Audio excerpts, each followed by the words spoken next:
Η Γενική Γραμματεία Έρευνας και Τεχνολογίας αποτελεί μια σύγχρονη δημόσια υπηρεσία με αποστολή το σχεδιασμό και το συντονισμό της υλοποίησης της πολιτικής της έρευνας, της τεχνολογικής ανάπτυξης και της καινοτομίας στην Ελλάδα.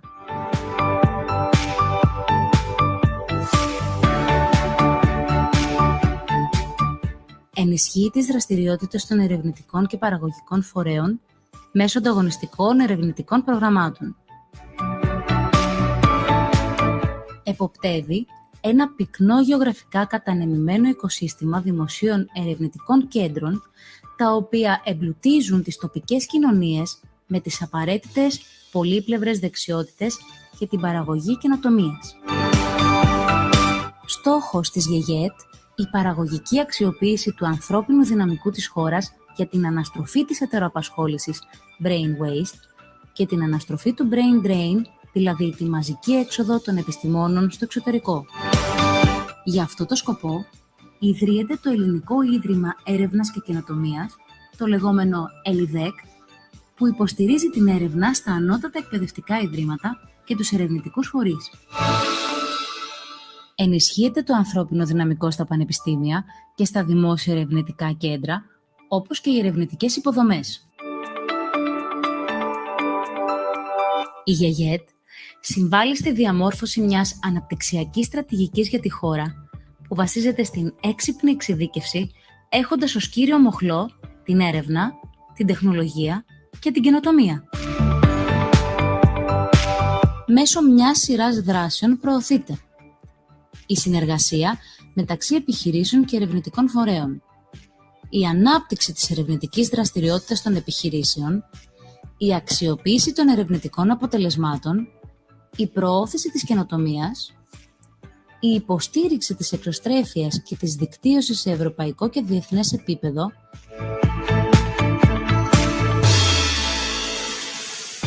χαρακτηριστική είναι η δράση ερευνώ, δημιουργώ, καινοτομώ, με στόχο τη σύνδεση της έρευνας και της καινοτομίας με την επιχειρηματικότητα, την ενίσχυση της παραγωγικότητας και της εξωστρέφειας των επιχειρήσεων προς διεθνείς αγορές. Υλοποιούνται συνεργατικά έργα καινοτόμων επιχειρήσεων με ανώτατα εκπαιδευτικά ιδρύματα και ερευνητικά κέντρα. Υλοποιούνται δράσεις διεθνούς και ευρωπαϊκής συνεργασίας της Ελλάδας με τη Γερμανία, τη Ρωσία, το Ισραήλ και την Κίνα.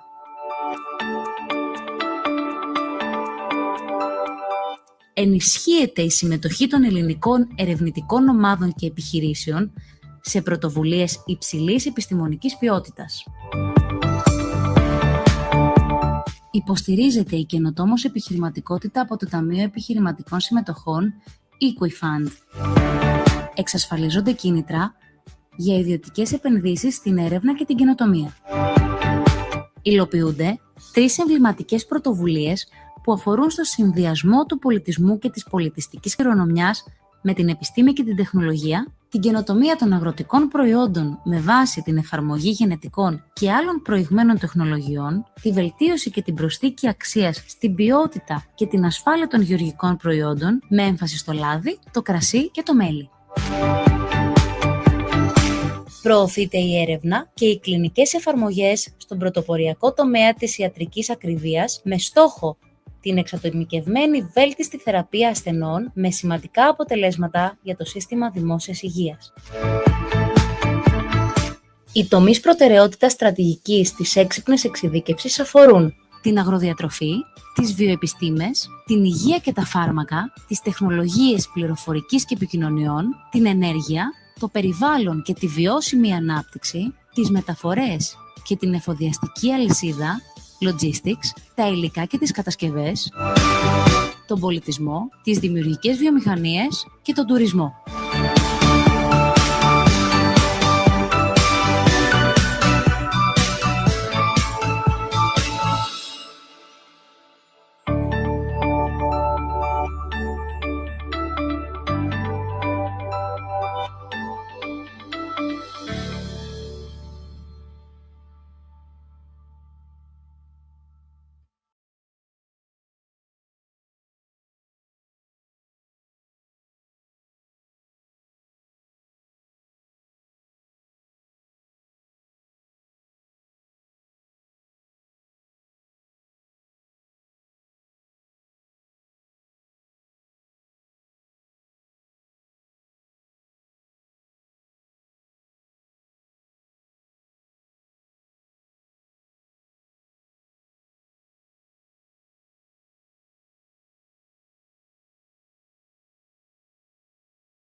Good morning, everyone. We'd like to welcome all of you for your participation in the 7th Technology Forum. On behalf of the organizing committee, we are really excited about the program that has been formulated today. On this point, we would like to say that 40 persons have, from 24 bodies have worked for more than a year on the scientific and organizational point of view to make this program. Of course, we would like to give special thanks to Mr. Smeonidis for the coordination of the technical program. Two are the challenges of the Technology Forum: collaboration and knowledge sharing. Regarding knowledge sharing, we have two speakers from the States, one working in Amazon, the other working in MIT, one from Belgium, one from Cyprus, and several top speakers from Greece. So on the end, we have also the round table that all the keynote speakers are talking among them. Unfortunately, I have to inform you that Dr. Selis will not be available today. He had a small healthy problem yesterday. He's much better now, but unfortunately, he cannot attend and speak today. We would like also to thank our sponsors, the business seats of National Bank of Greece, the Hellenic Industrial Property Organization, Norris, Smart Farming Program, and Amicia. Please do not forget that tomorrow we have the B2B meetings from 29 countries. We have 150 participants, and as far as we are aware, there are some few places still there. Now, we would like to thank Mr. Dimas, the Deputy Minister of Development and Investments, for honoring us being present today. Mr. Dimas and his ministry have made really several interesting projects like the Elevate Greece, and we are really thankful for being with us today. Please, Mr. Minister. First of all, thank you very much for inviting me. It's a great privilege and honor to address the 7th Technology Forum.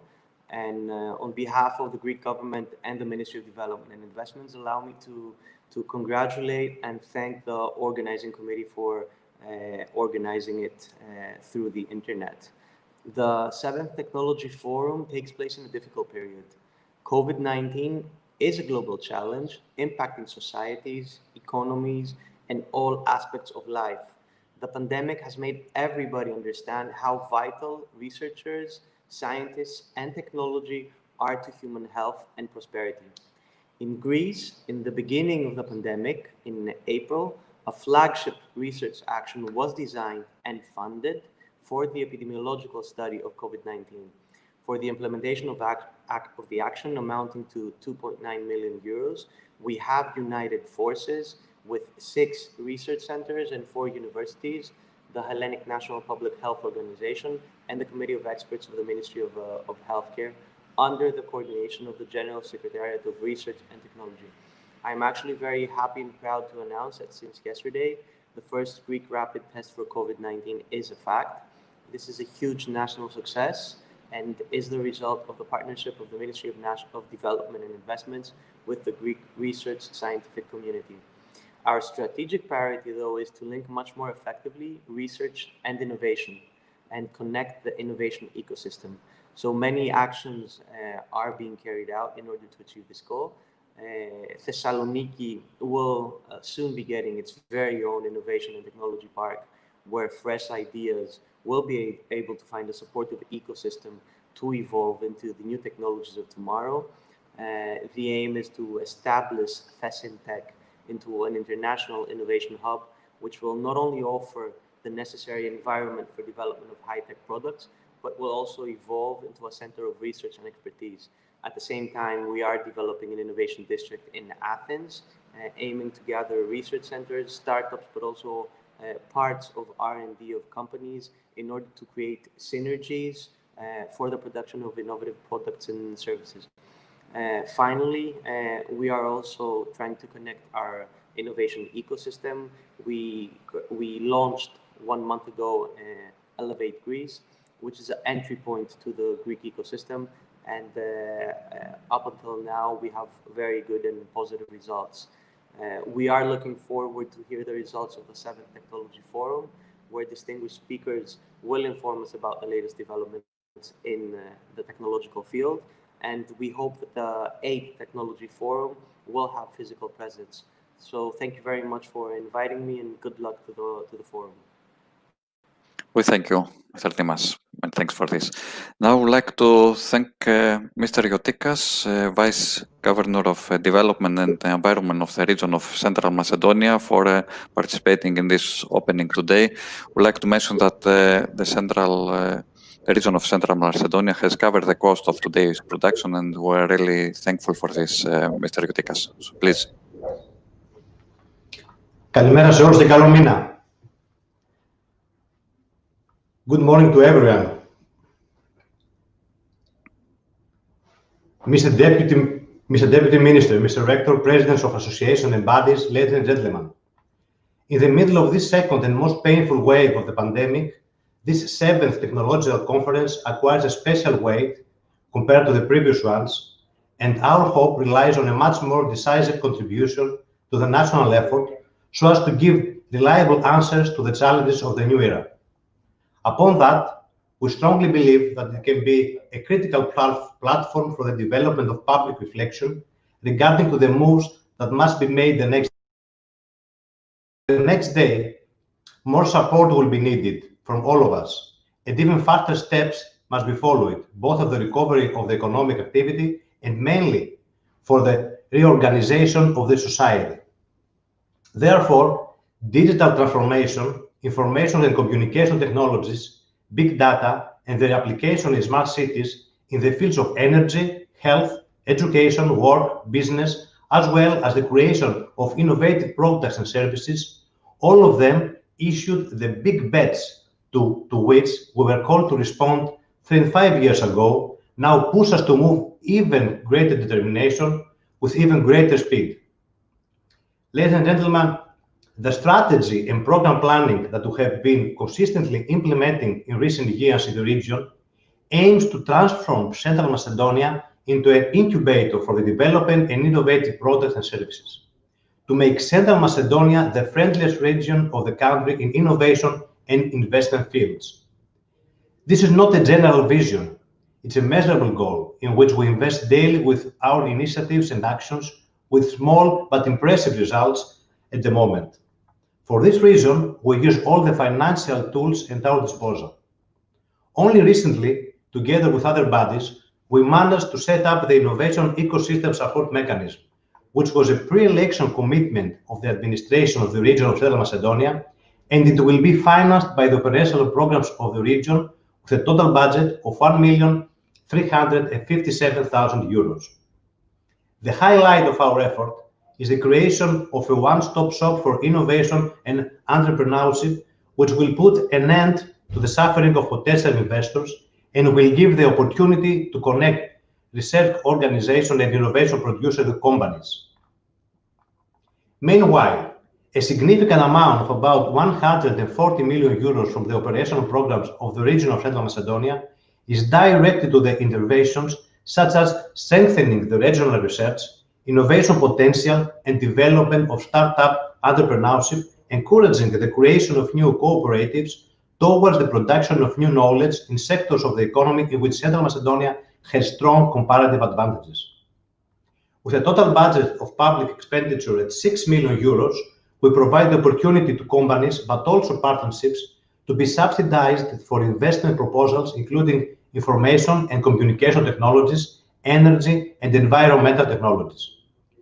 Especially concerning small and medium-sized enterprises, which were hit hard in the years of the economic crisis, we're implementing a series of support actions, which will benefit not only hundreds of companies, but also the world of work, and as existing ones are secured, and new jobs will be created throughout Central Macedonia. Technology vouchers for the digital upgrade of small and medium-sized enterprises, with a public expenditure of €4.5 million, is another essential move in support of their entry into the digital age.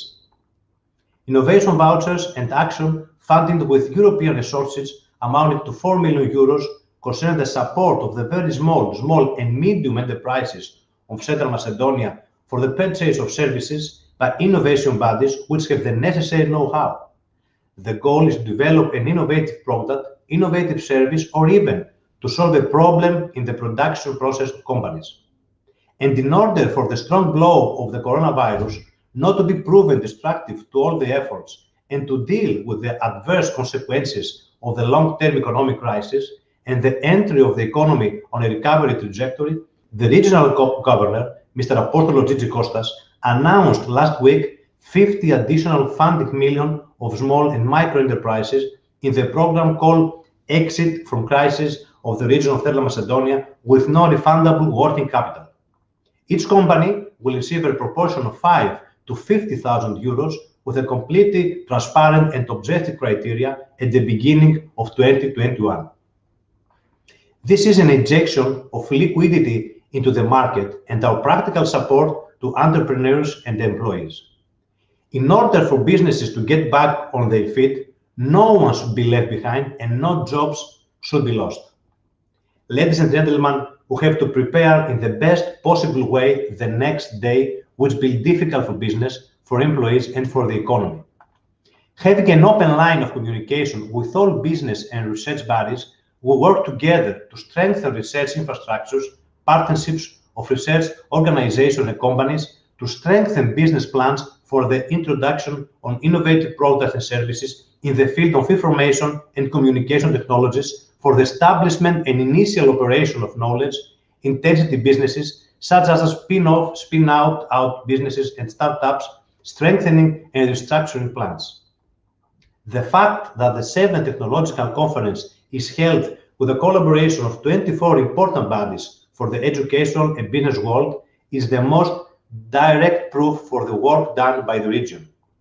The Technological Forum that we, as the region of Third Macedonia, support and are reservedly supported for a number of years, and this year we have a vital participation in each organization, is the meeting point of science and entrepreneurship. The message we seek to convey, especially this year's event, concerns the critical importance of cooperation. Moreover, the special conditions now not only indicate it to us, but impose it on us. Collaborations between universities, technological institutes, and research organizations. The collaborations between the local government, public organizations, productive bodies, and the business world. The collaborations between the scientific world of Central Macedonia that very now and then surprises us with achievements, the people who possess the know-how, the business world and production. Only this way will be able to implement an action plan, to keep the place upright, to keep jobs, to create new, to bring out new, modern, innovative products and services, so that we can enter a new, more promising era, contributing to the progress of society as a whole and, of course, to the recovery of the economy. There is no other useful guide to successfully respond to the invitations of the next day and the challenges of the season. Cooperation and partnership is the only way, as in many other cases in the past, where the country found itself in difficult situations. I really believe that the honor given to us by leading Greeks, distinguished scientists around the world to be speakers at the 7th Technological Conference, the great interest and the great participation will justify during the work our efforts, so that we can be useful and each of us in his post to chart common steps towards recovery. Thank you very much. Thank you, Mr. Utikas, for the opening. Many thanks. So, please, Mr. Tramajas, I think we can go to the very nice program that we have, so we can start with the first session. So, please. So, good morning, everybody. I would like to welcome you all in the 7th Technology Forum, the first one which we held electronically. It's quite odd for me to speak in front of the computer screen. I think it's the same for all the speakers. So keep in mind that the pandemic around us. Stay safe. We will take questions from all the speakers and discuss about it at the end of each session. The program is organized in 5 sessions, and the first one, which is going to start right now, it's about data management and digital transformation.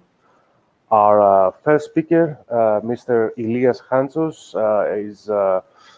is working for, let's say, a quite variety of organizations from the European Commission to private corporations dealing with data privacy. It's a very crucial issue, and please, Mr. Hansios, let us have your insights on this topic. Thank you very much. And I'd like to thank also the organizers for giving me the opportunity to be with you here today. So, Ilias Hansios, the Global Privacy Officer of Broadcom. And what I'll be talking to you about today is my thoughts on where we see the information security and policy and privacy, certainly within the context of European public policy making. So, I think it's very important to bear in mind that the way we consume security technology and technology in general is changing. We find ourselves relying more and more on cloud computing, and cloud computing reliance means also more cybersecurity requirements around cloud. We cannot look at cloud computing as just the servers, just the network. Cloud security hygiene is impacting the overall organization, is impacting the way informations flow within organization, it's impacting the security of the endpoints, it's impacting the security of the data, it's impacting the security of the identities.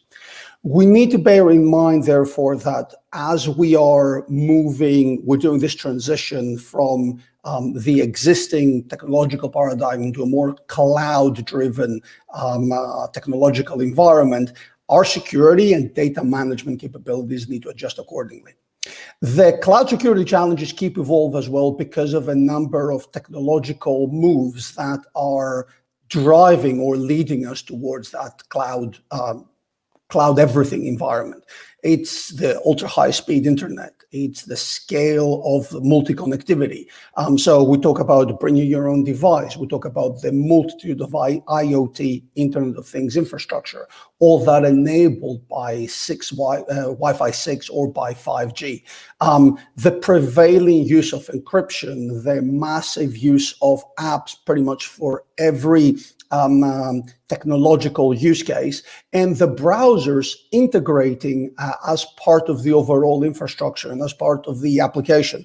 In fact, we're having this conversation right now relying on the usage of browsers. The way network operates and the way we understand network is moving also more towards software-defined networks. And as I said before, reliance on software as a service moves away from the traditional on-premise technology. All of these means a massive amount of data generation. And again, more data generated means more data that we need to protect, means more expanded attack surface that we need to defend against cyber attackers. In that context, within those technological changes, where we see this pull and push, if you like, on the policy side. So these technological changes and our reliance on technology that has been, frankly, very clearly demonstrated by things like the COVID-19 crisis, force additional security challenges, force additional security requirements, and those requirements then also become a demand for security assurances. People have an expectation that we are able to protect and secure effectively and want to see demonstrable evidence of that capability. And with that comes questions like how do we manage our supply chain, and also questions about how do we manage the flow of data within our organizations and around the world. Just to demonstrate visually the differences on the technology between the traditional, if you like, environment and the environment to which we're moving, I wanted to show this example of, let's say, IoT, which I think makes the point very eloquently, how different the current world in which we are right now is versus the world that we are moving towards and the kind of changes that we will need to do in our security architecture. So if you look at IT, we're dealing with an open environment, more or less. We're dealing with mostly 3 protocols, and we're dealing with mostly 5 operating systems. And the size of the organizations, I mean, 20K enterprises, 20,000 seats enterprise is a large enterprise, certainly by Southern European standards, but still, that's the typical size if you look at a global scale. You compare with IoT, for instance, we're dealing with a closed ecosystem of software as well as devices. We talk about thousands of protocols, and we talk about dozen operating systems per vertical. You're going to have, within a hospital, you're going to have a different operating system for the MRI machine, and a different operating system for the computers that control the MRI, and a different operating system for the X-ray machine. So depending on the vertical, depending on the particular technology in question, you will find yourself with different software requirements, different vertical for each hardware and operating system, and the scale of IoT is typically absolutely massive. I remember reading some studies a couple of years ago that was saying that an average car right now in the market carries about 350 microprocessors.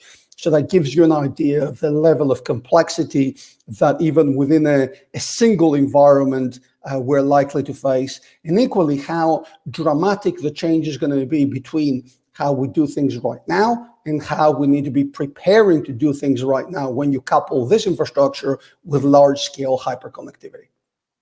Now, privacy and cybersecurity rules, as a result of all of this, become the norm globally. We tend to think of privacy and cybersecurity, and certainly privacy, as a European thing, especially because of the impact of GDPR, of the General Data Protection Regulation, that has been hailed as the model of a lot of international privacy laws.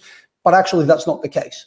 If you look at the map around the world, if you have global responsibility, you will see very quickly that across the world we have emergence of privacy and cybersecurity legislation, some of it similar to the European one, some of it going even further, some of it being more relaxed, looking more like the previous version of EU law, the 95/46 directive. The reality is that there is an expectation that the same level of protection will apply no matter where the data is. And as a result of that, location should not matter in the digital age. Data need to be protected wherever they are, and it should not be possible to forum shop, to change jurisdiction and applicable law depending on where your physical establishment is. And frankly, we shouldn't be surprised if cyber and critical are, we all agree, are that important. If cyber and critical and data are so valuable, then they're going to be regulated, and that's perfectly normal. Show me something in our daily life which we consider important and is not regulated. But another very important point that we need to bear in mind is that we talk about GDPR as a major step in privacy legislation, but actually GDPR is more than that, because it's not just about regulation of privacy. It's not just about the protection of individuals. It's not just about the fundamental human rights. And make no mistake about it, I mean, there's a very big part which is focused around that. But actually, GDPR does something a lot more. It regulates the complete information lifecycle. It provides the blueprint for data governance for personal data for organizations across their complete lifecycle, across the complete sort of course. So if you think about it, it regulates how you collect data, what you're going to do with that data, how you're going to process that data, how you manage the information in terms of access, individual rights, how you transfer, what do you do in terms of destroying the data, but also how do you retain and secure that data? So the kind of protection that you need to have in place, the kind of organizational measures, the cybersecurity capabilities that you need to build. So GDPR is actually managing the complete life cycle of data, but it's also managing the supply chain, because it regulates the kind of requirements that you need to put in place between those that have collected or own the data, those that process the data on their behalf, and how the obligations need to flow between the different service providers, be that in the same jurisdiction or whether data gets transferred to a third country outside the European Union. So we are moving away from the traditional protection of data in the consumer sense, the information self-determination. There is that in GDPR, but we're moving away and we're moving more towards overall information governance when it concerns personal data. Now, cybersecurity is a basic GDPR principle. And there you see the language that actually exists in Article 32. And it's been a major step in the right direction, because it describes with having the right flexibility in place. That's why you see language like state of the art, the purposes of processing, the cost of implementation, the risk associated with a particular threat. So from a past state whereby in the previous privacy legislation, for example, cybersecurity was only one article, Article 17, the GDPR has almost 10 references to cybersecurity, with requirements on how you do the security and also how do you manage a data breach, being definitely very, very prominent and among the top priorities when I think of data protection officers and chief security officers. I'm having these two examples here, fines that have been levied in the UK, were considered to be levied in the UK for British Airways and Marriott for two cases, for two major incidents. In the end, the fines were considerably lower that were levied because of the impact of COVID-19 on both of these enterprises. But we should not lose sight of the fact that at least the original intention was to go very, very high, which shows also the kind of risk that comes with not dealing or not taking into account properly how damaging a cybersecurity breach can be for your data, for your infrastructure, but also for your reputation, and ultimately for your own organization. You may be familiar with the recent decision of the European Court of Justice that nullified Privacy Shield and has, as a result, again, shed a new light on how we need to be looking at international data transfers. The Court of Justice back in July issued a court decision that determined that the current mechanism for data transfers between EU to the US, called Privacy Shield, is not providing an adequate level of protection, but at the same time has enabled transfers through the mechanism called standard contractual clauses. In doing that, the guidance that we are getting is about the need to make sure that we are having the mechanism in place to do a proper risk assessment for the transfer tools that we're doing, for the type of data that we're transferring, the countries that we go, and adopt appropriate supplementary measures to ensure that there is a methodology in place that explains and understands how we transfer data, where's the data going, the risk associated to those transfers, and ultimately the additional measures that we're taking to protect that data effectively. Cybersecurity and GDPR, however, is only one of our requirements in Europe. And I'm stressing that because I said a few things about GDPR, but the reality is that the European regulatory environment when it comes to cybersecurity is much, much more complex. So the General Data Protection Regulation applies to all industries, applies to everybody holding personal data, but then underneath it comes things like the Network and Information Security Directive, meaning the legislation that regulates how you secure not data, or not just data, but also the infrastructure for critical national industries like financial services, energy, water, food, transport, health, emergency. Within both the GDPR and the NIS, there's room for application of technical standards, and I'm just calling out a few of those that I'm sure you're familiar with. But in addition to that, instruments like the EU Cybersecurity Act are expected to create more of these standards. Then on top of that, you've got a national level, different, let's say, examples of applicable standards, and then per industry, you're dealing with additional obligations like the PCI or the Payment Services Directive obligations, or different sets for energy, for utilities. I'm calling out, let's say, financial services here. Specifically for financial services, We're going to see also, we've actually seen back in February 2019, the European Banking Authority issue guidance on outsourcing, which is binding for mostly the credit institutions by the 31st of December 2021. So what you see really here is that we talk about privacy, we talk about the cybersecurity requirements caused by privacy and data governance, but actually the cybersecurity environment and the obligations stemming from it, also from legislation, are quite complex. And when you are building your cybersecurity posture, you and any organization will need to think very closely about the kind of structure it needs to put in place and about the governance it needs to put in place, because all these requirements need to be able to interact with each other, need to be able to feed each other, and need to be able to function in a harmonious cycle, if you like, that one is driving the other and complementing the other. But this is only, let's say, the beginning.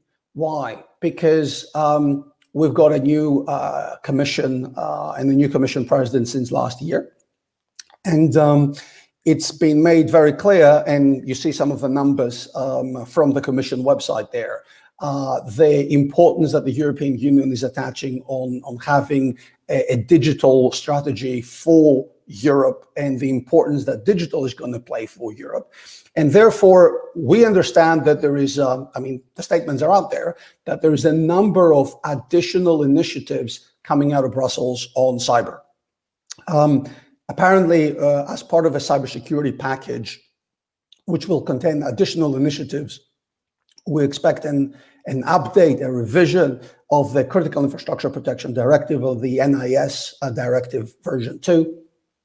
When it comes to digital finance, as I told you, EBAG is already in place, but DORA, Digital Operational Resilience Act, has been recently proposed, and it will impact not just the finance industry in the sense of the banks, the credit sector, but a much larger audience.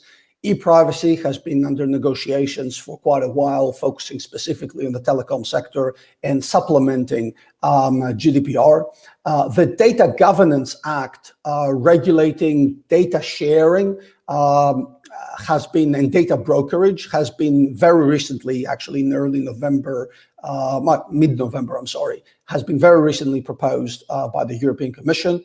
We expect a Digital Services Act to be proposed also very soon to address the areas that have been historically regulated by the e-commerce directive. The e-commerce directive was issued back in 2000, so after almost 21 years of age, I think it's only understandable that this is being reviewed.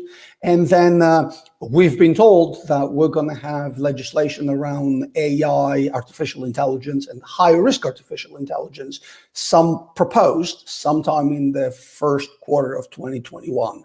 So if you see all the statements, if you see all the intentions of the policymakers, I think it's very, very clear that we're moving towards an environment whereby Brussels will try to drive debate about how cyber and how technology overall needs to be regulated. So what does all this mean for businesses? What does all this mean for companies? I'm starting with the age of innocence is over, because we can no longer take the view that the technology space is free, open, and regulated, and it's a green field, or a Wild West.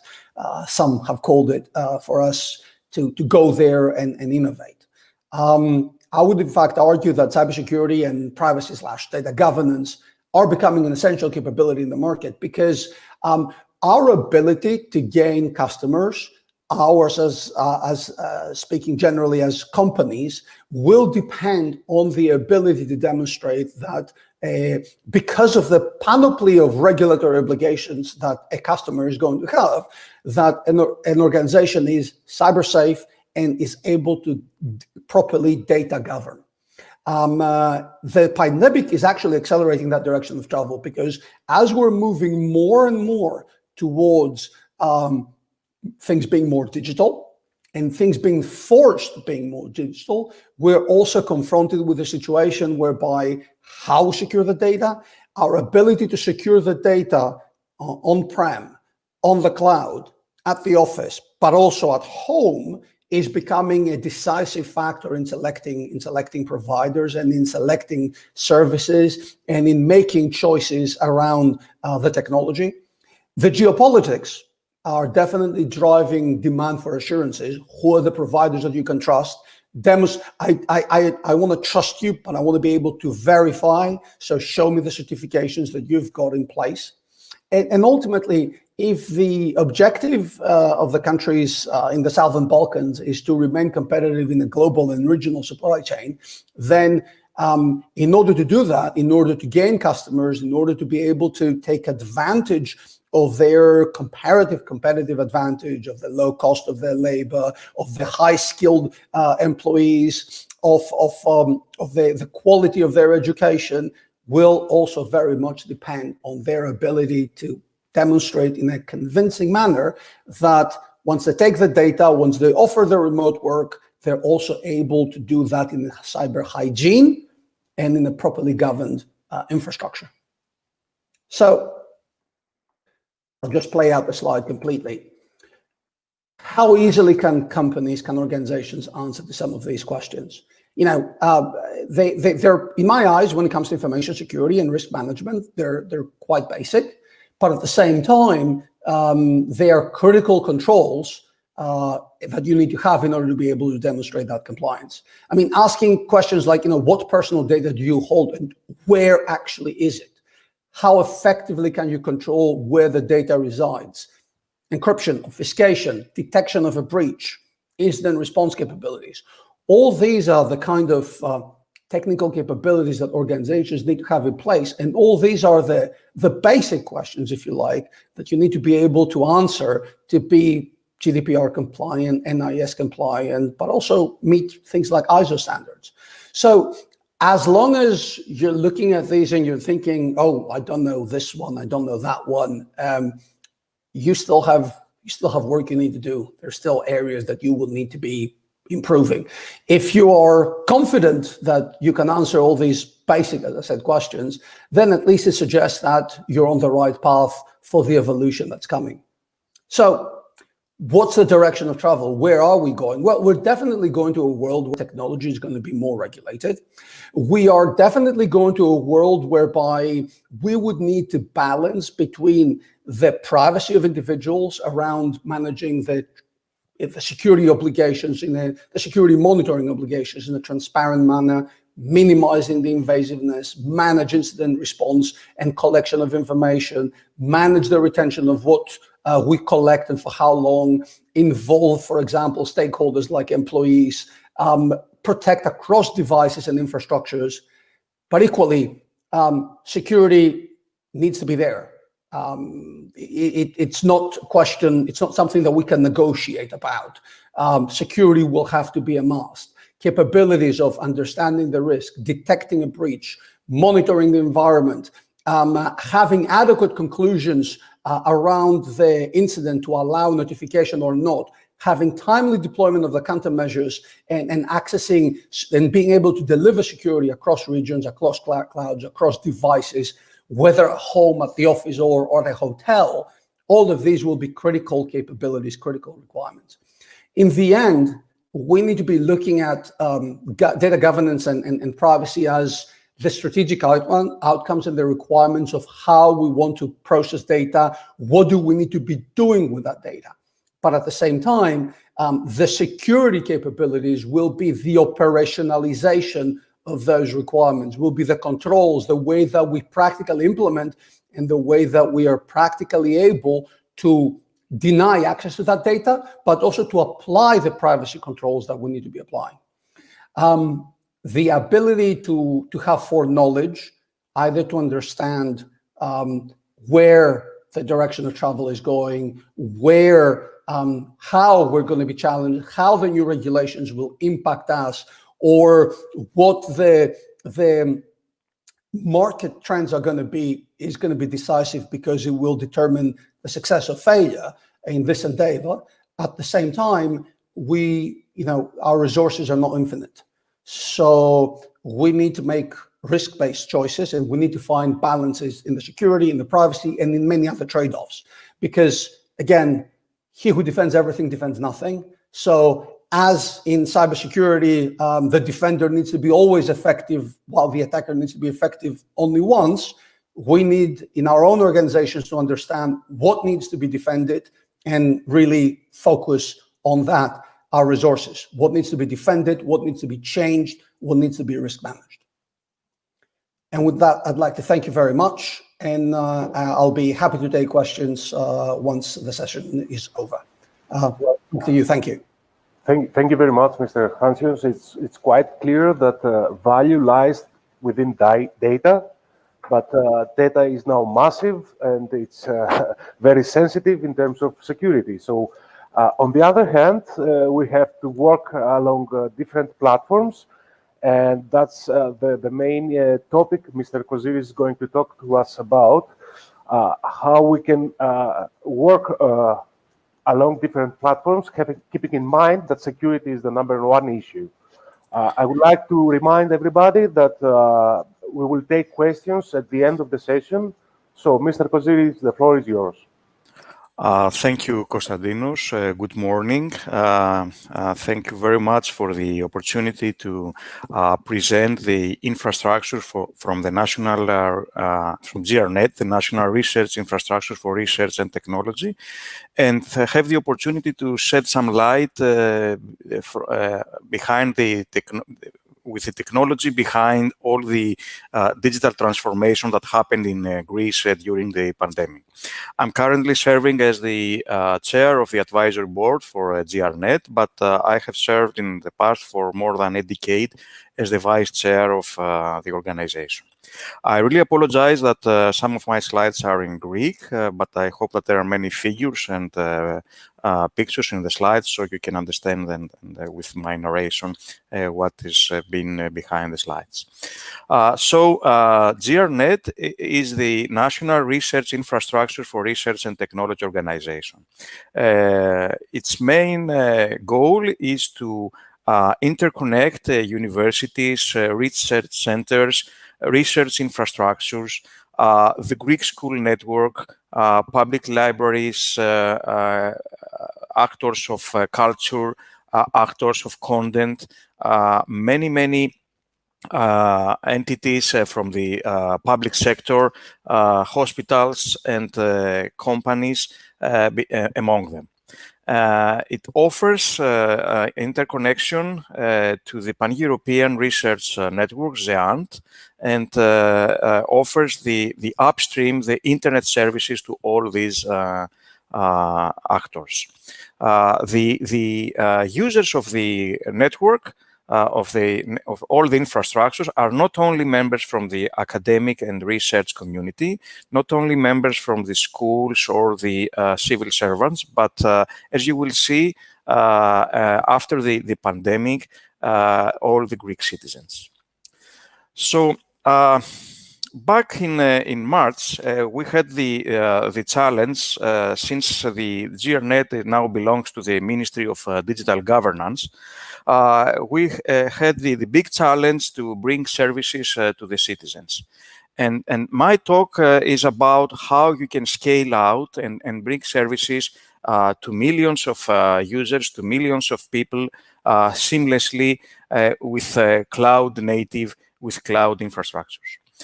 So from the figures here, you can see that in a very short time, we managed, having prepared ourselves for some years in the past, to bring services and start all this digital transformation within the pandemic, offering to the citizens services from their computer, from their laptop, not having to go to the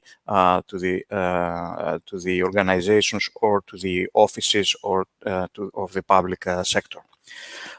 So the evolution that happened, and allow me to to describe it as an evolution is that many services, and now we are topping more than 800 different electronic services, are being offered through the internet channel.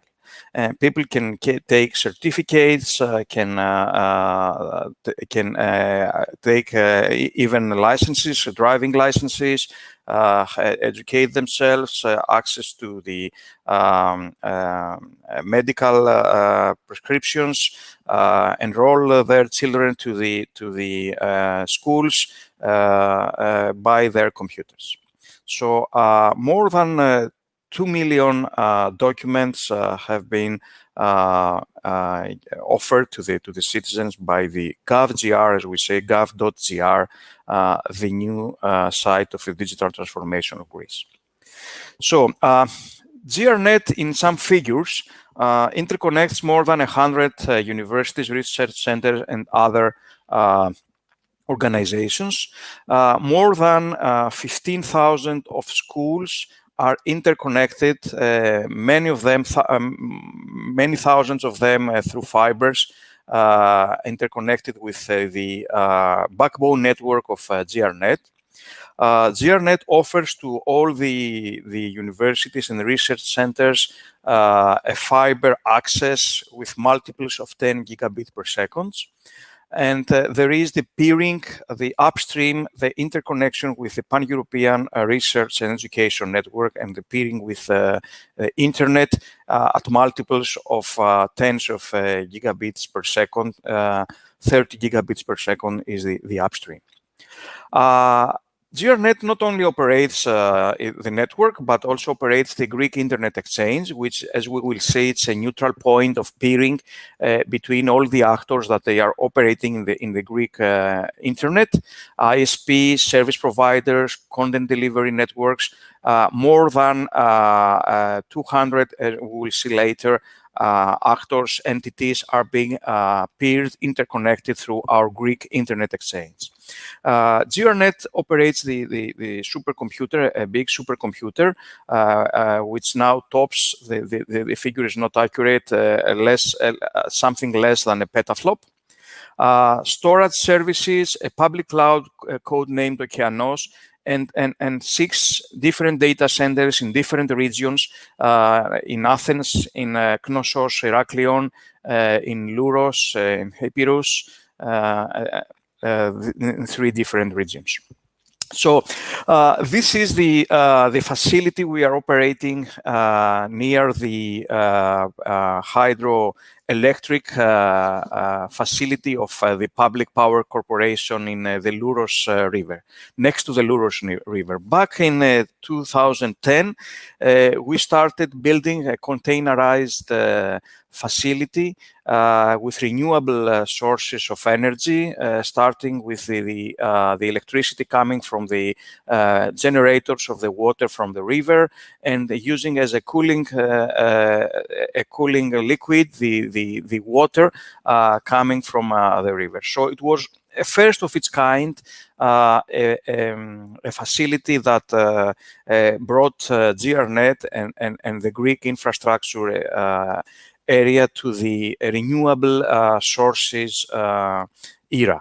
The facility now operates as a disaster recovery, and as we will see, it's interconnected with the other data centers. The next facility we are having is under the basement of the Greek Ministry for Education in Athens, and the third one is in Heraklion in Knossos, where we are using the photovoltaic array, and again one of another renewable source of energy for our servers, coming from the photovoltaic array we have installed. So and Knossos is totally powered by the solar energy coming from the photovoltaic array.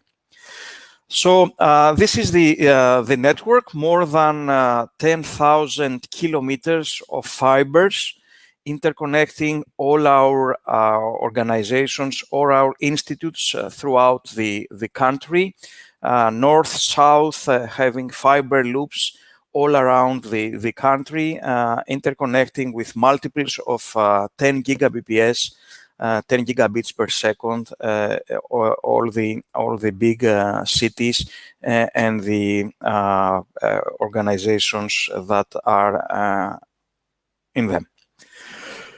This is our supercomputer, belongs to the pan-European high-performance computing ecosystem.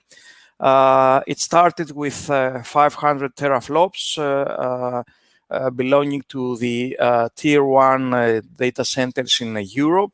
It's being operated since 2015, and now we are at the situation to go to the next level and to the next generation of the HPC with a new supercomputer.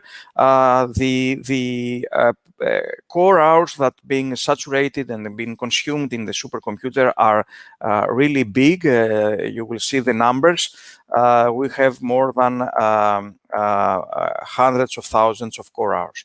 So all in all, and I think that GRNet is the only organization in, let me say, in Southeast Europe that has 6 data centers and follows the multi-region, the availability zone concept with 3 different regions, more than 2,000 servers, physical servers, and more than 11,000 active virtual machines in our data centers, and more than 41,000 core years in our supercomputer in the last 5 years.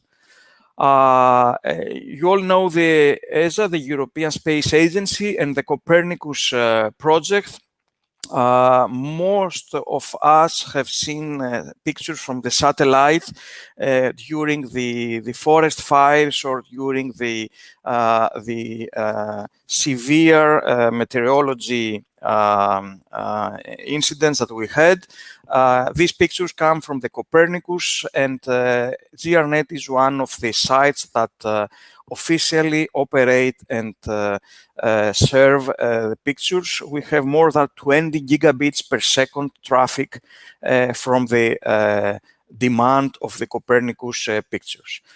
More than 8 petabytes of storage in our facilities, and the bandwidth in the optical network within the data center tops 1 terabits per second. More than 5,000 network ports, and the total IT equipment, not the cooling equipment, only the IT equipment consumes more than 2 megawatts of power. These are some services that we are offering to the research and education community. But as you will see lately, with the digital transformation, some of these services are being also expanded and offered to the Greek citizens as well.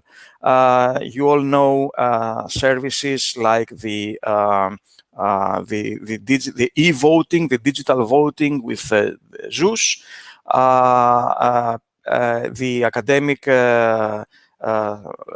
community has this service for several years now, and lately we have seen the e-elections, the digital elections, all with very modern cryptography protocols being applied to thousands of people in unions and in the public sector.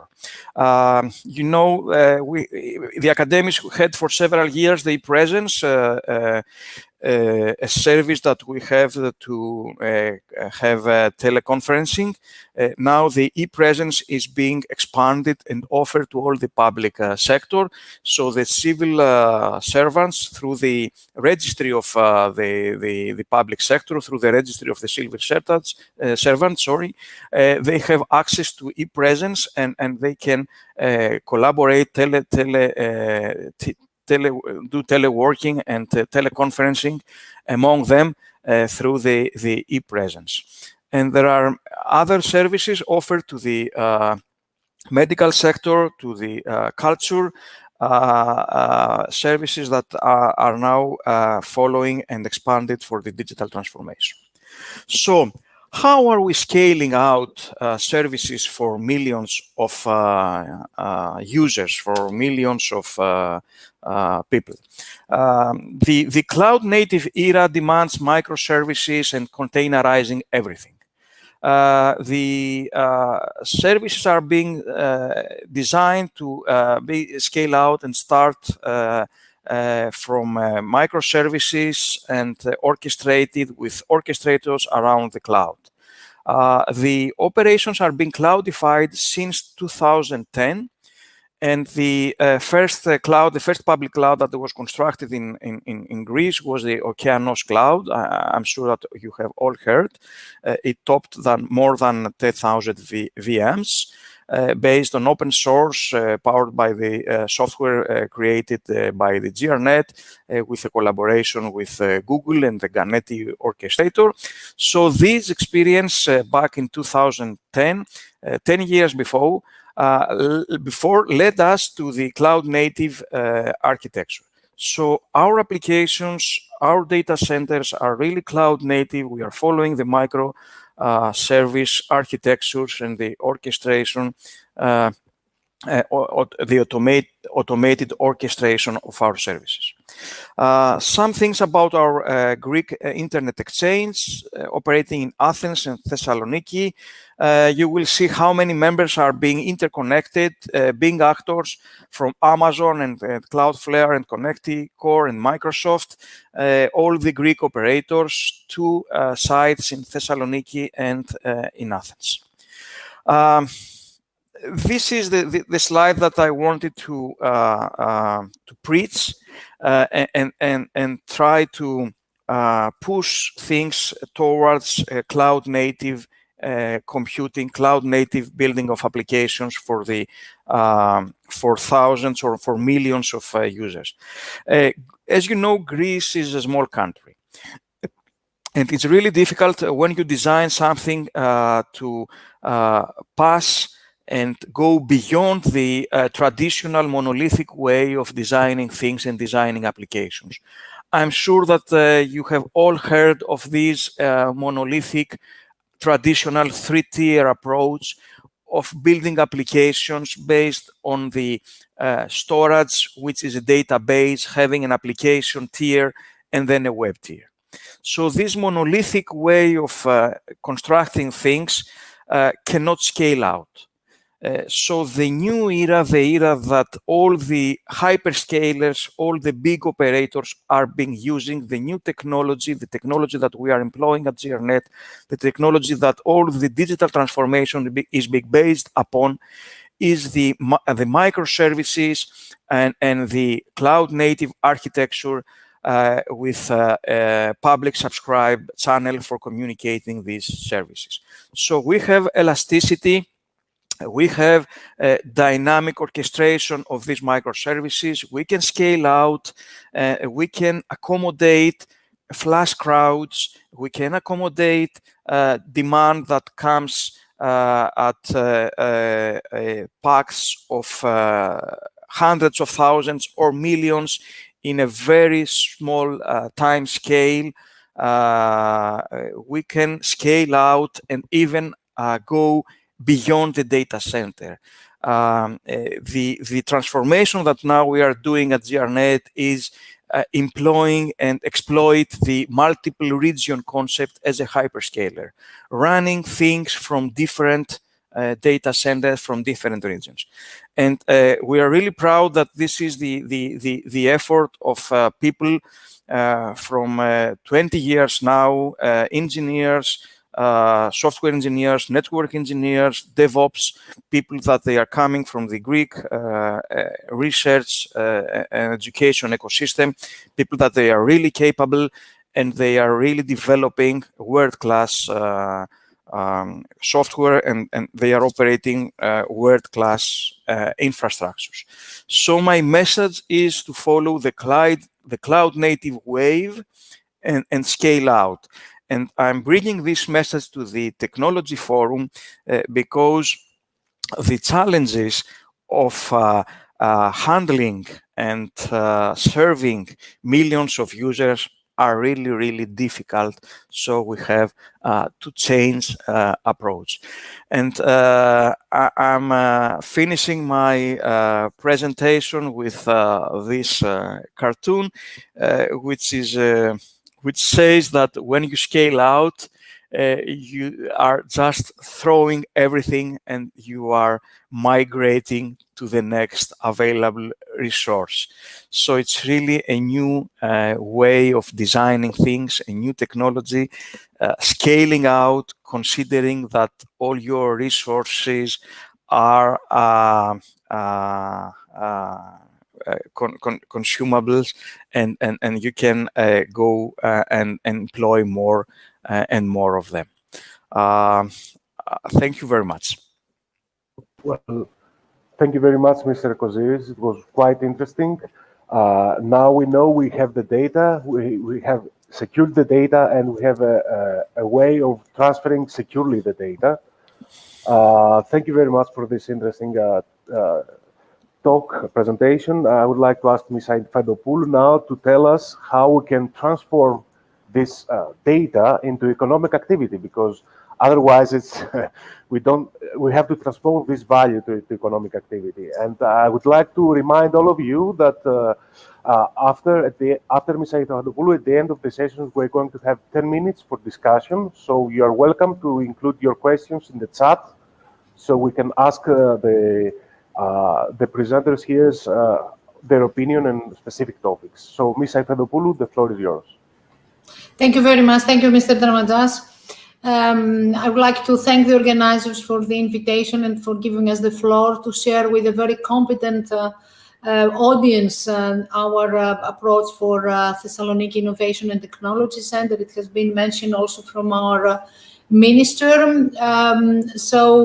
Digital transformation is that the leading the way towards the future, and being the backbone of the innovation. So what I want to share with you is what is our concept in ThessenTech for developing this innovation infrastructure, where all these initiatives can be hosted and being enlarged towards the future. So ThessenTech, for those that they don't know about it, is a 4th-generation technology park with an emphasis on collaboration and co-location between research groups and business partners from Greece, but also from Europe and outside Europe, in order to create innovative cutting-edge products and services.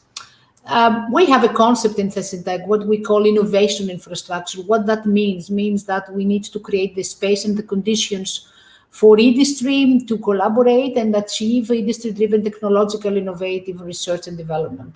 So for us, this innovation infrastructure has 7 components, and I will try to share with you these ideas and see how, and welcome you in collaborating and speaking more about the details of it. So the first basics for innovation infrastructure is the land. We need a land with state-of-the-art physical infrastructure in order to host different activities, so industrial, research, business, training, test beds, and also sufficiently covering the requirements of the tenant. So depending on the activity, depending on the sector, different needs are there. And also making both research and business to find the possibility to be hosted under the same roof, so allowing the co-location. For that reason, I think the most of you know the land near to the airport, Macedonia Airport here in Thessaloniki. So we have developed a master plan already with mixed land use profile. We're going to build in the first phase almost 20,000 square meters. And we invite technology-driven companies to come and to join this initiative. I will say more about this. So you see, it's leisure, it's thematic parts, it's hotel, it's the areas where the R&Ds that will be installed, incubators, conference exhibition centers, so a multiple land use. The second pillar is about the thematic technological specialization. So ThessenTech has a technological specialization, which mirrors the existing industrial sectors of the region and of Greece, and is emphasizing in their digital transformation and growth. So exactly as Kostas Tramatzas said, those that they already initiated their digital transformation, how we can empower this transformation and achieve also regional growth. So in fact, as you see, we developed our thematic specialization in Thesitech in line with the smart specialization of the region.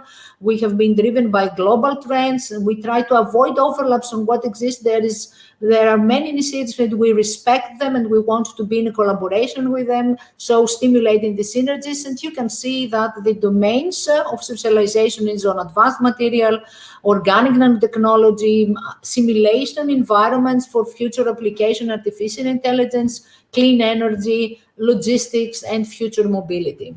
I will come back to that later.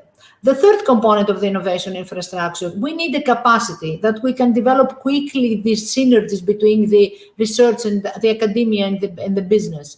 And this is what we call mega project innovation development, which involves the champions of research in the industry. So in fact, we need to have an interface to the ecosystem, and this is already here in Thessaloniki. We benefit from many initiatives like the initiative of the associations of Alexandria Innovation Zone, of Technology Forum, of Technopolis and others. But we need a methodology for doing it, and this methodology has been developed in the Thessaloniki Technology Park, the organization which pursue this Thesintech development. So for each trends pushing research and innovation domain, or if we identify industry sector with smart initiatives, there we try to identify the industry dynamics here and also the readiness of the research results. And depending on what we find in each one of the topics, then we have mega projects, we have cluster projects, we pursue education and training initiatives as content of our thematic specialization. And this is what you have here. In fact, for all these sectors, the topic fields that I mentioned before, we have these 6 mega projects. And in fact, which are partnerships creation first as a first step. Then we assess what are the requirements in order to develop the infrastructure you see here. So Thesintech is not just a real estate project, it's an innovation infrastructure project. Now, what is this mega project? This partnership ready to be invested. So you can see some examples here. So the academia, the tenants from the business sector, and those that are ready to collaborate and to continue.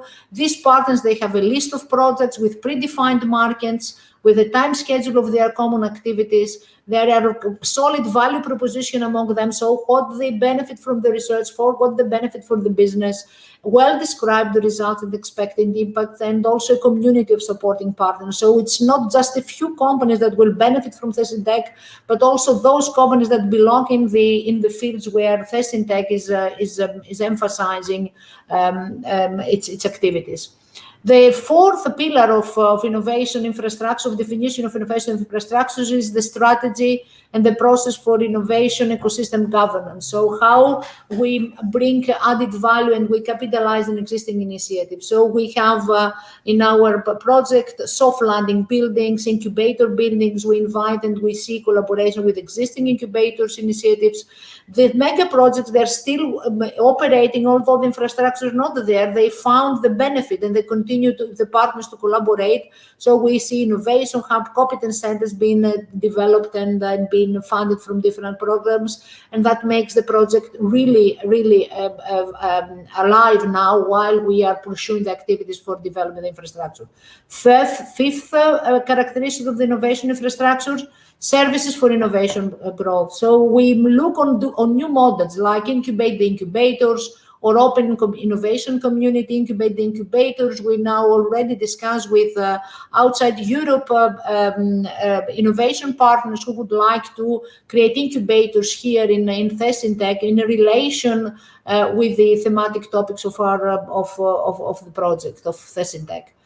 Finally, we create living experience of technology and smart infrastructure of the future. So we design our infrastructure like everything in Thesentech will be possible considered as a test bed. We try to develop a smart district infrastructure. All the buildings are zero energy, smart grids, monitor supply networks, high standards for multi-connectivity, as it has been mentioned from the previous speakers, IoT, 5G, resilient infrastructures, high-level standards for this development in order to be offered to the tenants. Of course, the final one is the incentive package and the efficient value proposition to investors. So there are a package of financial incentives. There is the people, the talents, the approach to the talents, which is a very, very important thing for the investors, and we have seen that happening in Thessaloniki, in northern Greece, and then in all Greece, and we looking forward to continue to that.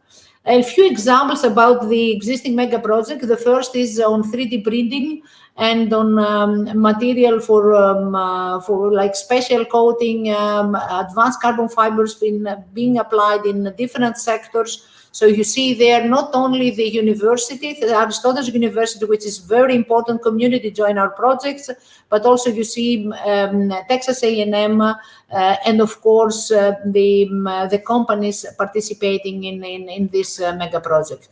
The second one is on flexible organic nanotechnology applications, where we look on products for organic and printed electronics, thin films, nanoparticles, again in different domains of implementation.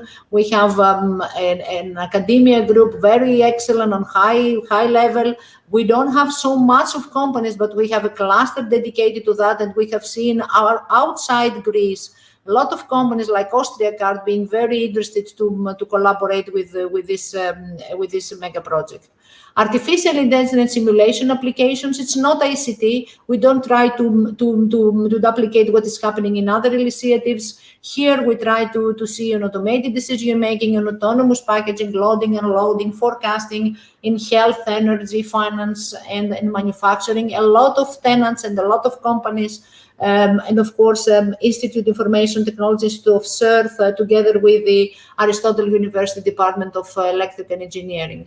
The clean energy innovative solutions, there we are very much looking on bio-based economy and renewables.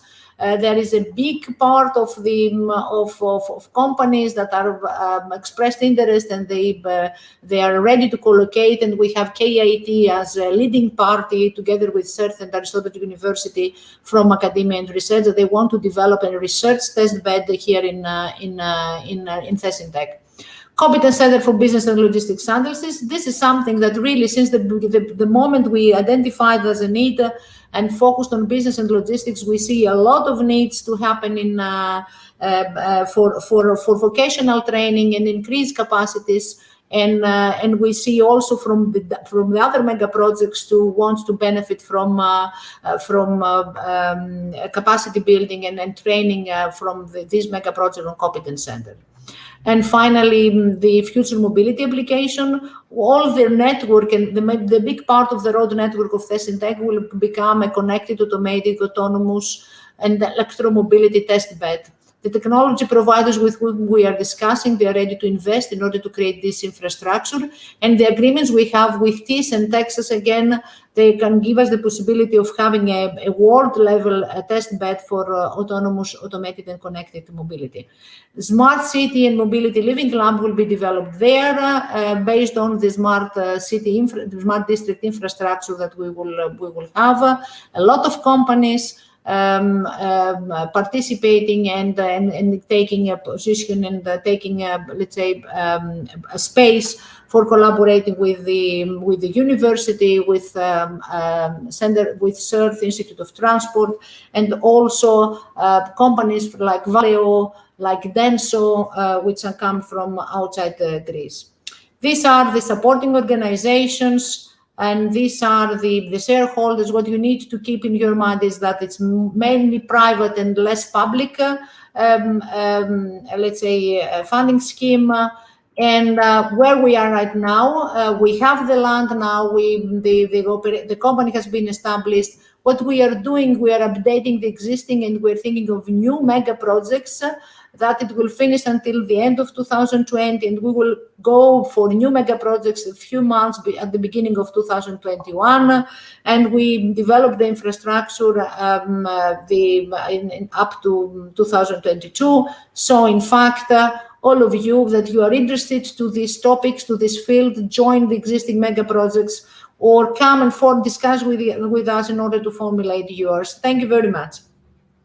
Well, thank you, Ms. Saifadopoulou. Quite interesting. The new project for Thessaloniki Thesintech, everybody is waiting for it. So I think we have another 10 minutes or something like that for a quick discussion. Let me first ask Mr. Hansios if you're still with us. As I understand, we give our data to big companies, and so they are regulated how they use it. And on the other hand, we have the hackers who can get our data and do whatever they want with it.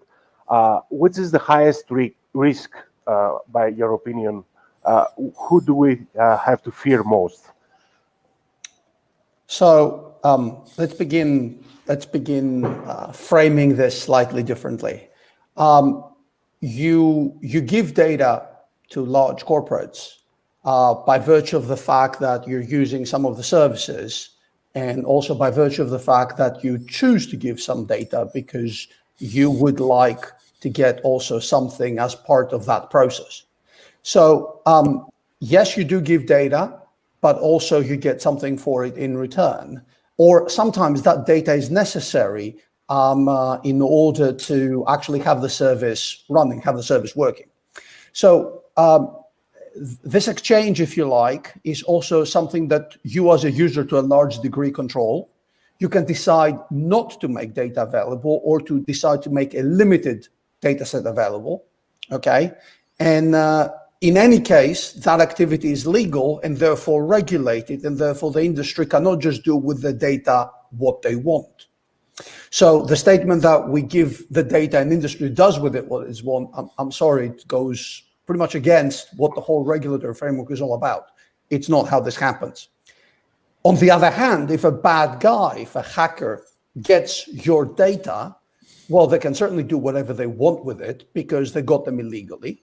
They're not bound by the legal framework. It's, it's the equivalent of theft in the physical world, right?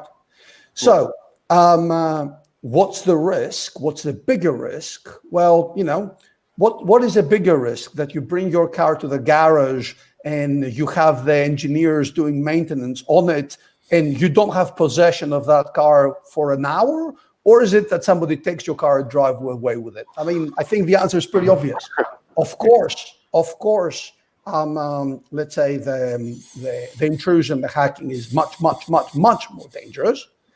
But I would say that the current regulatory framework gives also to us, the user, the owner, the data controller, or the data subject for that matter, an obligation, right? There's no such thing as a free lunch. There are no rights without also responsibilities. So it's our obligation to make sure that we are understanding of how we make our data available, how we use our data, who we share our data with, and obviously that we share with organizations that we feel are able to handle them in a secure manner and have the proper defenses in place. Because if they don't, well, guess what? There is a risk that this data is going to be stolen, and then, yes, they will be used uncontrollably. So thank you. And using your example about taking your car for a mechanic for some repairs, I'd like to ask Mr. Koziris. So using this paradigm, we have the data, which the value is within the data, and then we have all the application who extract this value from the data. Mr. Koziris, from your experience, which is the most valuable thing? What is the most important thing, the data or the applications? Okay, thank you, Konstantinos. Let me first comment on what Elias just said. How are we handling our data is a really big issue and a big discussion, and not only in terms of the people and the private sector, but in the public sector, and more in the public sector, because we have all the data sovereignty issue. Where are the data of the people, of the citizens being held? And by this, because it's we are highly concerned about this, and by this, I'm just bridging to your question. I'm sure that you all have heard that the data are the oil of the 21st century, that the data is the power, the new form of energy. So actually the data are the raw energy for empowering everything. But data without proper applications are meaningless. So I think it's a combination, and these vast, the tremendous power of the data with the right applications that can do many things. They can predict, they can simulate, they can find new things, they can manipulate. We have all seen applications and networks that can manipulate even the public opinion in many things, are all situated in data centers, and the data centers are the new national infrastructures and the weapons of the 21st century. So to summarize, data plus applications in data centers are the new weapons for a country. So it's really important to have a national strategy for these things.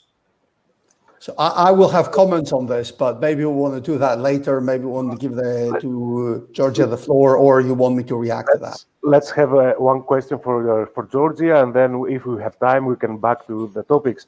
So Georgia, so we have the apps, we have the data, and we have the infrastructure to build some products and transform that to economic activity. What's the competitive advantage of Thessaloniki in doing that? Because we heard that data are international, we can transfer with very high speeds everywhere. Application developers are hosted everywhere. Why come in Thessaloniki? And what's the status of the infrastructure right now? How that's a question from the public. How far are we from establishing a company in the Thessaloniki? Okay, let me answer the first question also as a researcher on mobility, where we're operating here in Thessaloniki, the Smart Mobility Living Lab, where we're collecting data from different sources, and we are developing application for, and we're dealing with this issue of how we make the data secured and how we bring added value to that. So it seems, if I try to say what is important, the data or the application, in fact, the data are important, but if you find a way, application is one way to create to extract knowledge out of it and extract, let's say, possibility of supporting the community, supporting the decision makers. This is the value that it can be created out of the data. Why they should come in Thessaloniki? Because indeed, a part of we have, first of all, very talented engineers, and they can do the job. The second thing is that we have research applications and academia that they, a part of collecting data, they experiment, they have experiment on how structure the data, how exploit the data, how bring added value to those that they can offer the data. And then implementation of technology, the degree of implementation of the technology and the degree of research initiatives and company sensitivities to this field is very important. And I think in Thessaloniki we have it. We have companies that right now they are supporting automotive industry around the world. We have, as I said, test bed living labs. state-of-the-art research, very excellent research. So this is the three reasons for which investors should come and look in that, and they are doing it already. And what we see in Thesintech from the two projects that are related to that, the Mega Project 3 on artificial intelligence and future mobility application, these three competitive advantages attract the interest of outside Greece for in this issue of data and development. Now, regarding the infrastructure of Thesintech, we are running now on taking the let's say the license and start building our infrastructure there. And actually, I will conduct Mr. Koziris and Mr. Hansos in order to see what type of infrastructure, what standards we should create for our infrastructure regarding connectivity, and that it will be very important for us to create a state-of-the-art thing that can host those that they can test the future innovation, not the innovation of today. And this is what we get from United States, where they have their own test bed on connected automated mobility, and we see thinking on beyond what we understand as a standard now. So this type of forums, they bring us together with the people that they can guide us very, very, very correctly. Thank you. Okay, so we are on schedule. Any closing remarks by one of you? Because people want to go for their virtual coffee. Well, I'll react to something that I'll react to something that Nektarios just said. So, I would not approach. So the dilemma between data or application, I believe, is a false dilemma. Okay, and the reason why is the quality of the data will determine the output of the application, and equally, if the application is not properly designed, even the best data are not going to fix the application result. Okay. At the same time, I want to challenge slightly, not that I disagree, I often hear this, the oil example, but I want to challenge the example that Nektarios is giving about the oil, because you know what? Last time I checked, when I drive my car, I burn the oil, I burn the fuel, and then I have to refuel it, and I cannot reuse the oil that I burned.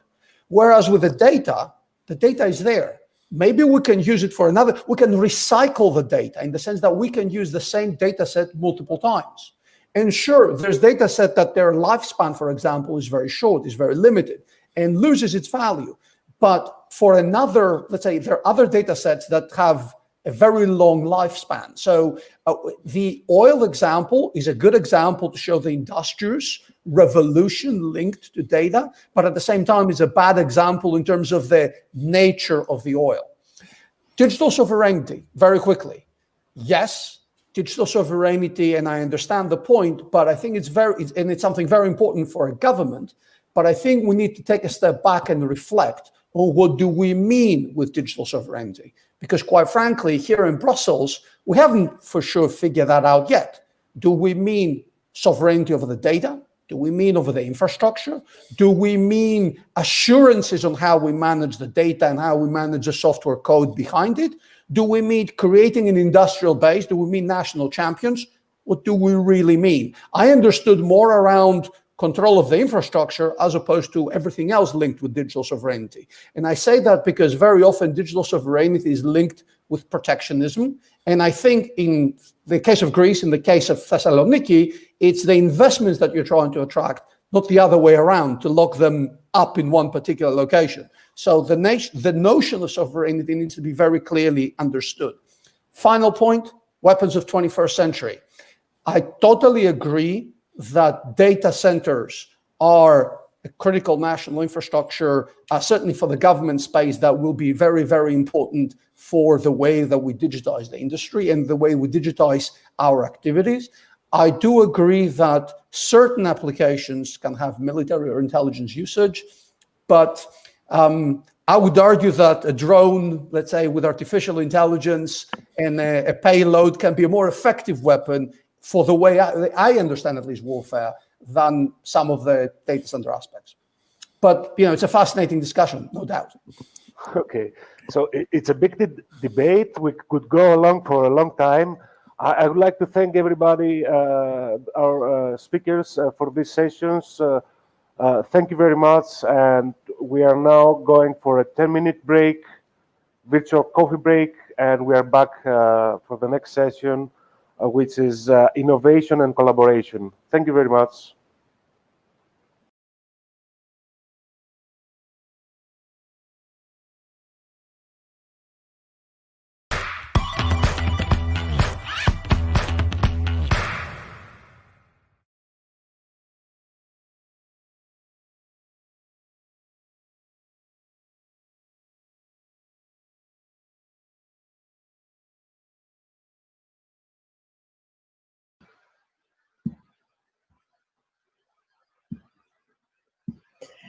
I have the honor to host today, ladies and gentlemen, Ilias Hantsos, who is the Global Privacy Officer and the Head of Government Affairs Programs for Europe, Middle East and Africa of Broadcom, and leads the Global Privacy Program across the company's multiple business units and regions. Welcome, Mr. Hantsos, and thank you for your time for this interview. Thank you very much. It's a pleasure being here with you today. Well, all of this about the privacy and the security is a very big discussion, and we're trying to be right now in very short time what we have to say. But do you think that the policy frameworks that regulate the use of information and communication technology within European Union would appear to follow the latest evolving modern technology models of businesses and organization, or should they be built from the very beginning? So thank you for this question. I should begin by saying that we probably don't have the time to build them from the very beginning. Having said that, we should bear in mind that regulation will always play some degree of catch up with technology, which is why it's very important that we make regulation that is technology neutral, that is not focused on one particular technological solution, but rather it's outcome driven. So in that sense, the models that we've got in place right now, I'm thinking of things like the General Data Protection Regulation or the Network and Information Security Directive, have been quite effective in actually being technology neutral while regulating a large amount of different business models, and have had quite an impact, frankly, in the market. So do we have the tools that we need? Are we where we want to be when it comes to the technology regulation? Absolutely, more or less, I would say we are. At the same time, anything new, anything extra is really, if you like, the cause of stress for people in Brussels as they see new regulatory initiatives coming up and wondering whether they're going to be able to strike that balance. So we know that the Commission is planning a revision of the Network and Information Security Directive. President von der Leyen has made statements about doing regulation on AI, artificial intelligence. So all these are areas where, again, that same balance needs to be found. And we look forward to see what the Commission will have to propose. And what does this exactly mean for businesses in Europe in terms that the appetite for more innovative technologies increase, such as the use of cloud computing and personal data information? So it's actually a complicated balance. You see, when one looks at the impact of regulation and innovation, it's actually a rather complicated exercise. The fundamental question is, when one is looking at the technological paradigm, so the particular answers, if you like, to a problem that the technology is trying to give, the real question is regulation pushing innovation? Is it pushing the technology towards a particular direction, towards particular choices, which would be more free if that regulation didn't exist? If one looks at things like the General Data Protection Regulation in Europe, the answer, I think, clearly is yes. Policymakers are making a choice, and they're saying that if you're going to use data in a particular way, you need to take all these things into account. You need to do a number of steps in order to make sure that you do that in a proper way. Now, that has cost. Now, the critical question becomes, how do you, whether the cost that is this regulation is creating, any regulation is creating, is bringing a much higher benefit. My view would be that the jury is out there, but at the same time, it makes, I mean, it's obvious that things like GDPR, like the General Data Protection Regulation, had a huge impact in the market in terms of creating privacy-enhancing technologies, putting more security, regulating the complete life cycle of information and data governance, which is really what this is all about. And are these measures for digital security enough, do you think, for COVID-19 cyber attacks? That we have some people saying that they have more attacks during the lockdowns.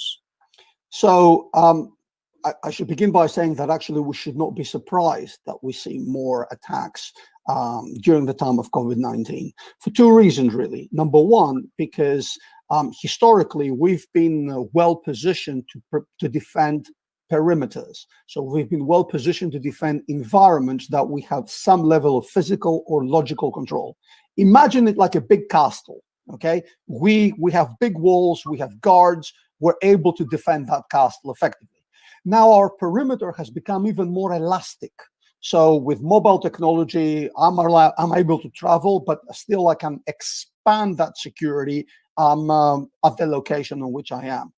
COVID now has created an even different situation. I need that security in my house, which is, if you like, again, changing the dynamics because I don't rely on the corporate equipment necessarily. I may have to use my home machine on my own device, or I'm mixing personal data and professional data, and that needs to be, again, properly monitored and secured. So on top of that, the other security challenge is that of the fact that the attackers are using topical news. So again, COVID-19, vaccination around COVID-19, impact of jobs and COVID-19, health situation in COVID-19, the death of Michael Jackson in COVID-19, you name it, everything is going to come up as topical news, and all of these will be techniques that the attackers will use to do things like phishing and credential theft. So first and foremost, the good hygiene, what we're doing already, and we're doing quite well, is good enough to deal with almost 90% of the problem. So making sure that we understand how our data flow, making sure that we protect our data effectively, and making sure as well that we keep hygiene, basic hygiene in our machine. The other thing that we need to do as users, of course, is to be more aware of the fact that social engineering happens using COVID-19 messages, and be suspicious when we receive such, and be extra vigilant when we click.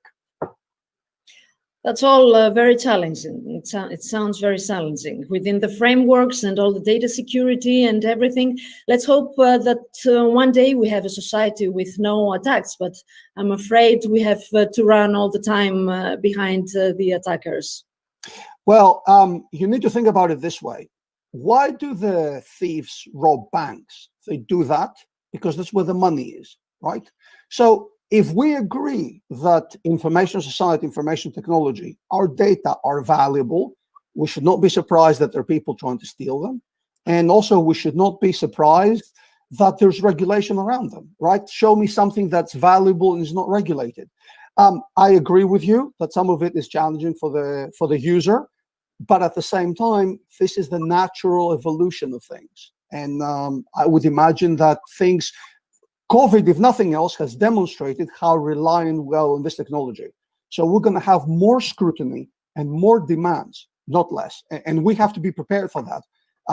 If I look at Greece, for instance, the importance of data protection and data security will become an export argument if we want to be building an economy that is, let's say, more outward facing, and if we want to be taking advantage of that. Thank you very much, Mr. Hansos, for your time and your information. Thank you very much.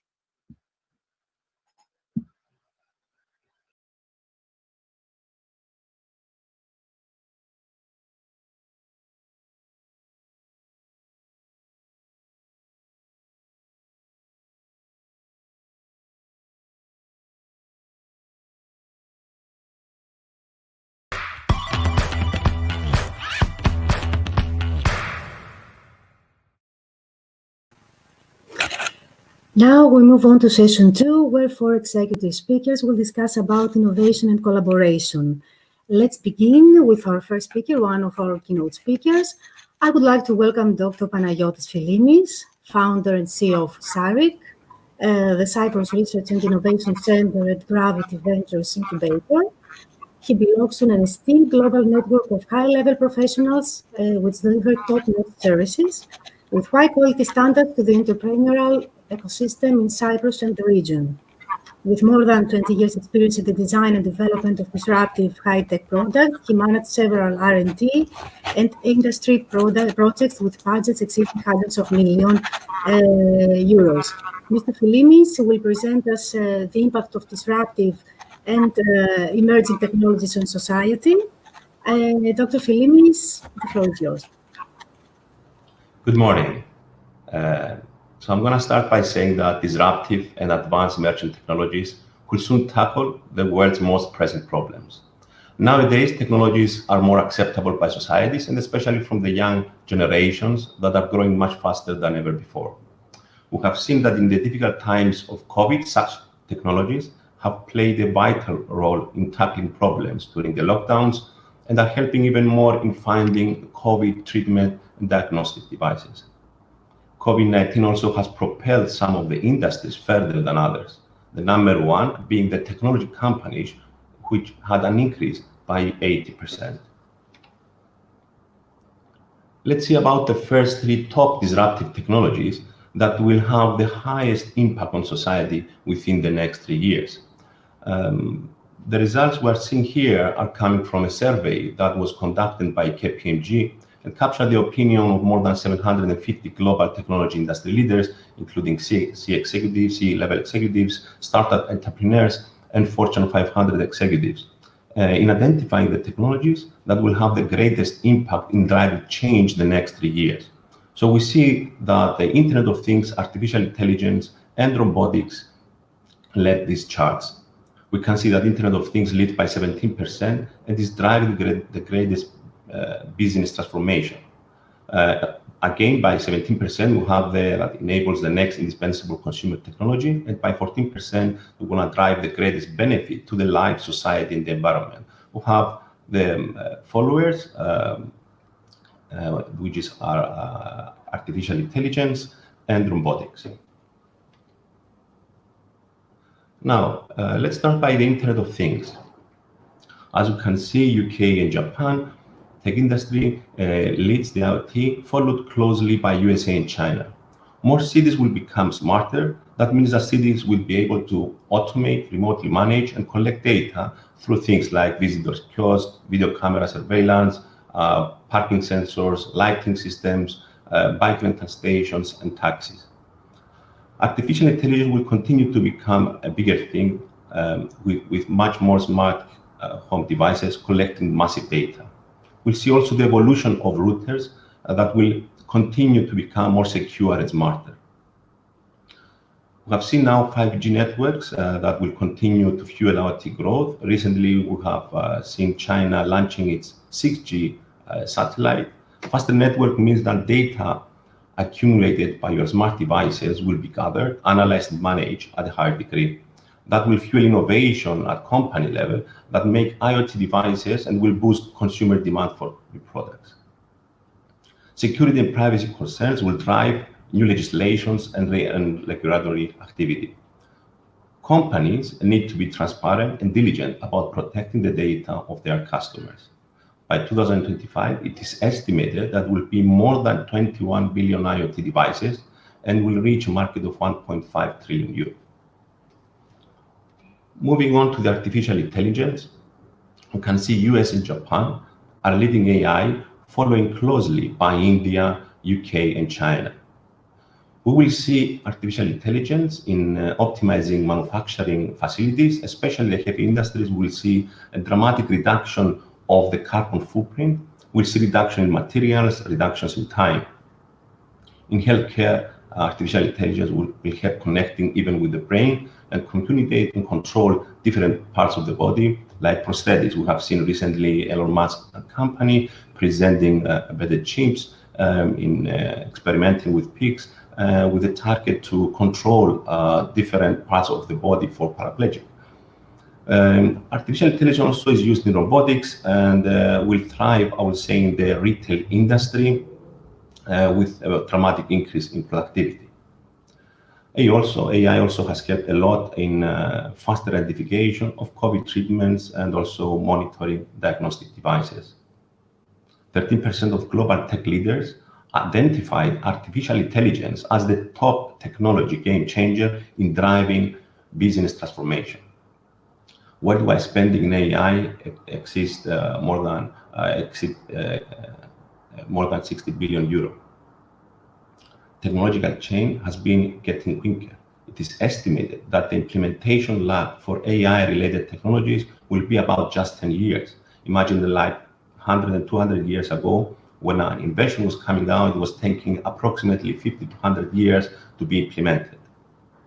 So in 10 years from now, artificial intelligence could contribute to the global economy up to 15 trillion euros.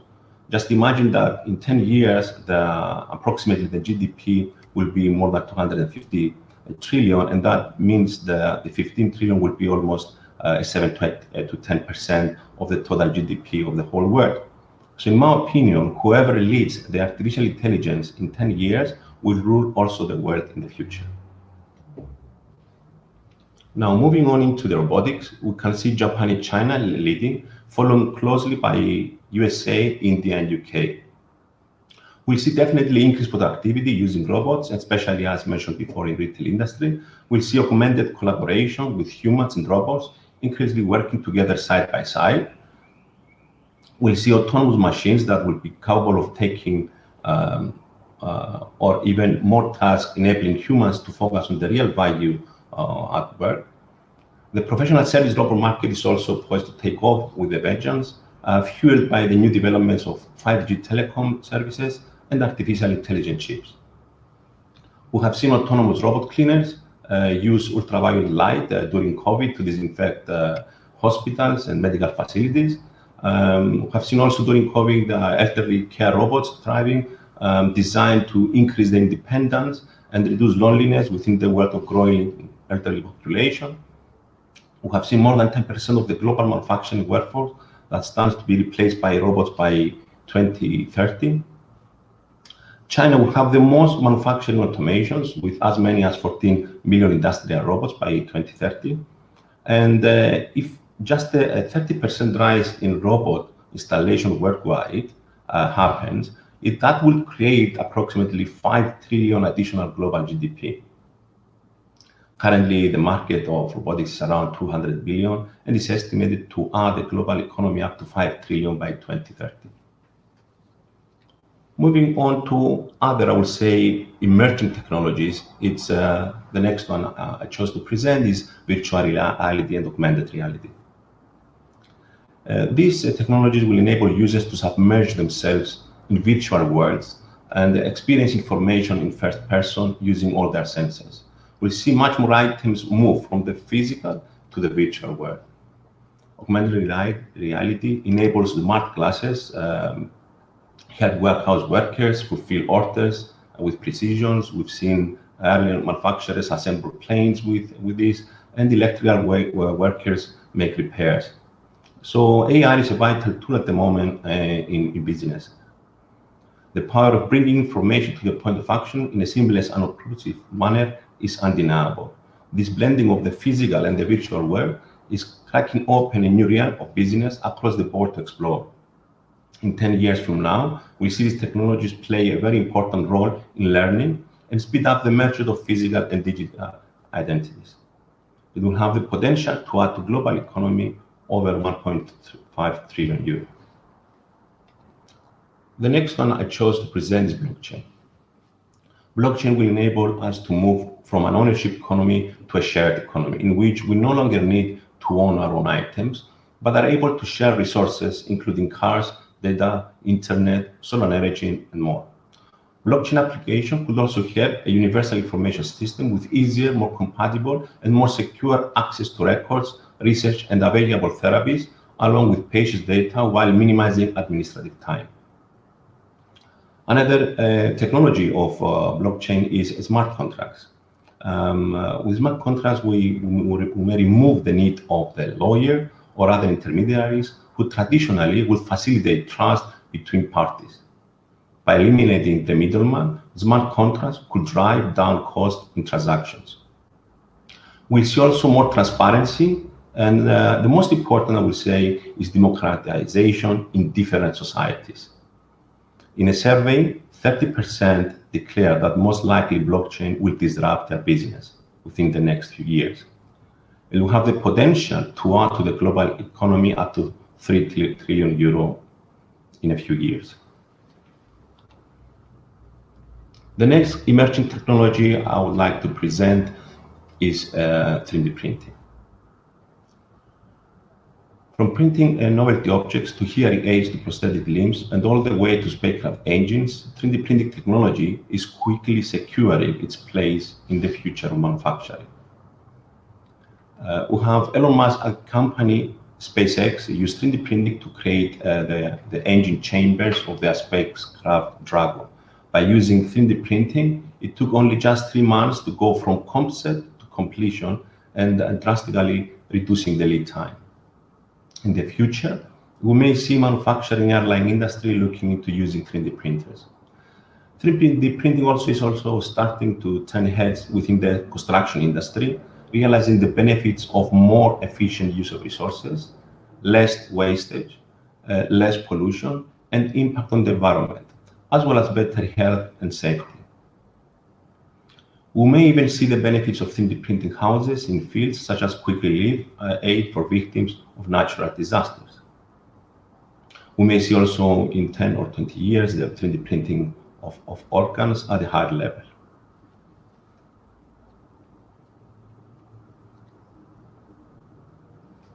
Now, moving on to present a little bit about the challenges that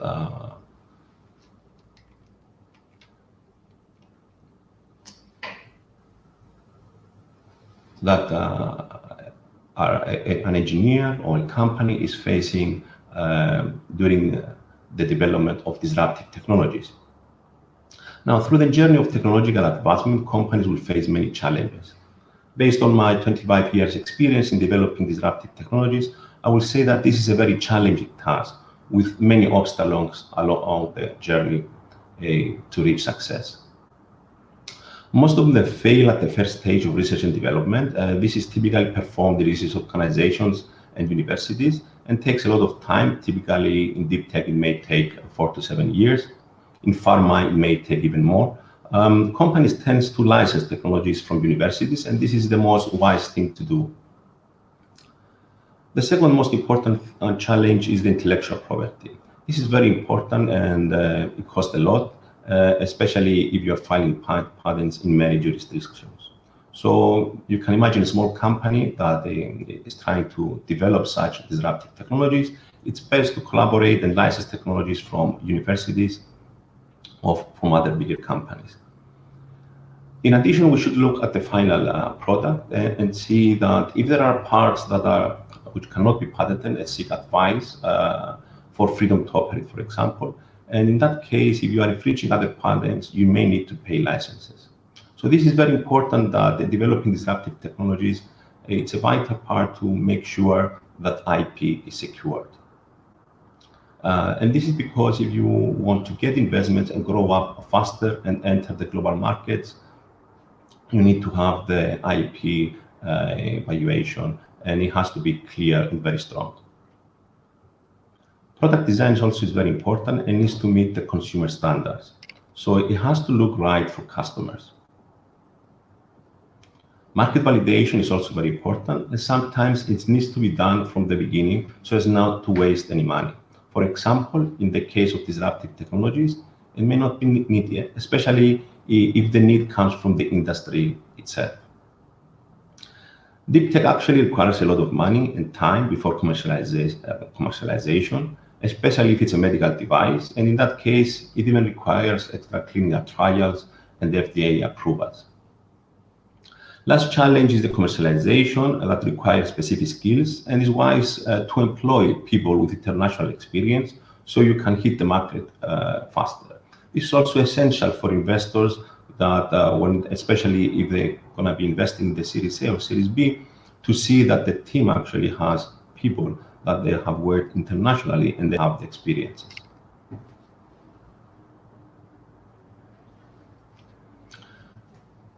Now, staying on top of emerging technology trends, it's really very important.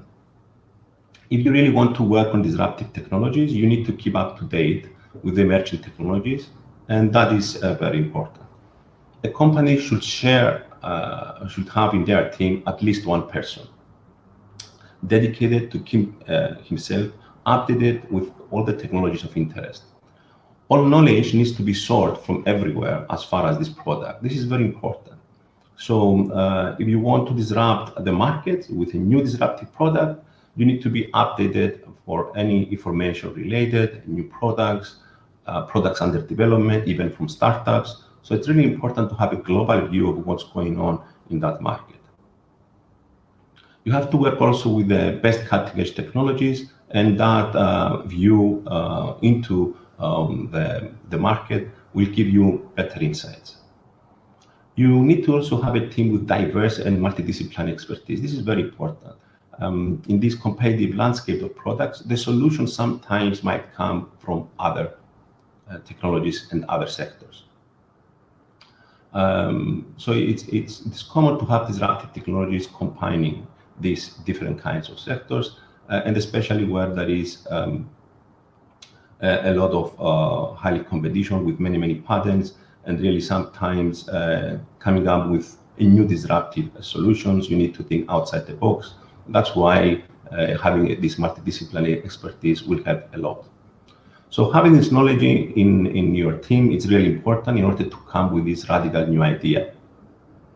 You have to be also receptive to new knowledge and news. Send your personnel for training, also in new technologies. You need to use diverse sources of inspiration. You can use external experts coming from the industry, especially those that they know very well the market, and they will identify whether your product is and this disruptive product is really gonna sell in the market. You have to be also having your own social and print media, which are very important to showcase and attract investors. And obviously training your personnel.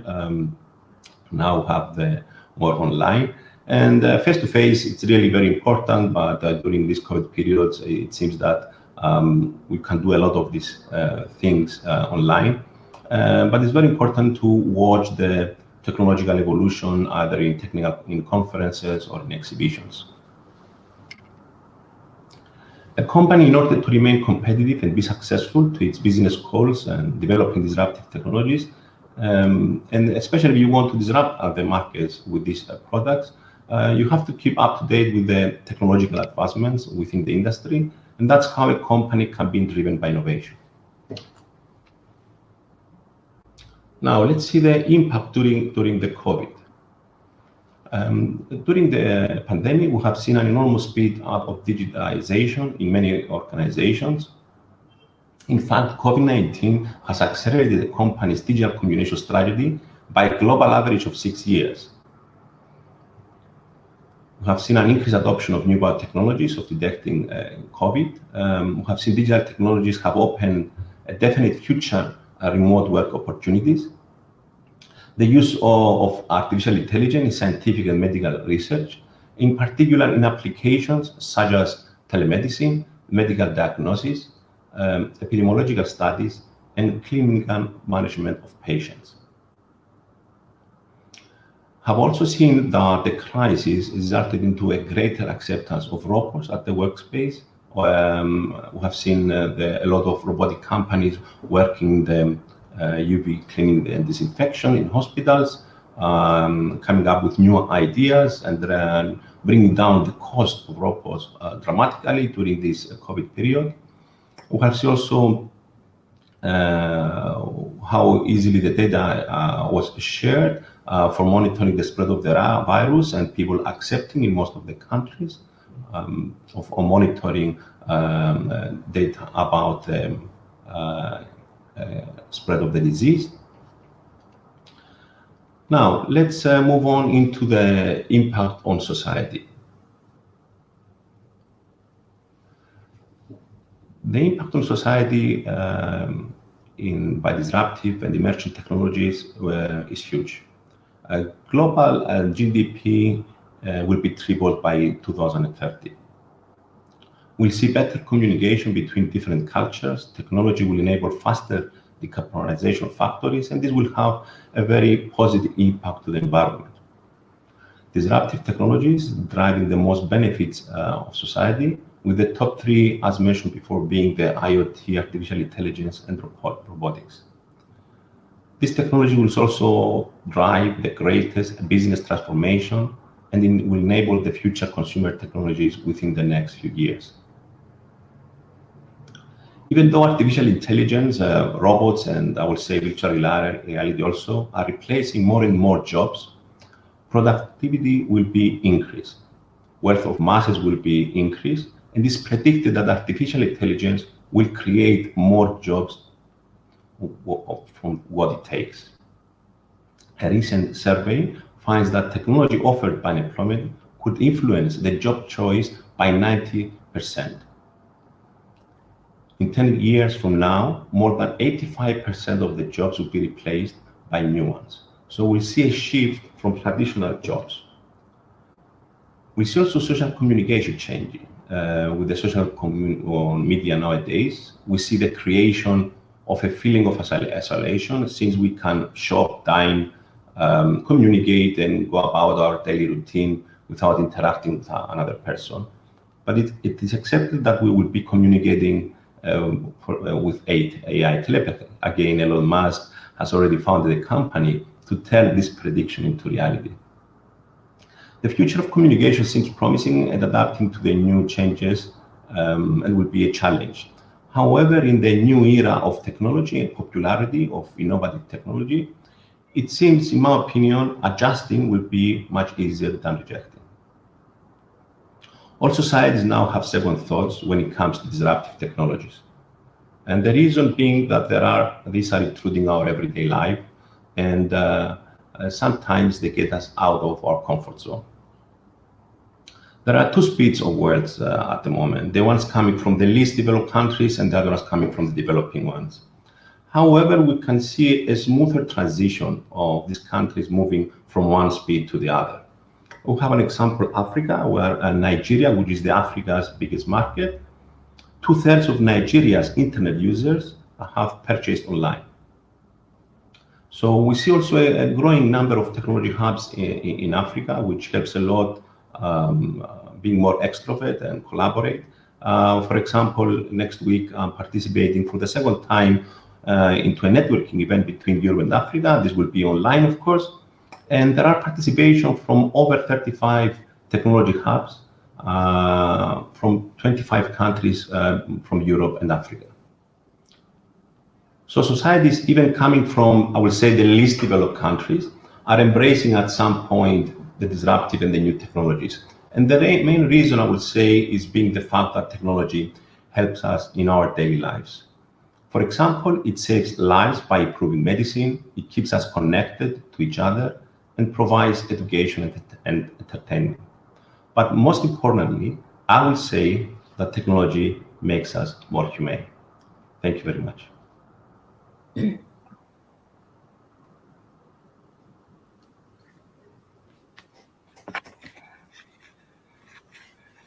Well, thank you, Dr. Filimis. Your presentation was really interesting and enlightening. Now we continue with Dr. George Keramidas, our second speaker from Think Silicon SA, a company who managed to close an important deal, the largest acquisition in the field of high technology in Greece. Its success story sets an example for many companies. Dr. Keramidas will present us the ultra-low power hardware accelerators and the approach of Think Silicon. Dr. Keramidas, the floor is yours. Okay, thank you very much for the invitation. So Good morning to everyone. My name is Georgios Karamidas. I'm a contractor and external collaborator in Think Silicon, and I am also an assistant professor at the School of Informatics at the Aristotle University of Thessaloniki. In fact, in this presentation, I'm not going to talk about the success story of Think Silicon. I'm not going to talk only about Think Silicon, only about one company, but I'm going to talk about two companies, which is Think Silicon and Applied Materials. And this is because Think Silicon was acquired around 6 months ago by the large corporate which is called Applied Materials. So let me start with Applied Materials. Applied Materials is based in US, and it is a large corporate. And this company actually develop the materials. That is the name Applied Materials. The materials that are used in order to develop semiconductor products and display products. In other words, this company, Applied Materials, the customers of Applied Materials are all the companies sorry, there is something, small problem. Okay, I think it's better now. Like I said, Applied Materials is a big corporate, which means, and as we can see in the slide, the company has more than 14 billion revenue per year and has more than 22,000 employees in more than 18 countries all around the world. And what is exceptional with this company is that Applied Materials really wants to develop new and innovative products, and this is proven by the number of patents that has this company. Actually, there are more than 13,000. The company has more than 13,000 patents. So around 2 years ago, Applied Materials decided to enter to the area of AI, to the area of artificial intelligence, and develop new and innovative products for this market. And let me say a couple of words about the area of artificial intelligence. Actually, this area is not new. It is an old area, but this area, the area of AI has received particular attention in the last years for two main reasons.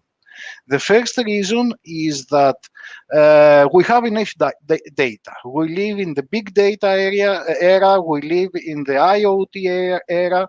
So we have enough data in order to use this data to train the machine learning models, the AI models. The second main reason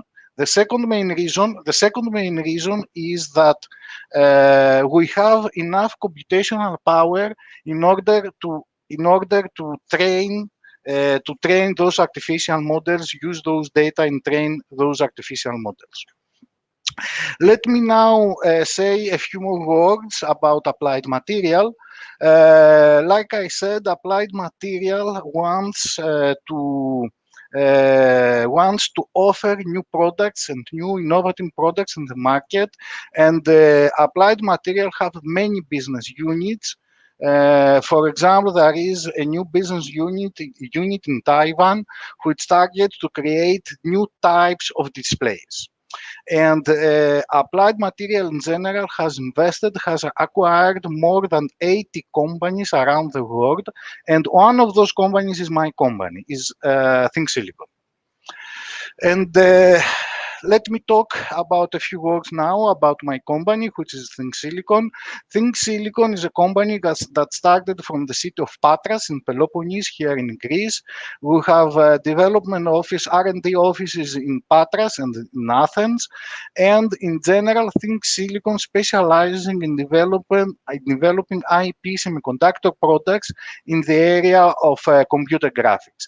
The actual expertise of the company that is that it can develop ultra low power products. In other words, ThinkSilicon develops graphics processor units or GPUs, ultra low power. In other words, ultra low power GPUs. In the slide, you can see the various customers, big customers of the company, which is ST Microelectronics, Dialog, and Huami. So the target market of the company is the so-called market of microcontrollers or MCUs. And some representative products of this market can be seen in the slide. MCU products or microcontroller-based products are products that have many limited resources in terms of computational resources and in terms of memory, of available memory. This means, and due to the main limitation, the state of practice in those products is the so-called cloud-first architecture.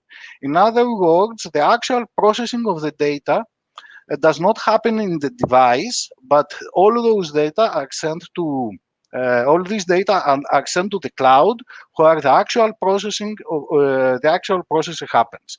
And as you can imagine, this is catastrophic both for the quality and also from the power consumption of those devices.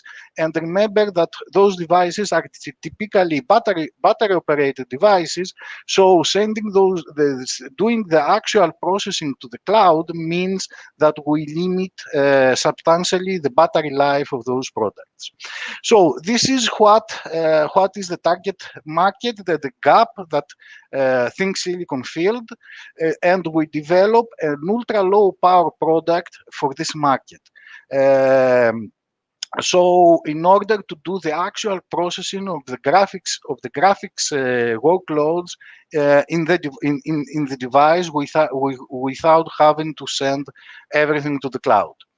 The product that we developed is called Nima, and Nima is the word thread in Greek, and this is because our processor, our ultra low power processor, is a multi-threaded processor. So going from the technology to the business part, ThinkSilicon has the so-called IP license model, which means that we do not actually fabricate the chips. We sell to our customer the design of the hardware and also all the software stack. So our customers are the chip fabricators. So this slide shows the base architecture of the Nima GPU. We have to notice here that the target frequency of those GPUs are very limited, which is 50 to 200 megahertz, and the available memory is typically smaller than 1 megabyte. And this is actually the problem that we are solving in ThinkSilicon. We managed to produce smartphone-like graphics and user interfaces, which is intensive and computational intensive algorithms, and we managed to run them in a device with limited memory and computational resources. So let me now move to the software part, of our graphics processor. Apart from the hardware, we also sell a complete ecosystem on tools, which is which is a set of tools that can be, and most of the tools are available in our website, and those tools help our customers either to evaluate our solution or help our customers to develop code, to develop new graphics applications for our GPU. For example, the tool that you can see in the left upper part of this slide is called NIMA Bits, and this tool exists in our website. And this tool is a complete system. It contains the hardware for our GPU. It contains the hardware of our GPU in a special format for a special kind of devices, which is called FPGAs, the whole software stack, and the necessary documentation in order to download and test and evaluate our system, our products in your laboratory using common devices which called FPGAs. So Think Silicon is almost 10 years in the market, and we have developed various products. All those products right now are based on the NIMA GPU, on the NIMA microarchitecture, on the NIMA GPU, and those products vary either in the number of threads, in the number of cores, in the number of operational frequency, but also in the number, but also have special, let's say, extension. For example, there are products that have a special extension in order to accelerate video applications. Let me now move to the AI area. Apart from the graphics products, we are now in the phase in which we are developing a new product which targets to accelerate machine AI and machine learning algorithms. The name of this product is called NEOX, and again, our target market is the ultra low power market. So we are targeting to develop the most power efficient accelerator for machine learning and AI algorithms. The code name of this new accelerator, which is under development, is called NEOX. It has the basic architecture of a GPU, but it is optimized not only for artificial intelligence algorithms, but also in order to perform the so-called general purpose computing algorithms, which means that we can run various workloads there. And this microarchitecture is based on a new instruction set architecture, which has an open specification, which is called RISC-V. So in this way, we are entering also to the huge ecosystem, to the huge RISC-V ecosystem. So now going to the end, in this slide, you can see the expertise of the company, but you can also see how the company is organized internally. So we have the first group is the IC group, the hardware group, the integrated circuits group, which designs actually the microarchitecture and all the hardware for our products, the hardware components. And the emphasis here is not just to design the hardware, but we are developing new techniques in order to design ultra low power hardware. The second group, the group in the middle, is the system software group, which is actually develop all the graphics API, the low-level software, the drivers, and all the extensions for the video processing. And the third group is the AI SDK group, which is develop all the software stack from optimizing the machine learning models for our for the NEOX architecture.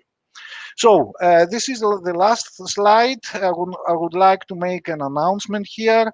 In the next period, we are going to open many positions in the areas that you can see in the slide, which is the area of microarchitecture, processor design and microarchitecture, the area of RTL design, the area of IP verification, but also in the areas of software like graphics software, low-level device driver software, and also many positions in the area of data science.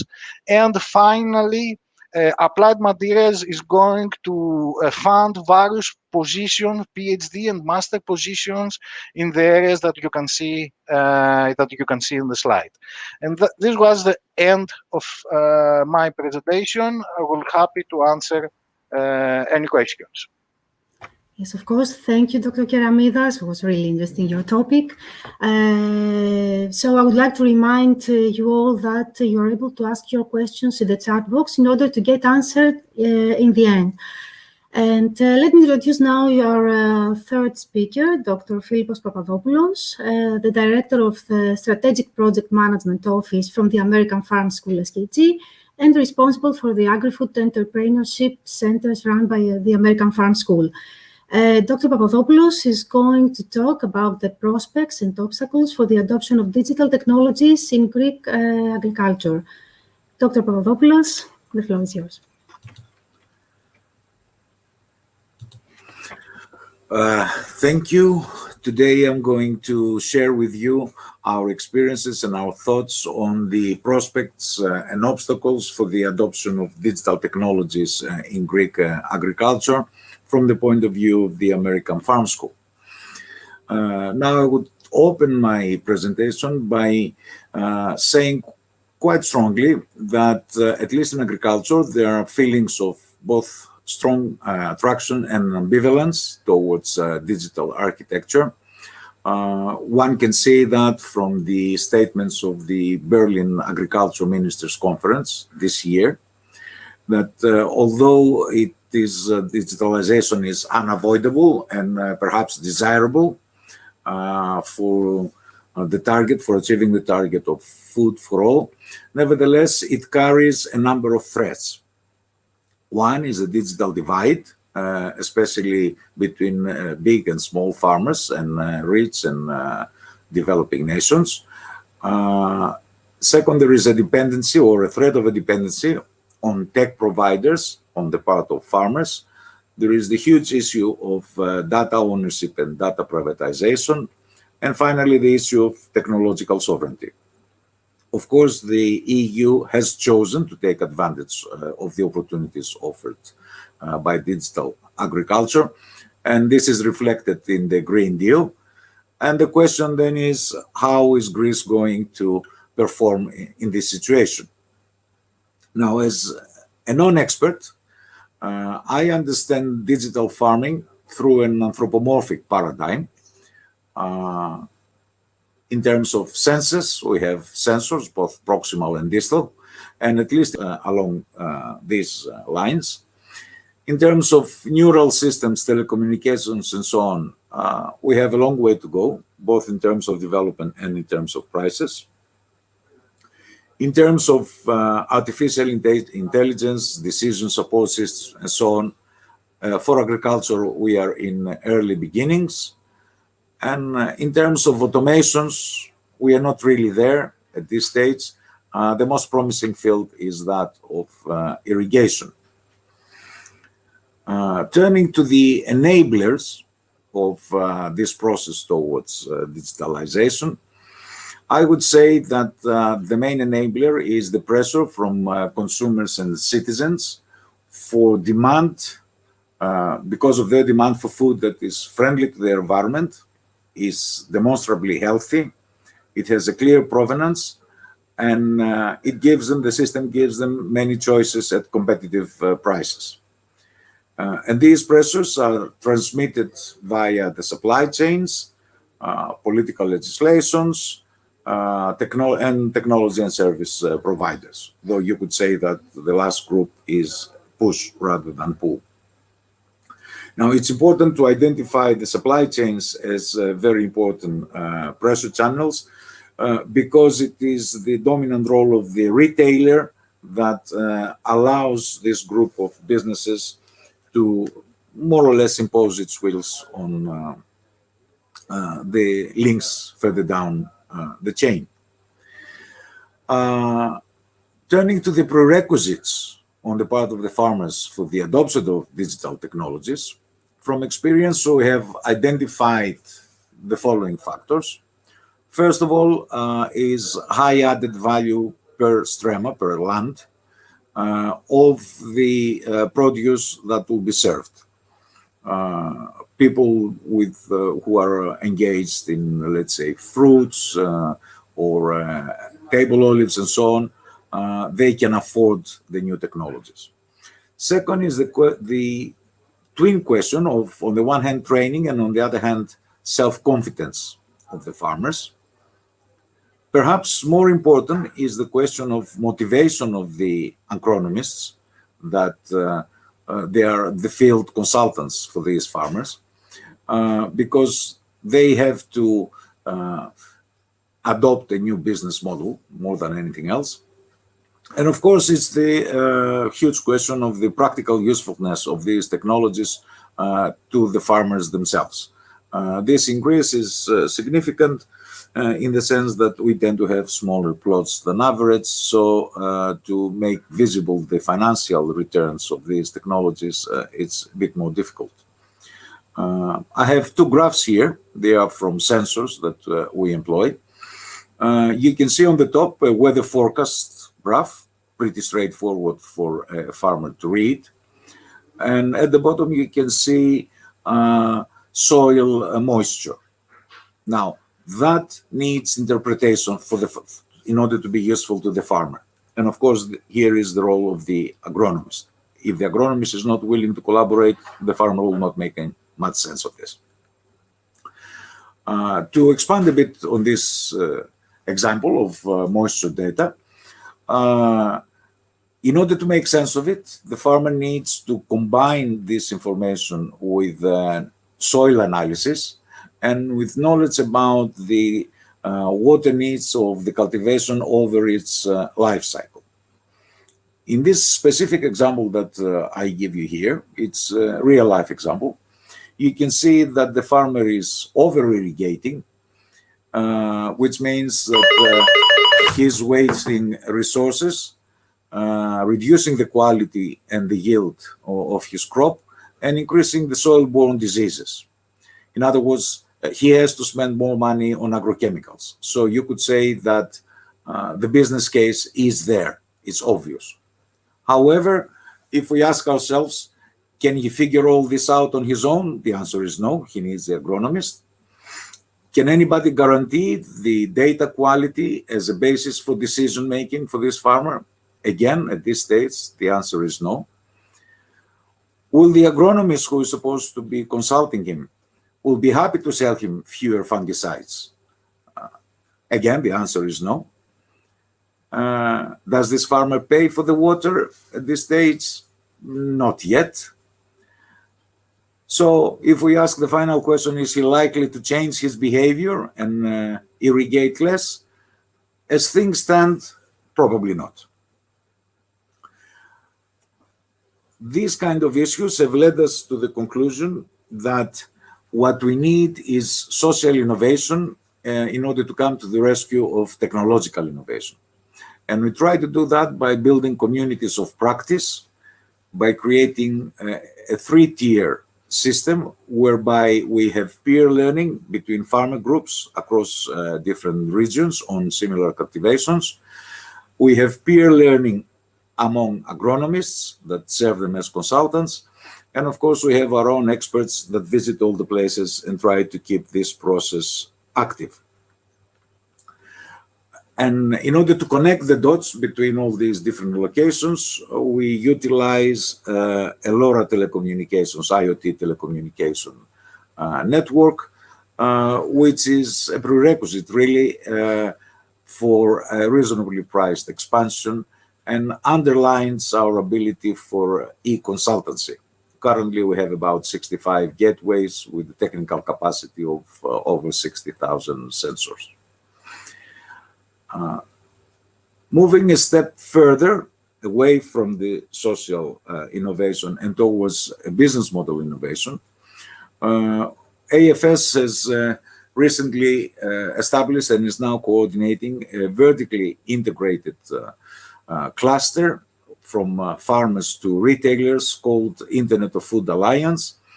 It is on a national level, and through it, we try to introduce a new business model of collaboration not in order to replace, because that would be unrealistic, but in order to enhance the existing model of competition between the different links of the supply chain, the classical Porter model, let's say. Now, as I said at the beginning, digital technologies are a tool. They are not an end in themselves. So the question is, what direction do you give to the implementation of these AgTech? Cost reduction as a promise on its own is not enough for the farmer. We need to develop a value creation proposition to make these products that are produced through these technologies more attractive in the market. Also, we have to adopt a transdisciplinary food systems approach, which has to be extended all the way into university syllabi. From experience, we find that young agronomist graduates and food science graduates are not really aware of the digital technologies. So the next generation is not there as things stand. We need to combine knowledge transfer, which means research organizations talking with farmers, with experience transfer. Farmers, peer learning among farmers. And this has to be both interregional and intergenerational. And finally, engage retailers, as I've so often said, in order to make that innovation visible to the consumers. In the pictures that I have here to the right, you can see a middle-aged farmer trying to show what manure looks and feels and smells like to a young student. And you can see the young agronomist's reluctance to engage.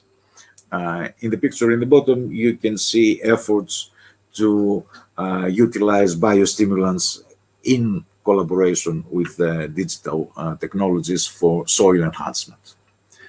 Thank you for your attention. I'm available for any questions you might have. Thank you. Well, thank you, Dr. Papadopoulos, for your presentation and your input. Of course, the chat is open for your questions in order to get answered in the end by our speakers. And now we move on to our last speaker for this session, Dr.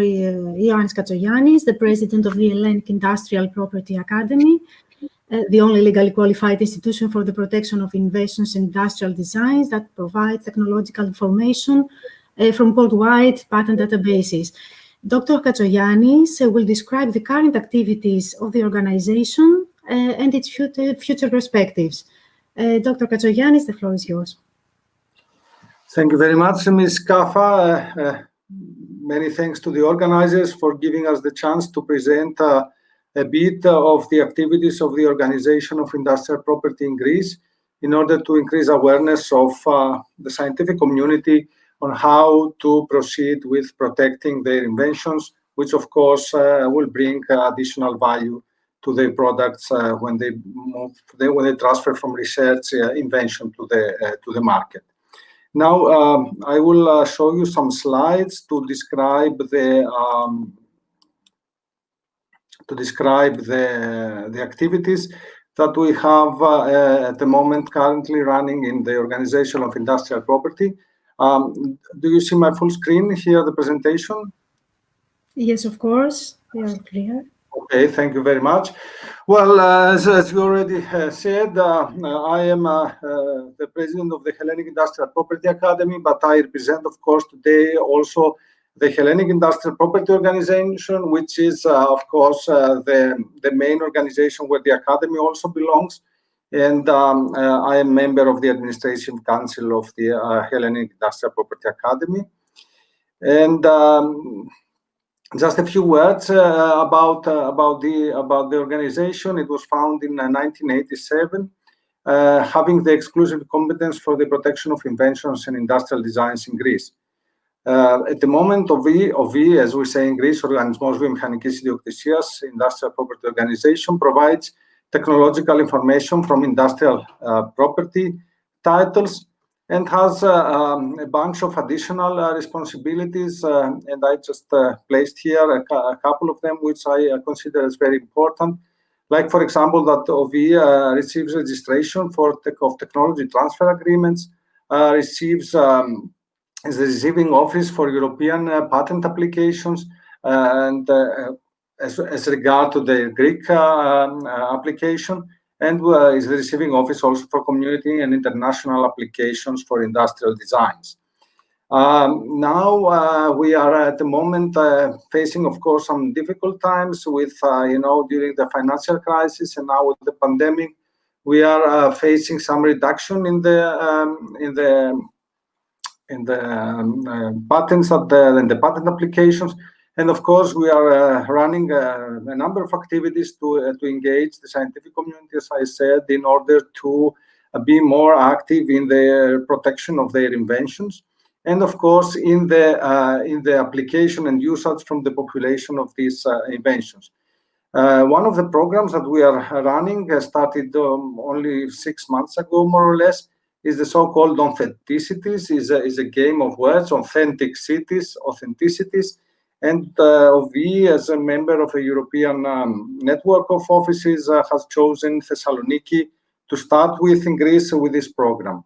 And what this program is that it's a coordinated effort by the EU YPO in close cooperation with the European Union offices to cultivate in European citizens, and in our case, in the citizens of Thessaloniki, a culture of buying only authentic products.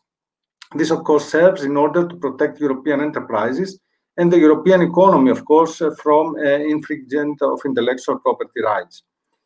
And further aim is to create and maintain a vibrant network of European cities that constantly promote the market for authentic products.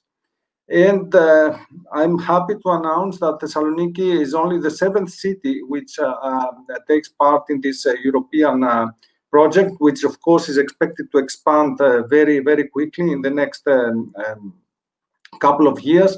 The first cities that took place and started was Alicante and Malaga from Spain, Paris from France, Rome, Ravenna, Serbia, and Milan from Italy, and Thessaloniki is now the city joining from Greece.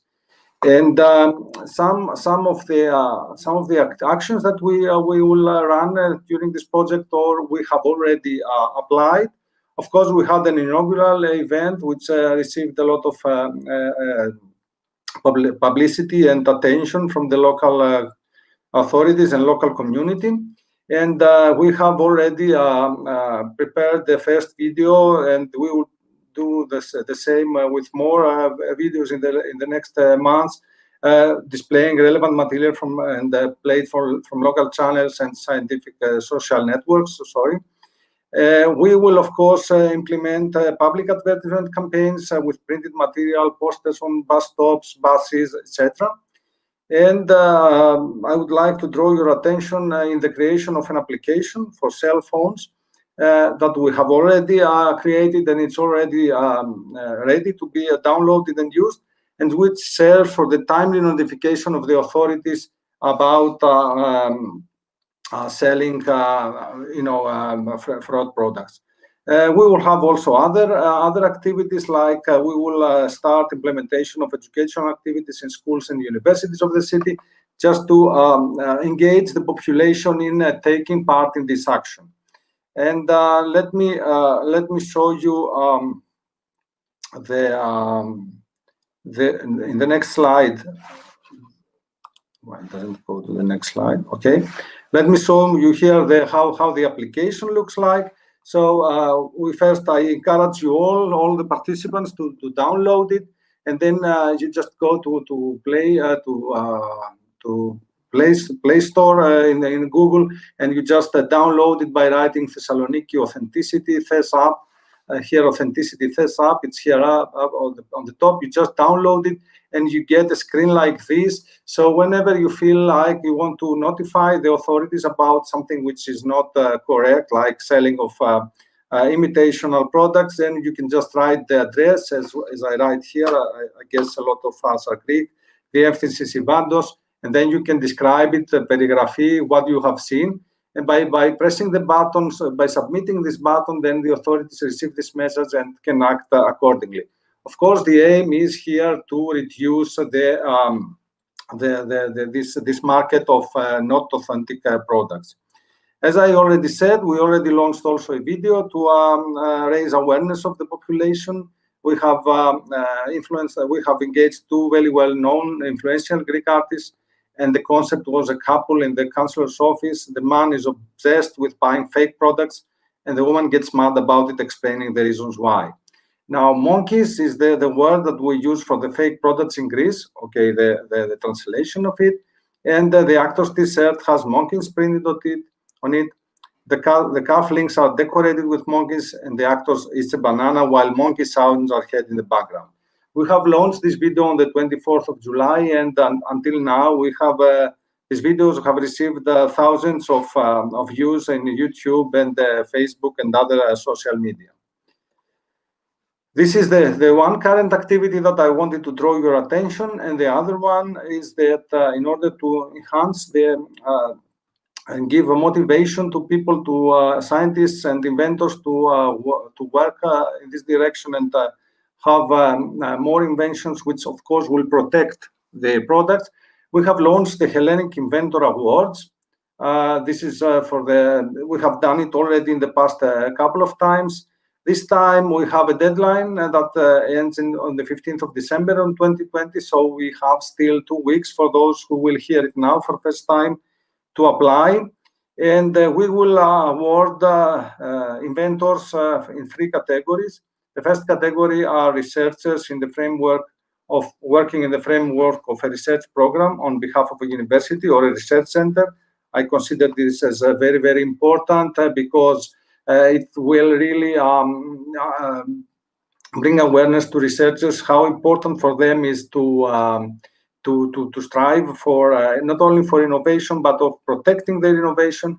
And actually, just a parenthesis here, yesterday in a webinar that I participated also with the presence of the Minister of Education, Professor Digalakis, he noted that in the new legislation, which will cover the university's operation, the patents, the number of patents in international organization will be an important asset for the promotion of academic staff in the Greek universities. Now, the second category is employees in small and medium enterprises, and of course, always the power is also the independent natural persons who have an idea and create this idea and apply for a patent. So the application forms and all relevant information can be found on the website of the organization, which is www.ov.gr. And there you can find very easily, once you get in, apart from the deadlines, the eligibility criteria, how to apply, and so on.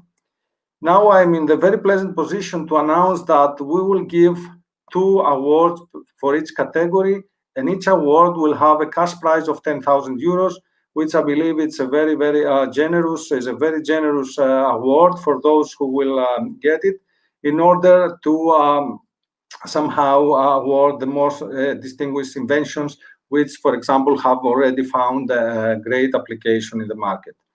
The awards will be offered by the Minister of Development and Investment in a special honorary ceremony, which will be organized by the Industrial Property Organization, hopefully after we have finished with the pandemic, that we could do it in person somewhere in a very nice location. Now, regarding the future perspectives, the Hellenic Industrial Property Organization last year found the Hellenic Industrial Property Academy, which will run, let's say, under the example of the European Patent Academy. And its aim is the development of a national education and training system in the field of industrial property. Through these activities, we aim to strengthen Greek innovation, because actually what we intend to do is to create, for first time in Greece, the so-called patent agents. Patent agents will be a scientist who will have a strong technical background,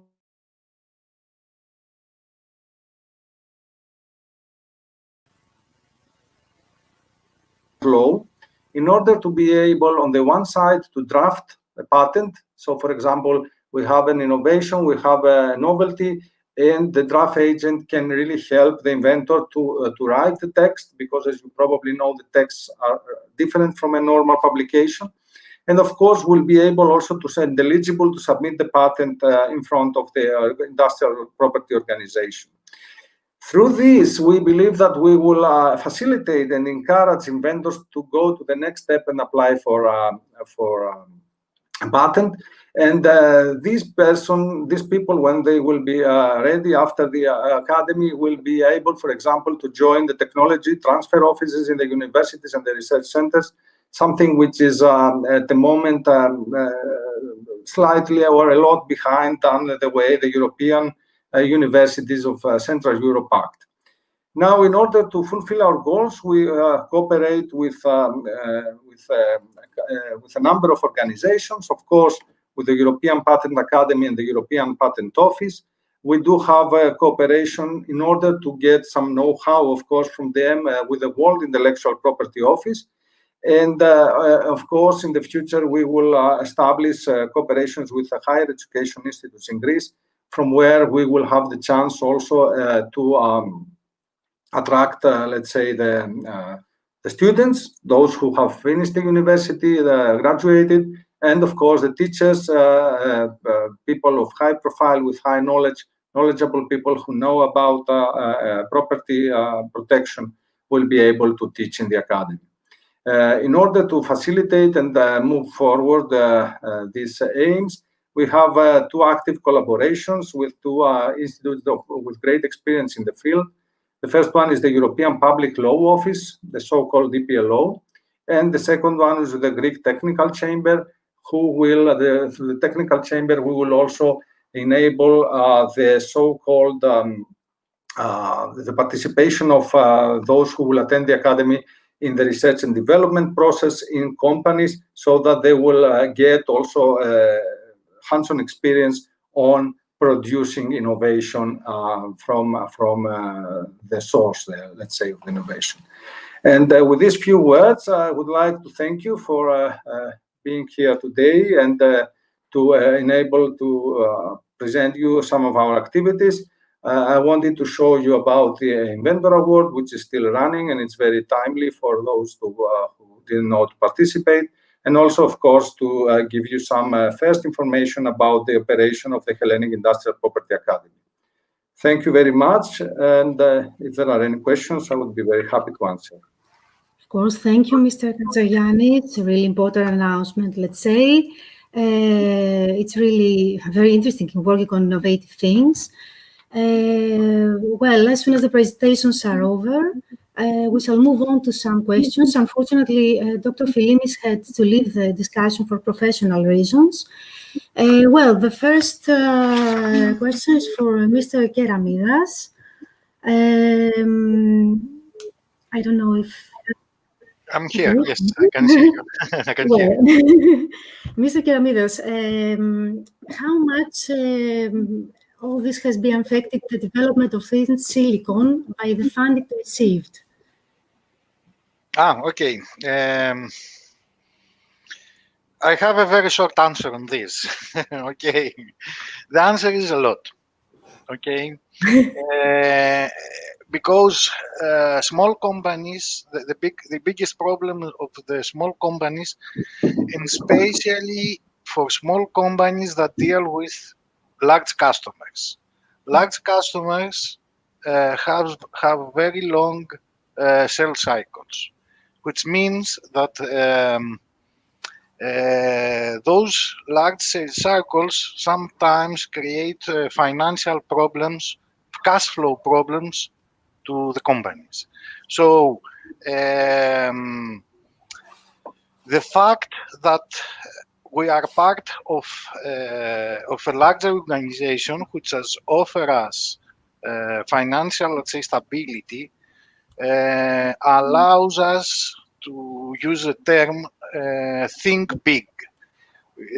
We can think big right now. We know that We can invest in research, we can invest, we can evaluate, we can test solutions, and at the end of the day to end up with a very innovative product.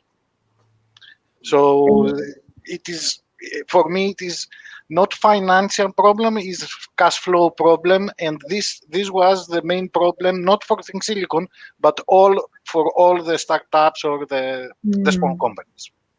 So it's not so easy also for Greek companies to get funding by international funds, from what you said. Yes,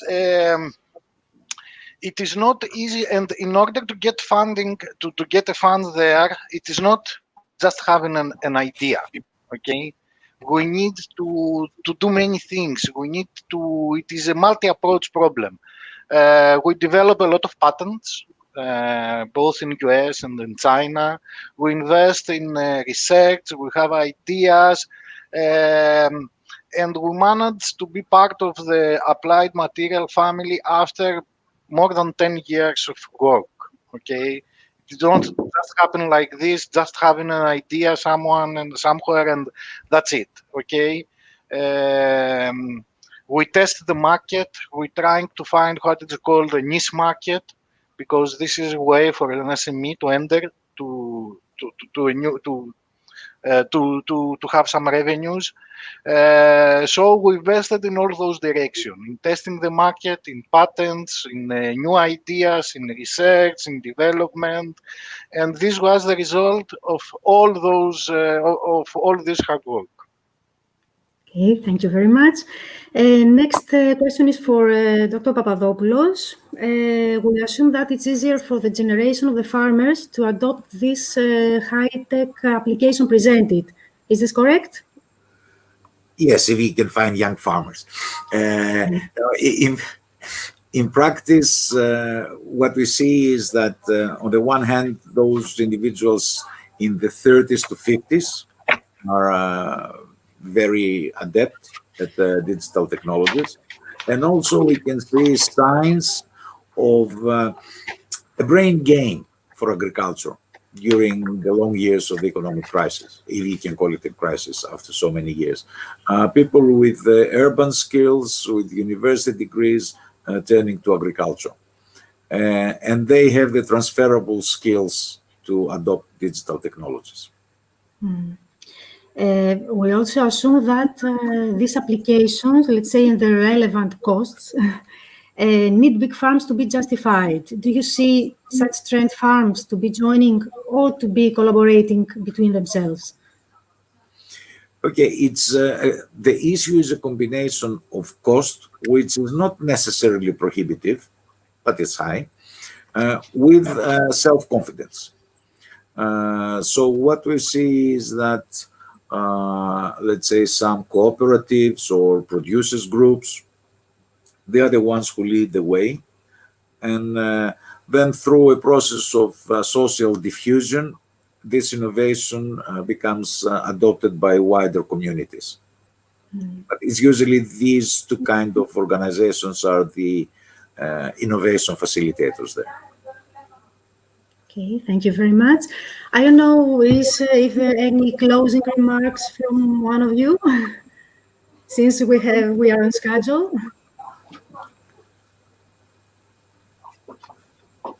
Okay. Excuse me, may I answer also the question? I see a question for my talk from Mr. Pamvalis.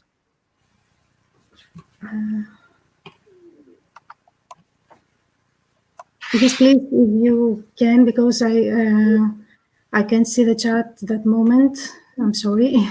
Okay, just because it's very interesting and important question, I believe. So the question is, if we believe, we assume that the level of patents in Greece is much lower in relation to North Europe. If this is correct, and how we can improve this? Yes, of course, it is much lower because it's obvious we are far behind the mechanisms that North Europe, Central and North Europe applies in order to drive the inventors through the patent and then through the creation of spin-off startups, and then making it making knowledge into market. I will just give you some data, an example regarding the Greek universities and research centers regarding their productivity and quality of research production. In Europe, we are almost in the median values, and we rank a 9th country in Europe regarding number of papers, total citations, impact factors of journals, and so on. When we go and we put this data, however, how much of this knowledge has been transformed into patent and then into a commercial product, then we are about 20th in Europe. So we are really far below other, I would say, even less developed countries. Now, as far as it concerns the industrial property organization, as I already tried to put the message through my talk, was that we have a lot of actions trying to increase awareness to the scientific community about this. For example, I also, as a member of the university, I'm a professor in the Aristotle University of Thessaloniki, have talks with people interested. Let's say some time ago, I had a discussion with a professor who told me that how can I, if I do a PhD, how can I apply for a patent? We all want to have papers well ahead in order to present, and I had to explain that you can just get a priority number, so you can apply for the patent, then immediately afterwards you can publish your work once you have the priority number, for example. And then we have also opened regional offices in Greece, in several places in Greece, where interested people can go and get relevant information much more easier than through internet or telephone. And just to give some data, let's say the office in Thessaloniki works in the university, so we have this option for academics to really go and get from first hand, let's say, the information. But the responsible person, our colleague there, told me that we do have a lot of interest from the population in Thessaloniki, so outside the university, who go there and get the information they need. We do have also other actions, and one latest that we decided is to decrease a bit also the fees for applying and for maintaining the patent. And this, we believe, such measures might in the future help to increase a bit the number of applications that we receive. Well, thank you very much, Mr. Katsogiannis, for your input. Thank you all very much. It was a great honor to have you here with us today. Thank you for joining us. Now we're going to have a 30-minute break, and afterwards we will proceed with session 3.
Together with me, I have Dr. Panagiotis Philinis, who is the founder and CEO of CSIRIC, the Cyprus Research and Innovation Center, and Gravity Ventures Incubator.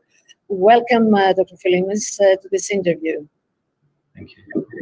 And of course, we are during the 7th Technology Forum with a lot of interesting lectures. And what, first of all, I would like to ask you, Dr. Philimis, is that undoubtedly technology has shaped the way we live our lives. We can handle unlimited amount of information with our fingertips and endless ways to instantly connect and communicate. So we can't help but to wonder what's next. What do we expect from the field of disruptive and emerging technologies? Indeed, for decades, human beings have used technology to make day-to-day life simpler and more comfortable. Some of these new disruptive and emerging technologies are the artificial intelligence, which is already used in several sectors. For example, we see artificial intelligence optimizing manufacturing, targeting dramatic changes in carbon footprint. We'll see definitely reductions in materials and time. In healthcare, we may see connection with the brain and communicating different parts of our body. For example, like prosthetics. We have seen actually artificial intelligence help a lot in fast identification of COVID treatment. Worldwide, there is an expenditure in AI of more than 50 billion in 2020, and it's expected that in 10 years from now, AI as a top technology could contribute to the global economy of more than $15 billion. Other technologies is like virtual reality and augmented reality that will enable users to submerge themselves in a virtual world and experience information in first person using all their senses. We see much more items move from the physical to the virtual world. In 10 years from now, this technology will play a very important role in learning and will speed up the merge of physical and digital identities. It will also have the potential to add in the global economy of almost $1.5 trillion. Blockchain, for example, will enable us to move from the ownership economy to the shared economy. We already actually live that at this moment, and we don't own items with the blockchain technology. We're able to share resources like cars, data, internet, energy. But more importantly, we will see more transparency and democratization in different societies. And that will have really a very big impact. We've seen technology like 5G. 2 days ago, China has launched their 6G satellite. It will revolutionize actually a lot of things, including self-driving boats and other technologies. Other technology that I was mentioning is IoT, and maybe in the future we'll see a blend of robots and humans. That may happen in like 10 to 20 years from now. But all these technologies will have a huge impact on society. Exactly. This is the next question I was going to ask you. What is the impact on society? There are many social fields that would need game changers to proceed and develop, such as health, especially during pandemics, such as coronavirus, or computing and engineering. But what about workplaces and social communication? What do we expect there? Indeed, the impact to society will be huge. I would say society can be include into that impact economy. We can include also the better communication between different cultures, so it's the social aspects, and also technology will enable faster, as mentioned before, decarbonization of factories, and that will also have a positive impact to environment. So we have three elements actually. The impact to society is the social aspect, is the economy, is the environment. According to a recent study, actually, for disruptive technologies, the ones that will drive the benefits into society and will have the greatest impact within the next 3 years, it's IoT, artificial intelligence, and robotics. All those will be like 36% of all the technologies. And again, these ones will drive also the greatest business transformation within the next 5 years. So even though we have robots and virtual reality nowadays that replace, actually, as you mentioned, a lot of jobs, we are looking at tremendous reductions in time and increased productivity. We've also may see wealth of masses increased and also new jobs created. In fact, in 10 years from today, more than 85 of the jobs we know today will not exist. So we're seeing a shift from the traditional jobs. For example, during COVID-19, the last few months, we have seen an increase in digital transformation in some of the industries, like more than 70%. And these are the technology companies, it's the energy, it's the retail, it's the construction industry. So there are really a lot of opportunities with remote work. Now, you've mentioned about social communication. It's changing really with the social media nowadays. We see the creation of the feeling of isolation, since we can shop, dine, communicate, and go about basically our daily routine without interacting with other people. It is expected that we'll be communicating, and there's a prediction that maybe communicating with AI telepathy. Elon Musk actually has already founded a company to turn his prediction into reality. So the future of communication seems promising, and adapting to the new changes of communication will be a challenge, I would say. However, in the new era of technology and the popularity of the innovative technologies, as we know it, it seems adjusting to them will be much easier than preparing. And what about some other societies that are not so developed? Are we going to be having two-speed worlds if some societies are not ready to embrace disrupting technologies? Yes, definitely. I mean, I think we always had two speeds of words. The ones coming from the least developed countries and the other ones coming from the developing ones. So all these societies have second thoughts, definitely, when it comes to disruptive technologies. And the reason being that these are intruding in our everyday life, and sometimes they get us out of our comfort zone. But then again, if we have the new generation of young people that are more receptive to them, and the fact that the new generations actually are changing much faster than ever before, this percentage would be much higher of accepting and embracing the new technologies. So these two speeds of words actually exist. But I will say I have seen myself also this smooth transition of countries moving from one speed to the other. We have an example, Africa. Nigeria is the biggest market. And for example, there we have seen that 2/3 of the internet users in Nigeria, they have used online shopping. So, and we see also a very growing number of technology hubs, and they're more extrovert to collaboration. I'm actually participating for the second time. It's the second biggest networking event between Africa and Europe next week, actually. And there are participations of over 35 technological hubs from 25 different countries from Africa and Europe. So societies, even coming from the least developed countries, are embracing at some point the disrupting new technologies. And I will say that the main reason is the fact that technology helps us in our daily lives. For example, it saves lives by improving medicine. It keeps us connected to each other and provides education and entertainment. But most importantly, I would say that technology makes us more human.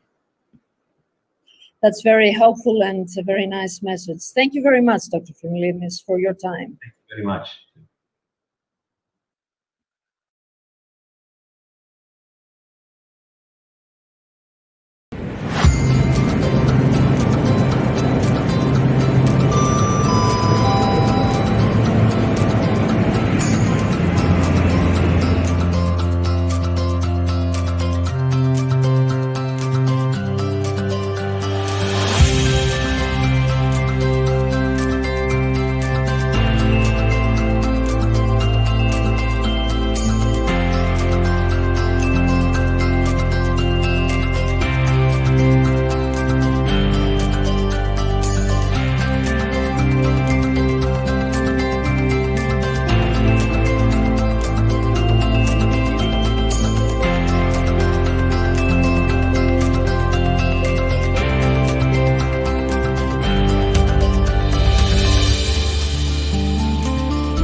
words I say. Don't get lonely when I'm not here. Please don't cry, you know you're the lucky one. Everybody frees their mind sometimes.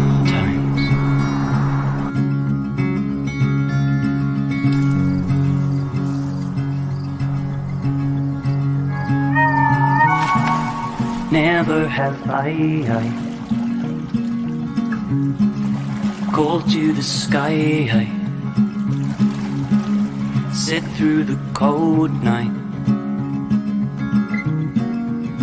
and watch the stars go by, and the morning rise. And in my dreams I wonder what it must be like for the birds that fly. And when we say goodbye, I wanna hear you say, don't go away.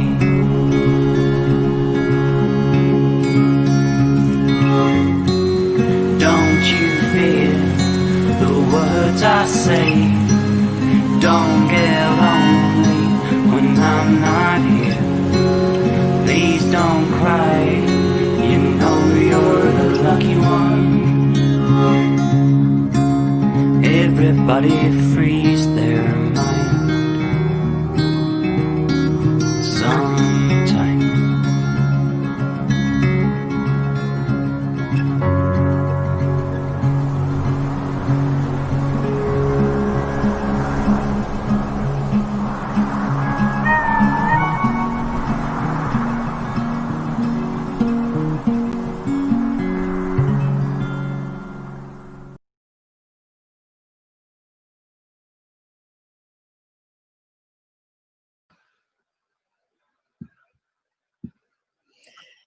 Mr. Bletzas, Mr. Michael Bletzas is a research scientist and the director of computing at MIT's Media Lab.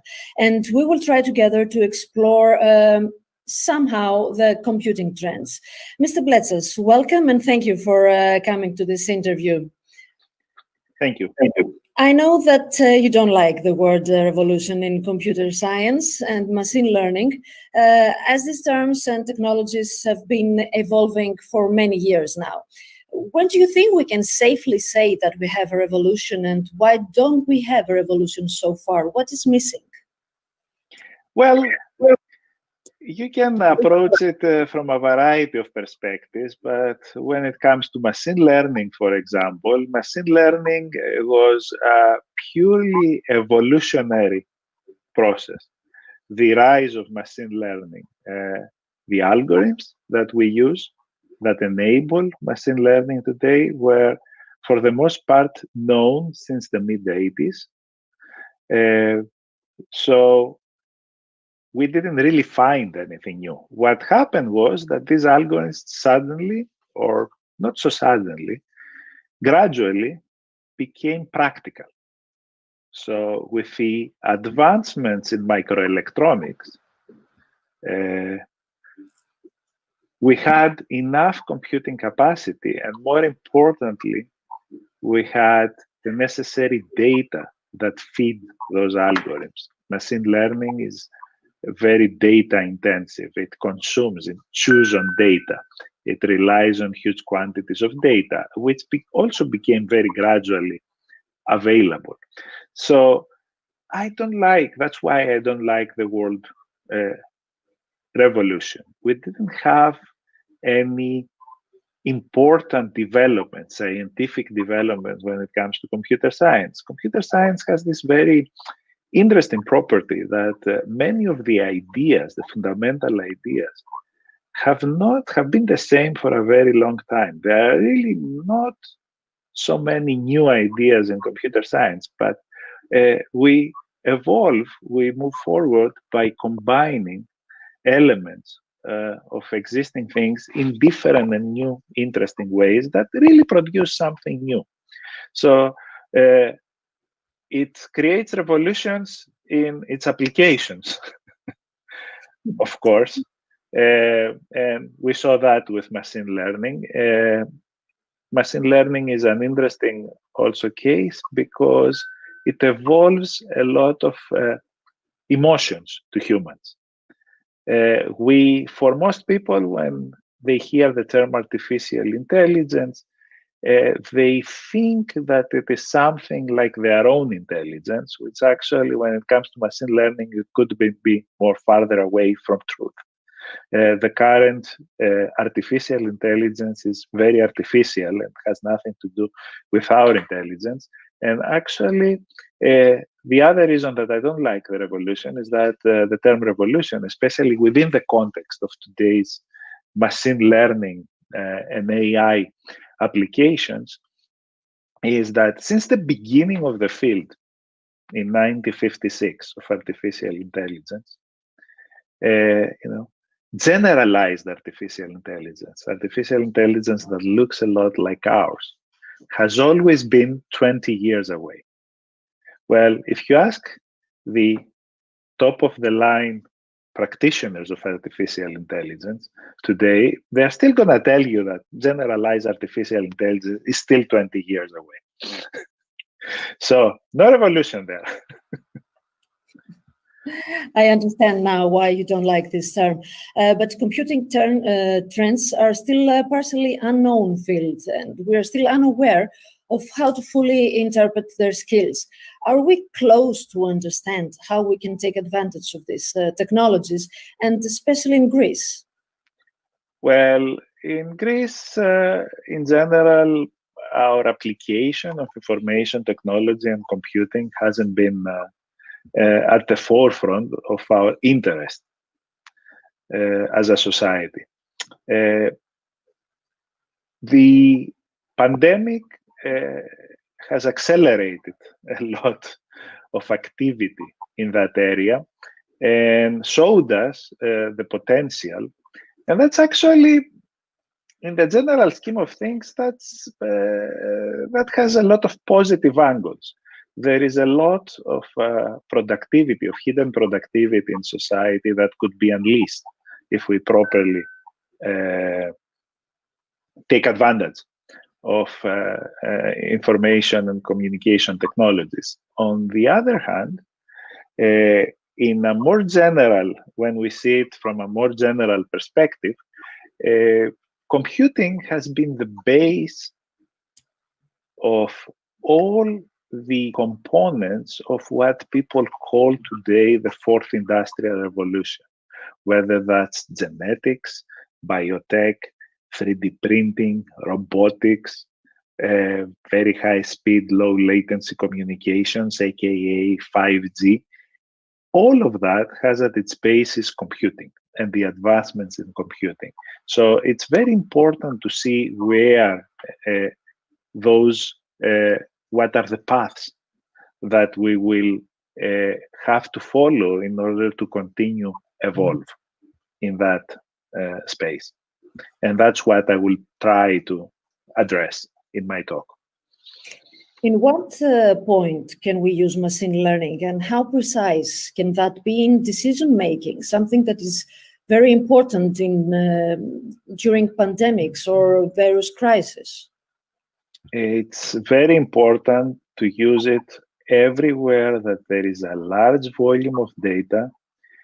The properties that we are looking into that data have multiple dimensions. Humans are not very good in visualizing relations that span multiple dimensions. We live in a 3-dimensional world, which has also a 4th dimension time. Anything beyond that is not very clear to us because we can't visualize it. Machine learning, on the other hand, is very good at that. It doesn't care about how many dimensions the data are and is able to find relations and correlations between data that are completely we can't see them. They are not visible to us. They are not visible to the human mind. So on the other hand, that's the important thing. It looks for correlations, and as we learn very early on in our graduate school careers, correlation doesn't imply causation always. And machine learning doesn't even understand how to deal with causation at this point in time.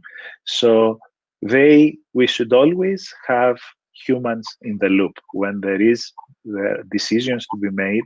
Humans have to review or be aware of those decisions that algorithms are making.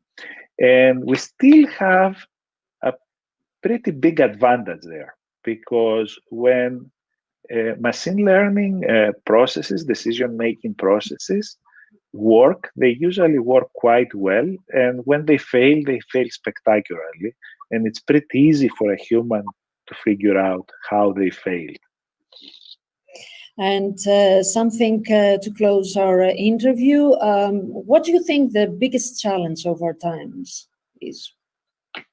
I think the biggest challenge of our times is energy and climate change. Those things, as you know, are very tightly connected to each other. We haven't, as a global society, agreed yet. We haven't come at a common level. And that's very difficult because a lot of people have different developmental levels. A very large percentage of the planet's population lives in poverty. Much smaller percentage than in the older days, but still a significant amount of a significant percentage of the total population. In order to raise those people out of poverty, we need a lot of energy. And carbon neutral might not be enough. We might have to be carbon negative soon enough. And that ties very well with my talk, because a lot of the developments and the trends in computing are driven by more efficiently using energy in computing. Even in computing, even in microelectronics that are considered to be very efficient, energy is what dictates at the end where we are going. Mr. Bletzes, thank you very much for this interview and your time. Have a great day. You too. You're very welcome. Thank you. Thank you.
Good afternoon. I am Agathi Galani, and I'm the General Manager of AI Cluster in Technopolis in Thessaloniki. After watching these wonderful videos, we have to move now to the virtual world again. And by the way, the third session is dealing with the virtual reality that we are living recently. The subject of the session 3 It is COVID-19, remote work challenges and opportunities. This session is a real example of the changes that COVID and the financial and social crisis that we are going through have imposed to our lives. We're working remotely, we are being educated remotely, and we have started living in a virtual world. What are the challenges for the economy, for the society, and for the psychology of the people? And at the same time, are there any opportunities? And how the government, the vendors, and the commercial companies face that? We are hosting 3 experts who will cover the subject, and from 3 different views.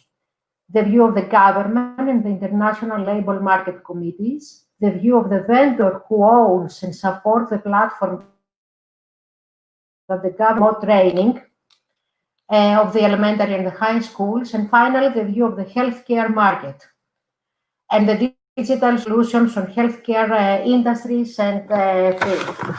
So we are starting with Mr. Panopoulos. Mr. Panopoulos is representative of the Ministry of Labor. He's a labor market data analyst. He participates. He's a member of multiple committees, among them the Rebrain Greece and digital committees. And we are looking forward to listen to his presentation because he will be the expert to present how the people face all these changes. Mr. Panopoulos? Could I speak in English or in Greek? What is best for you? For me, both are perfect. I don't know. Perfect. All right. It's up to you. All right. I will speak in English then, so as to be more easy for everybody to, let's say, see and check and view my presentation. As you said, I have the joy and the honor to participate to many different expert groups and working for the documentation and research department for the labor market for the Ministry of Labor and Social Affairs. So in order not to lose so much time, I'm going straight to my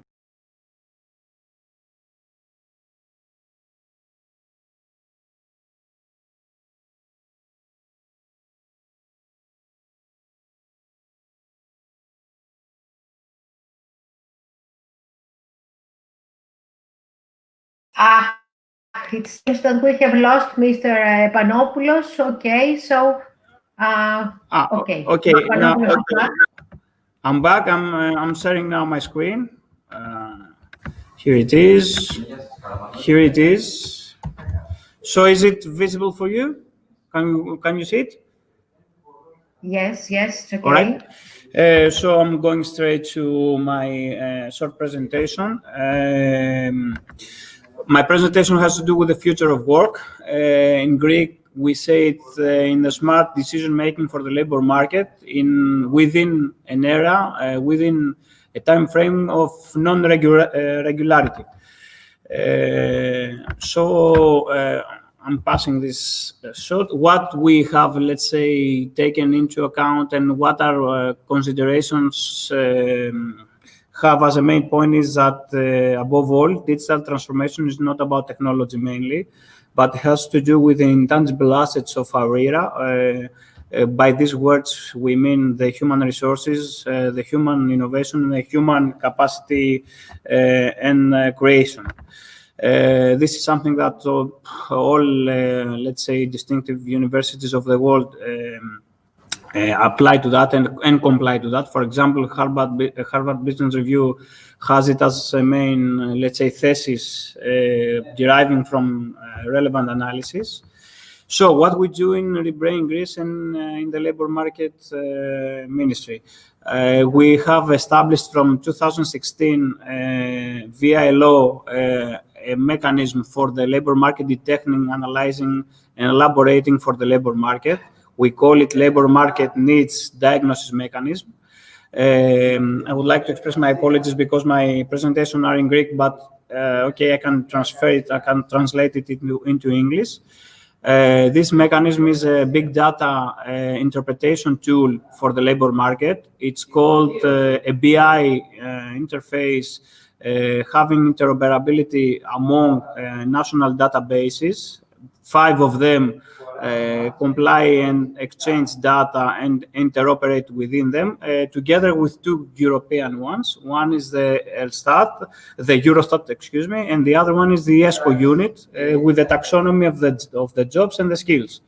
So upon this approach, labor market diagnosis mechanism becomes a monitoring tool for the labor market into periods of normality and non-normality. Yesterday, I have the honor to say you, the labor market diagnosis mechanism released its annual report for 2020, which is not in a book template or something like that, but in an interactive, let's say, digital tool. I give you some screenshots of this tool. One has to do with geographical data, having together quantitative and qualitative data in bigger axes. So you can watch here, for example, data and screenshots having to do with the pandemics and the regions. This is our forecast and what happened due to the pandemics and how did we correlate them. Here you can see the losses of jobs in excision of number, exactly in points, exactly in numbers. And here you can see the annual report of 2020, the interactive tool, which I was saying to you. This is a screenshot, but if you can go to the first, let's say, link here, you can see live with my partner Vaios Kotsios what we have done. Going from to another slide, you see more detail and more analytical data on the jobs creation among pandemics before and after. You can see different colors, which is, let's say, a notion of the dynamism of the sectors. You can see grand totals, but you can see also individual numbers up to number-to-number occasions. Here you can see a screenshot that we use as a tool so as to design policy measures for the green circular economy.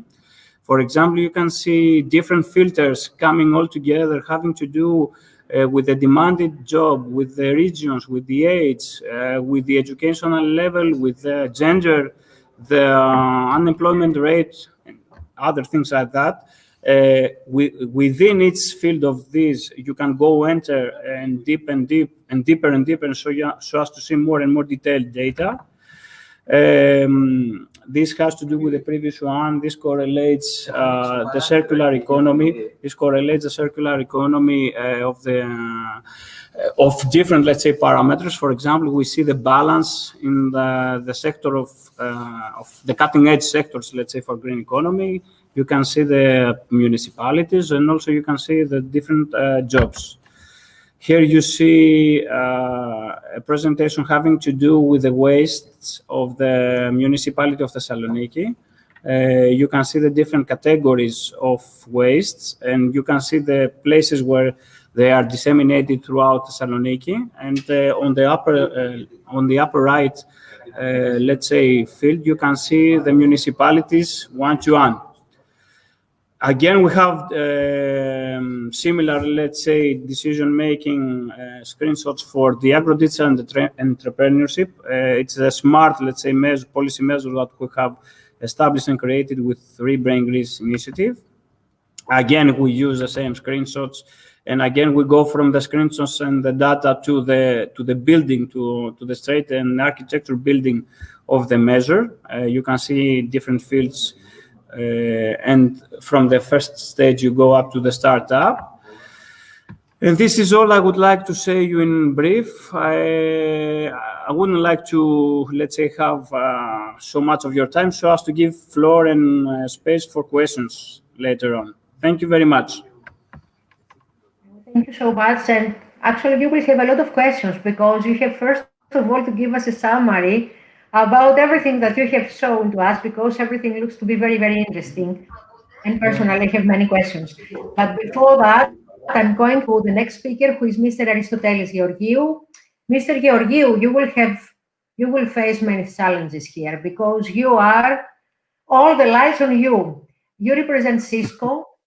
Cisco has WebEx. WebEx, it is the platform that was chosen by the government for the remote training at the elementary and high schools. And the last days, we have heard a lot about that. From the technical part, I can understand the technical problems, but the society has a different opinion. So, your presentation?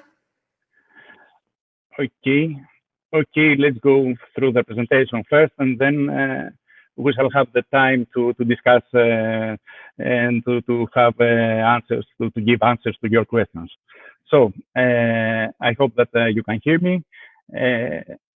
First of all, I would like to welcome you on the 7th Technology Forum, which takes place virtually due to the pandemic, the first time. My name is Aristoteles Georgiou. I work in Cisco for the last 12 years, and currently I'm the Territorial Account Manager for Greece, Cyprus, and Malta. And as you can see, the topic of today's presentation is digital transformation and how enterprises can gain competitive advantage in the post-COVID-19 era. A couple of years ago, a research institute, the Digital Business Transformation Center, undertook the biggest, most comprehensive study to date to understand digital transformation, which is what is happening and leads to digital disruption, apologies, which is happening and leads to digital transformation, and provide practical advice about how to handle it. In this study, the center surveyed nearly 1,000 senior executives from companies all around the world and covering 12 industries.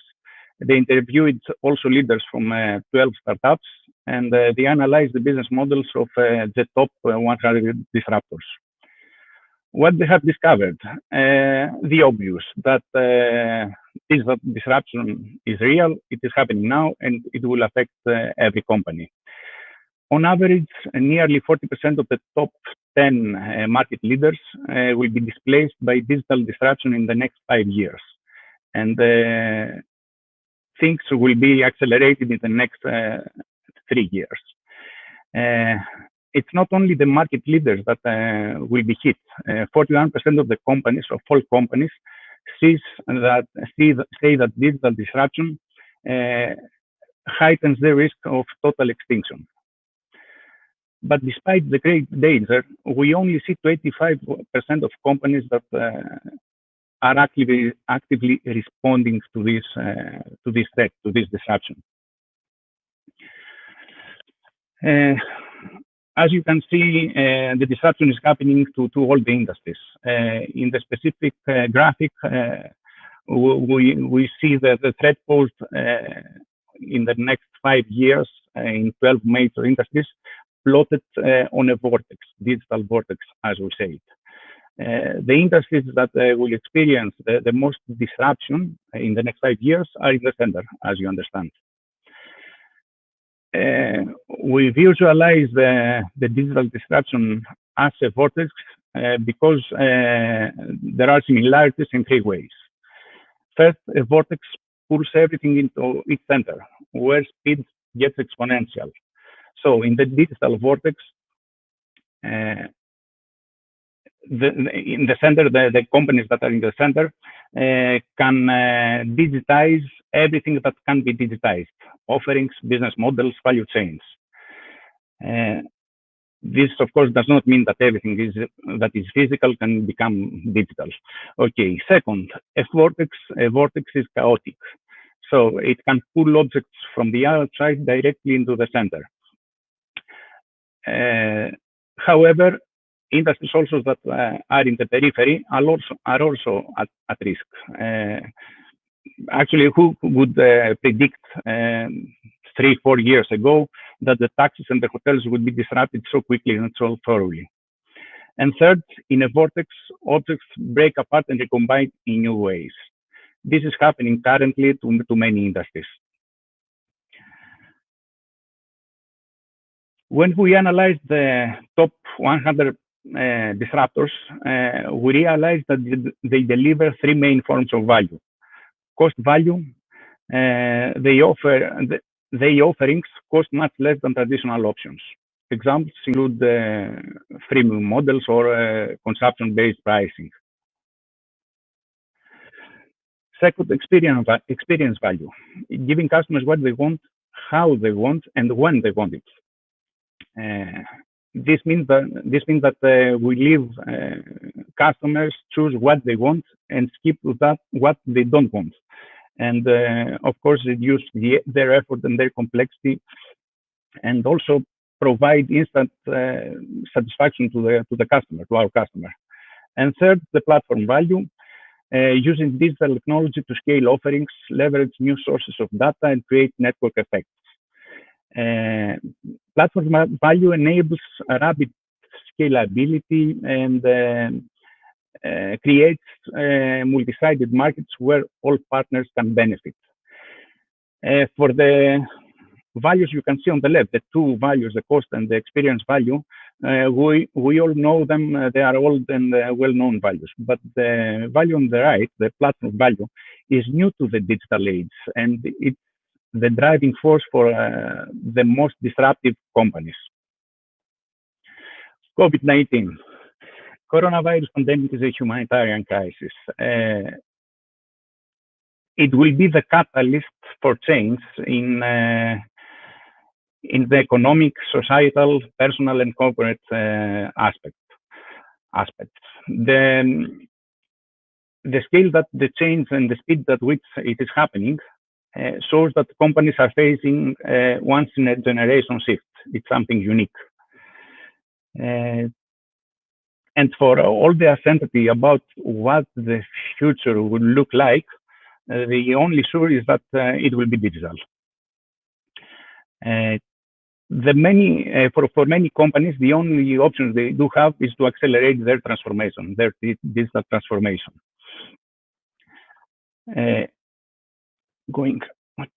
don't to be late. So in the next slide, you can see that as we have already discussed, major disruption to many industries and organizations is being done as never before. Companies around the world had to enable most of their employees to work from home and, of course, to maintain business continuity. However, a successful business strategy in this environment, which is very uncertain, requires more than just business continuity. So as the world continues to evolve and to change, Cisco is here to help its customers to reimagine the possible, to help enterprises shift the focus from business continuity to business resiliency. As a trusted partner with capabilities that span so many technological areas, so we have a unique opportunity to help our customers reimagine their workforces and workplaces in ways that create flexible environments to help them to adapt to whatever comes in the future. The coronavirus pandemic has a lasting impact on the future of work. Gartner surveyed CFOs in May 2020, and they found out that the shift from business continuity to business resiliency is top of mind for CFOs. Organizations are starting to design for resilience as much as they do for efficiency. And most of the companies are focused on building resilience in their product lines and helping their employees transition when they will go back during their transition back to their workplace. As per Fortune 500 CEOs feedback, the future workforce is distributed and remote work is here to stay. Business travel may never return to pre-pandemic levels. Digital transformation is accelerating. Capital spending constrained in short term. Despite the economic impact, though, 75% of CEOs believe that the crisis will force their companies to accelerate their digital transformation. As already said, it will be a catalyst.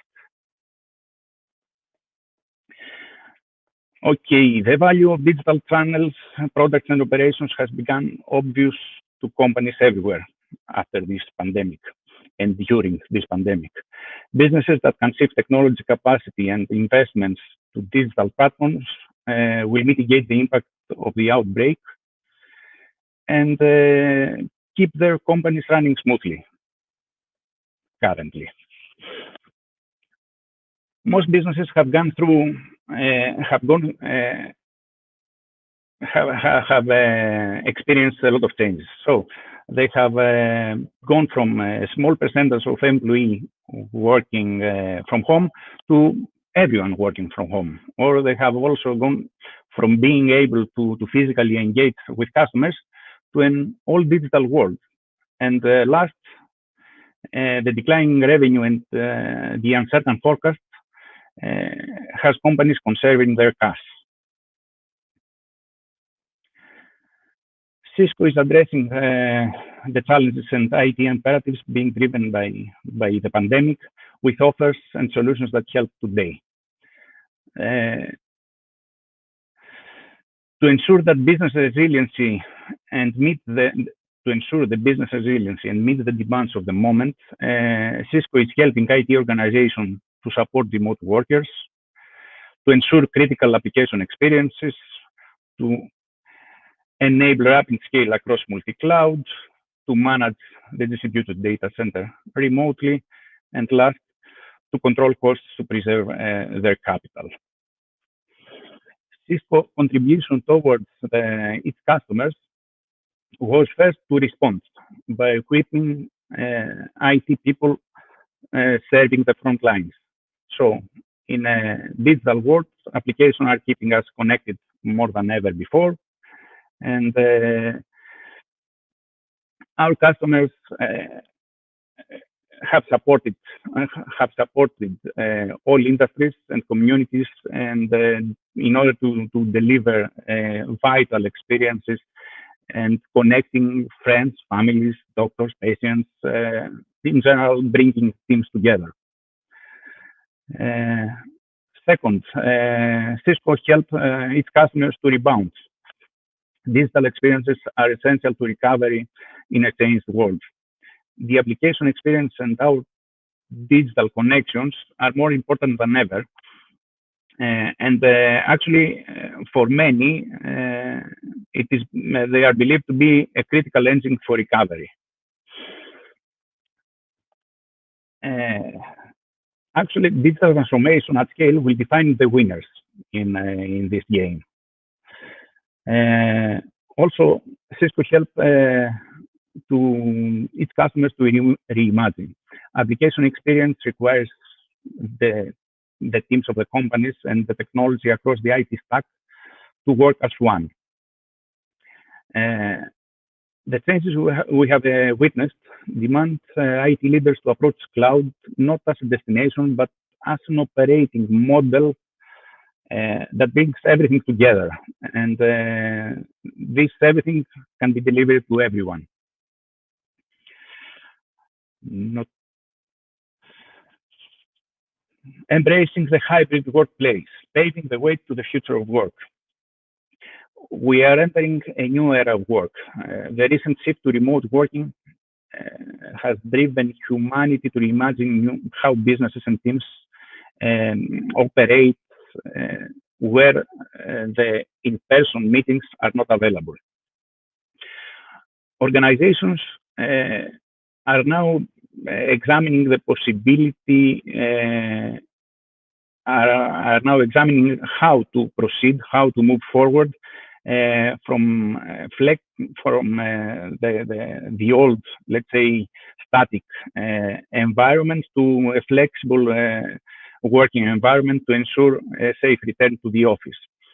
Despite the challenges, we do have a unique opportunity to improve how people work wherever they are.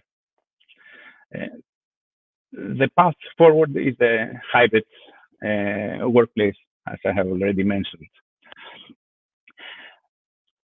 Flexibility is the king for the foreseeable future. 9% of the global workforce expect to fully return to the office after offices reopen. Only 9% to fully return. As you understand, virtual collaboration is no longer a nice to have. 98% of employees believe that in the future meetings, their participants will join also from home.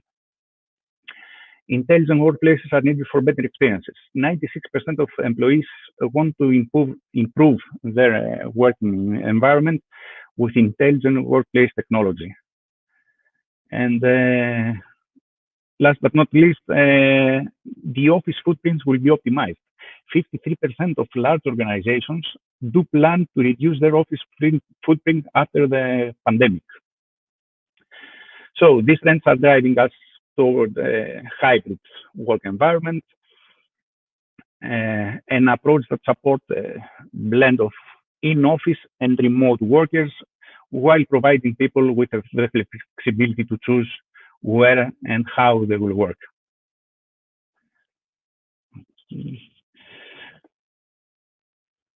A hybrid workplace provides flexible and seamless collaboration from anywhere. Just not to be on time, the benefits of the hybrid workplace is the improved employee experience and productivity, expansion of the talent pool and ability to retain top talent, great organization flexibility and agility, and optimized real estate expenses.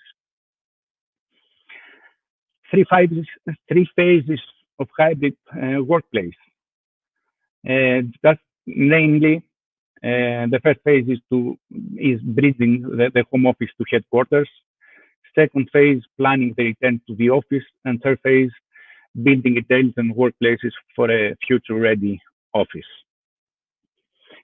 Since we are running out of time, I will just go through the remaining slides. Cisco solution strategy. In the specific slide, you can see a draft approach of Cisco solution strategy analyzed in the next slide. So we can see details on in the collaboration tools that work for today's film for all industries, as Agathi already mentioned regarding WebEx. We have also solutions that give real-time insights in order to have powerful engagements with the customers, solutions in data center, cloud, and of course everything in between. Solutions for the security, which is the most critical aspect when doing business remotely. And last but not least, also we have solutions to improve IT operations with intelligent infrastructure, network, and not only. So this was the presentation I have to share with you. I would like to thank you, and I'm at your disposal for any further questions. Plenty of information. Thank you very much. We will come back later for the questions. And we are going to our third speaker, who is Mr. Pantelis Angelidis. I will say that he's our healthcare digital transformation expert here, because Mr. Angelidis, he is a researcher, professor. He is the expert on the healthcare, another sector that it is very, very famous recently. And he's going to speak about the real applications that we are using now, the digital applications in this sector. So, Mr. Angelidis, we want to listen to your opinion about that. Thank you for the good words, and thank you for having me here. I hope you can see my slides. I would like a little bit to following the Mr. Georgiou's approach on what the COVID era brought to the working place, to talk a little bit on the same page on what we have seen coming in the healthcare area. And what we have seen actually was the same thing. We have seen digital transformation tools coming in the picture in a much more accelerated and I would say rushed way that we have seen in the past before COVID. And this is I think this is a global thing, something that we have seen happening throughout the whole world, and it is not the case that we had new needs. Actually, we had the same needs as before. The difference is that we had these needs coming in the spotlight with much more urgency and in a much more demanding way. And of course, this also brought as a collateral result, it brought in a lot of interest and a lot of investments in this area of telehealth, telemedicine, digital health, whatever you want to call it. At the end of the day, is the digital transformation of the healthcare sector, and this is something that, as I said, we witness on both sides of the pond, both in the United States, North America, and in Europe, as well as in other technology savvy areas of the world. And having the first telemedicine company in the stock exchange of New York was really a significant moment for the people working in this area for so many years. Of course, in Greece, this had already happened since 2010, since we had our own telemedicine, oldest and most important company in the stock market since then. But beyond that, we have also seen the same trend happening here in our country, with medical associations endorsing solutions that were out there for some time, but didn't really had managed up to the point of the pandemic to find a broad acceptance of the medical community. And also we had on the parallel, we had legal interventions that were much needed and were much necessary to accelerate the use of these technologies and accelerate also we would say, the digital transformation of healthcare. Of course, this was done a little bit, I have to point out, in a very hesitant and not so, if I may use the word, not so courageous way. So we had it very restricted in the COVID, although we know, and the medical community really knows, that those mostly affected during the pandemic were people that were not actually affected directly by the disease, but indirectly. I remind you, for example, that during the first lockdown, there was a direct advice to medical doctors to not use their offices, stay at home, as was also the advice to elderly people or people with chronic diseases. So we did take some steps forward, but these were rather small steps and didn't actually ride the wave that the COVID pushed for digital transformation in healthcare. And that is very apparently shown in this initiative of the Greek government, the Greece versus Virus, which ran last May, and which brought more than 150 digital health solutions made by Greek originators. There were solutions that came in from startups, from research organizations, from labs, from more mature innovative companies. And all these were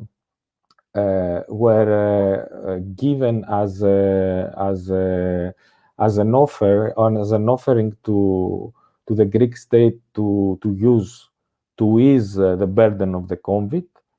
But to be honest, although the offering was very strong, the exploitation of it was not so much. Why I don't know, and it's a very interesting question. I would say that everybody was taken aback on the innovation available out there, and nobody was prepared to really adapt this type of the innovation.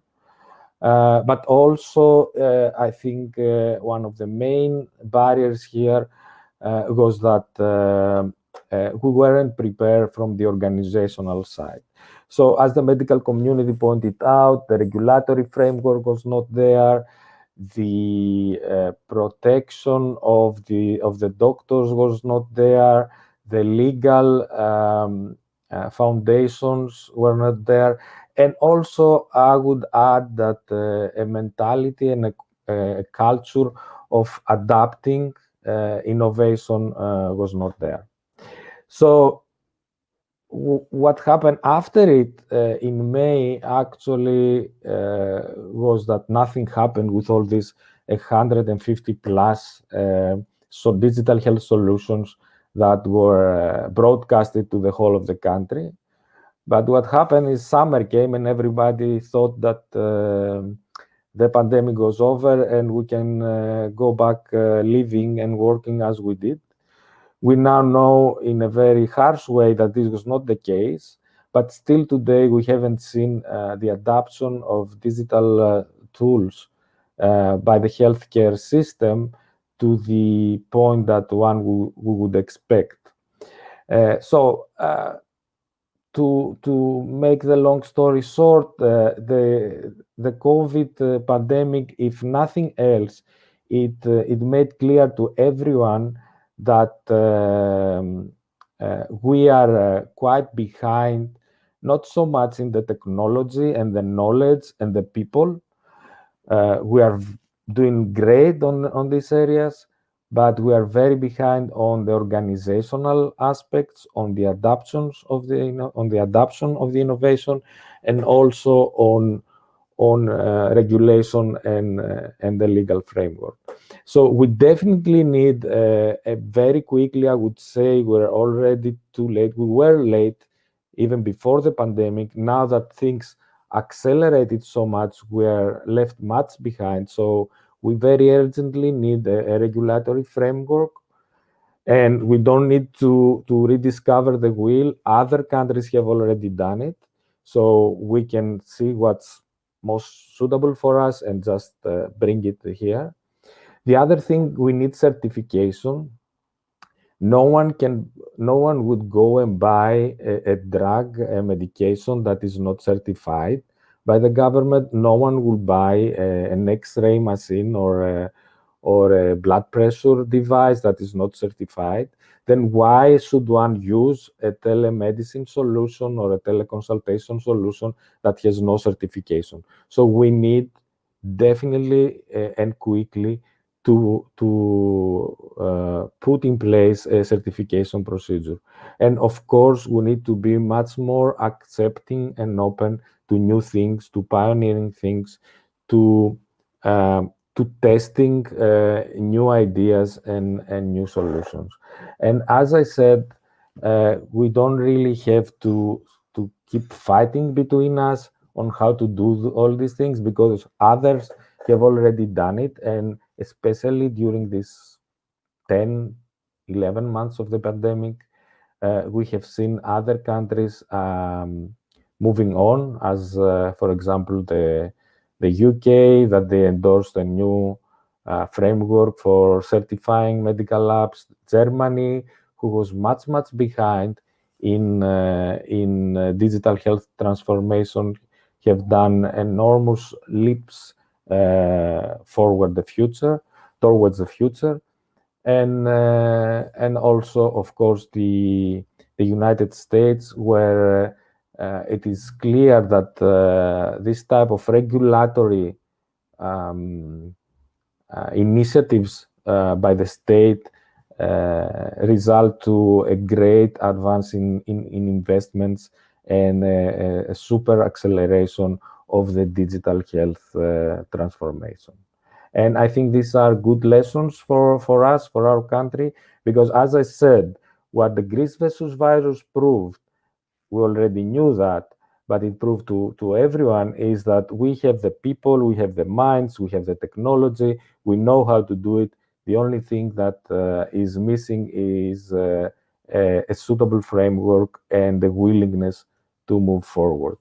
So thank you very much for the opportunity, and I will be more than glad to address any questions. Okay, thank you very much, Mr. Angelidis. We have time for some questions. I have the first question. It is probably for Mr. Panopoulos, but maybe if somebody else would like to respond. Do we have a strategy for effective use of teleworking in public sector after COVID-19? Is there a strategy for generic use of teleworking in public sector?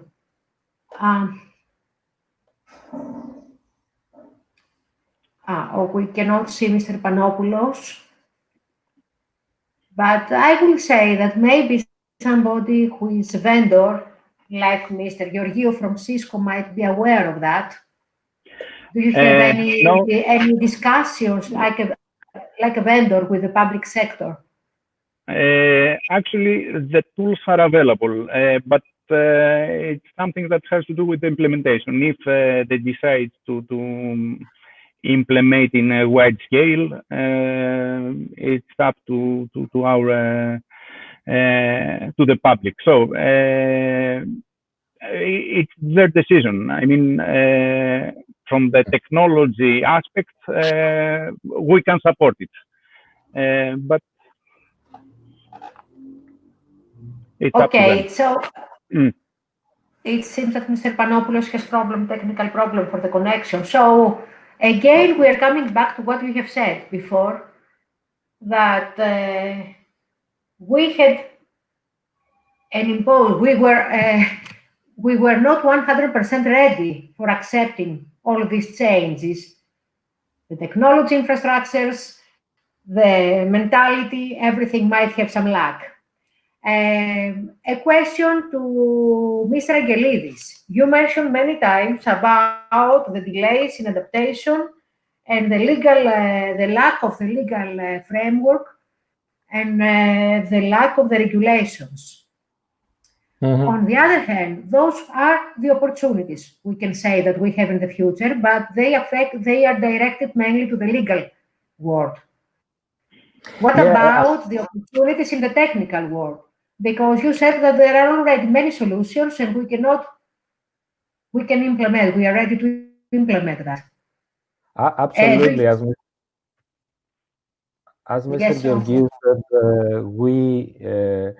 we definitely have the knowledge to move forward. We need to understand, though, that the healthcare market is a regulatory-driven market.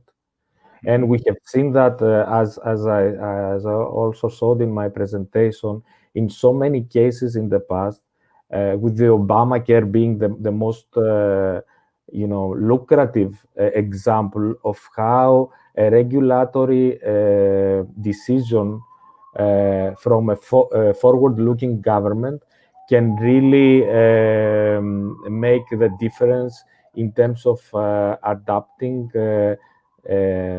digital tools, new technologies, and really fully transforming a sector of the economy that is so much in need of doing so. And I think in Europe in general, and in Greece in particular, we are not so much, let's put it this way, we're not so much eager to move forward and take the risk of change, because let's face it, whenever you introduce a disruptive new technology into a working environment, this also comes with a risk. Anything new has to be tested, and it has to be adapted, and it has to be optimized. And this risk is a process, but it's mostly a mentality issue. And that was my point. That was what I was trying to bring forward, that we need to be much more adaptive in taking this risk, because that's the only way to move forward. And Mr. Georgiou, in his presentation, very clearly explained how the working environment is changing and how we're moving into this hybrid, a new workplace. It's exactly the same in the healthcare sector. So we will definitely won't be seeing a totally remote way of performing healthcare. This is out of the question. It doesn't make any sense. But for sure, what we're going to see after the pandemic is a new way of addressing healthcare challenges in a hybrid way, as exactly with the case of the working place. And sorry, Mr. Angelidis, sorry for the interruption, but because we have limited time and I would like to make some more questions to Mr. Panopoulos, if you allow me, I would like to go back to Mr. Panopoulos. We have missed you. We lost you because of technical problems. The net fall, as we say in Greek. Yes, exactly. I mean, we went off, but we're back. Okay. And by the way, there was a question for you. If you know that after COVID, there will be a general plan for teleworking in public sector. What we know is that we're trying everything to be, in general, everything is under debate and consultation now. The use and the approach of telework for me goes also for the public sector. It's not only a way to make more flexible the labor market, but also to be more precise and more, let's say, adaptable to each personnel's needs. But apart from that, the telework also raises issues having to do with, let's say, the rights, the labor rights, and the human rights of the personnel also. There is also going, let's say, a technical, up to this level, a technical debate upon describing a framework, a legislational framework for these issues. But it also has to do with other parameters taking into account. For example, let's say we have approaches and theses from all social partners organizations. And all this procedure is, let's say, full operative up to this time. It's in full operation. Yes. This is what Mr. Angelidis was mentioning before about the legal frameworks and everything that has to change. Mr. The legal framework describes telework from a law many years ago, but it is not. It doesn't describe it in the way that let's say we put it in force now. Telework is not only working, for example, from a PC or a telephone, but it's again working in other similar alternatives, in other frameworks, in other interfaces, working in teams, working separately, breaking, let's say, a big project into a small one, and things like that. Yes, exactly. In order to implement the collaboration and decentralization of all the milestones. You mentioned in your presentation, I will say in your presentation, Mr. Panopoulos, you gave a lot of data. All these tools that you have described, they have been developed internally or you have purchased those? The thing is, our procedure and our, let's say, fundamental architecture is to be publicly viewed. What I showed you is screenshots by the labor market diagnosis mechanism, which is, let's say, open to every public user. Each one that goes into the labor market diagnosis mechanism could enter these screenshots, could change the parameters, could search, for example, in each field that he likes or she likes, etc. This is the public user level, which I showed you. It's open for everybody, for researchers, for citizens, for CEOs, for everything, for everybody.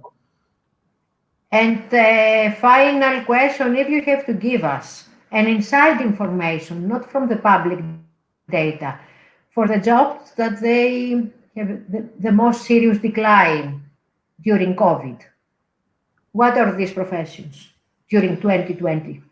It's again the sector, let's say, our previous viable and only one, let's say, industry, which is tourism, and all the, let's say, the food and beverage companies. It has to do mainly with that, and less, mainly, basically, with fields that have to do with people and clients. Hotels, for example, again, in the same notion. But the good thing on this COVID issue is that all these sectors just having, let's say they had already started to be more digital and alternative, find alternative ways of e-commerce, let's say, and now all this COVID expanded and, let's say, forwarded this attempt towards digital, let's say, operations. Imagine that I guess that every small company of food now has an e-shop, or let's say works throughout platforms. Okay. Yes, we can see that. On the other hand, there are many people that they claim that they are unemployed and they are afraid of that. Probably both is correct. Mr. Georgiou. All the unemployed are taken into account one-to-one. I showed you before a slide which has to do with the individual numbers of the unemployed, and this also is taken into account on the diagnosis mechanism. And that's it for me. Mr. Georgiou, you had a lot of information about all this in international level, about the evolution of the work, remotely work, in the international level, and I will say at the nice slide with the decentralized professions, and in the middle there were the media, if I remember correctly. Outside it was manufacturing, pharmaceutical, what else? Healthcare, utilities, oil and gas. What is the impact? Do you mean that, can you repeat what you were saying about this specific slide, that everything that it is in the outer cycle is in a greater risk? Yes. Okay, I'm sharing again the slide. I don't know if you can see. Actually, as I told you, that the digital transformation, actually the digital disruption which leads to digital transformation can be visualized as a vortex. So the industries that are near the center of the vortex are experiencing the biggest changes. So the biggest challenges and the biggest changes. So imagine from your own experience, when you want to buy a tech product or service, you are just entering your PC and you are just going to a search engine and you check for the product. So if a company that used to sell tech products in the past, in Sturnara Street, is trying to sell again laptops and PCs through a window shopping, they will sell nothing. They will be out of business. So they have to respond as quick as possible. This is not the case right now, let's say in pharmaceuticals. Okay, you need you need to buy something, you have no alternative. I mean the manufacturers of pharmaceutical products. If you are dealing with oil and gas, okay, the way you extract oil is the same. You need resources over there, so you cannot, the changes you are experiencing are not very, very severe. I don't know if I have answered to your question or if you want to elaborate more. No, it's okay, but in order to summarize, I have a question for the three of you, and I would like to listen. If you would like to say in a very, very short, in one sentence, what are the challenges finally for remote work, and what are the opportunities? Mr. Angelidis, what do you see that it is the challenge, and what is the opportunity of working remotely in your sector, of course? I think the challenge here is that we understand the crisis as an opportunity and keep all the good lessons that we have been taught in the past few months, even after the pandemic. Okay, thank you. Mr. Panopoulos? I would say that the main challenge, the main opportunity is to transfer, let's say, all this cognitive power of technologies into the everyday life of each citizen or its employee or employment. And Mr. Georgiou? Actually, as a challenge, I can see that there is the resistance in change. So most of us, we do resist when they are trying to change the way we work till now.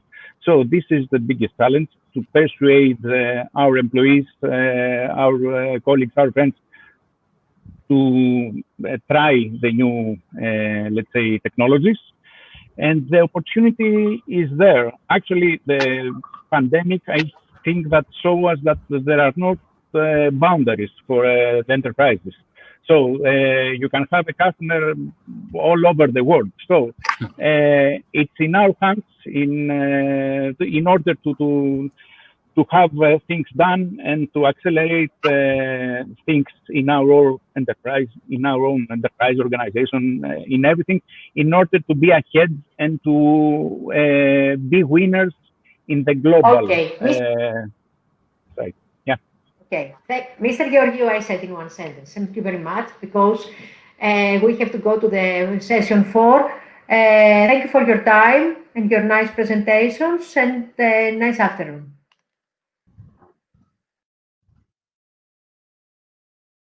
Good afternoon. Καλησπέρα σε όλους. Good afternoon. Let's proceed now with the next session. We heard interesting things in previous sessions. First of all, I would like to wish all of you to have a good month. I'm very glad to chair this session on advances in computing systems. Our three presenters are well known in their field of expertise, and I'm confident we will hear today interesting things. The topic, the advances in computing systems, concerns future-oriented topics mainly in computer science, with focus on high-performance computing, embedded systems, cloud and distributed computing. We will start with Professor George Karagiannidis, which is in the Department of Electrical and Computer Engineering of Aristotelis University Thessaloniki. He's the Director of Digital Telecommunication Systems and Networks Laboratory, and let's see what interesting things he can present us today. The floor is yours, Professor. Okay, thank you very much for the introduction. Can you hear me? Is everything okay? Yes, yes. Yes, it's okay. Okay. Okay, my name is George Karagiannidis, and I'm professor at Electrical and Computer Engineering Department of Aristotelis University of Thessaloniki. I'm going to give you a brief overview of the so-called long-range IoT networks. Actually, my presentation is not directly related to computing, but mainly is related to wireless networking, and especially for the next generation wireless networking for IoT networks. Okay, but before starting my talk, let's take the opportunity for 1 minute to present my group. My group is the Wireless Communications and Information Processing Group. It belongs to the Electrical and Computer Engineering Department of Aristotle University of Thessaloniki. It was established in 2004 and now is one of the most cited group in telecom and signal processing. We have published more than 500 papers in journals and conferences, and we have filed 8 patents.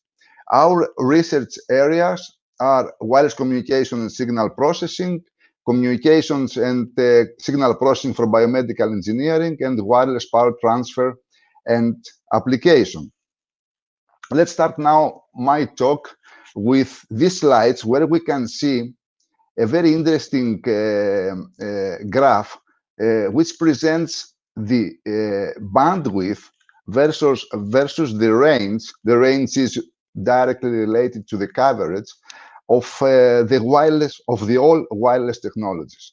You can see here that in the right down corner of this graph, we see LP1. LP1 is another name of IoT networks, and it means low power wide area networks. So we can see here that the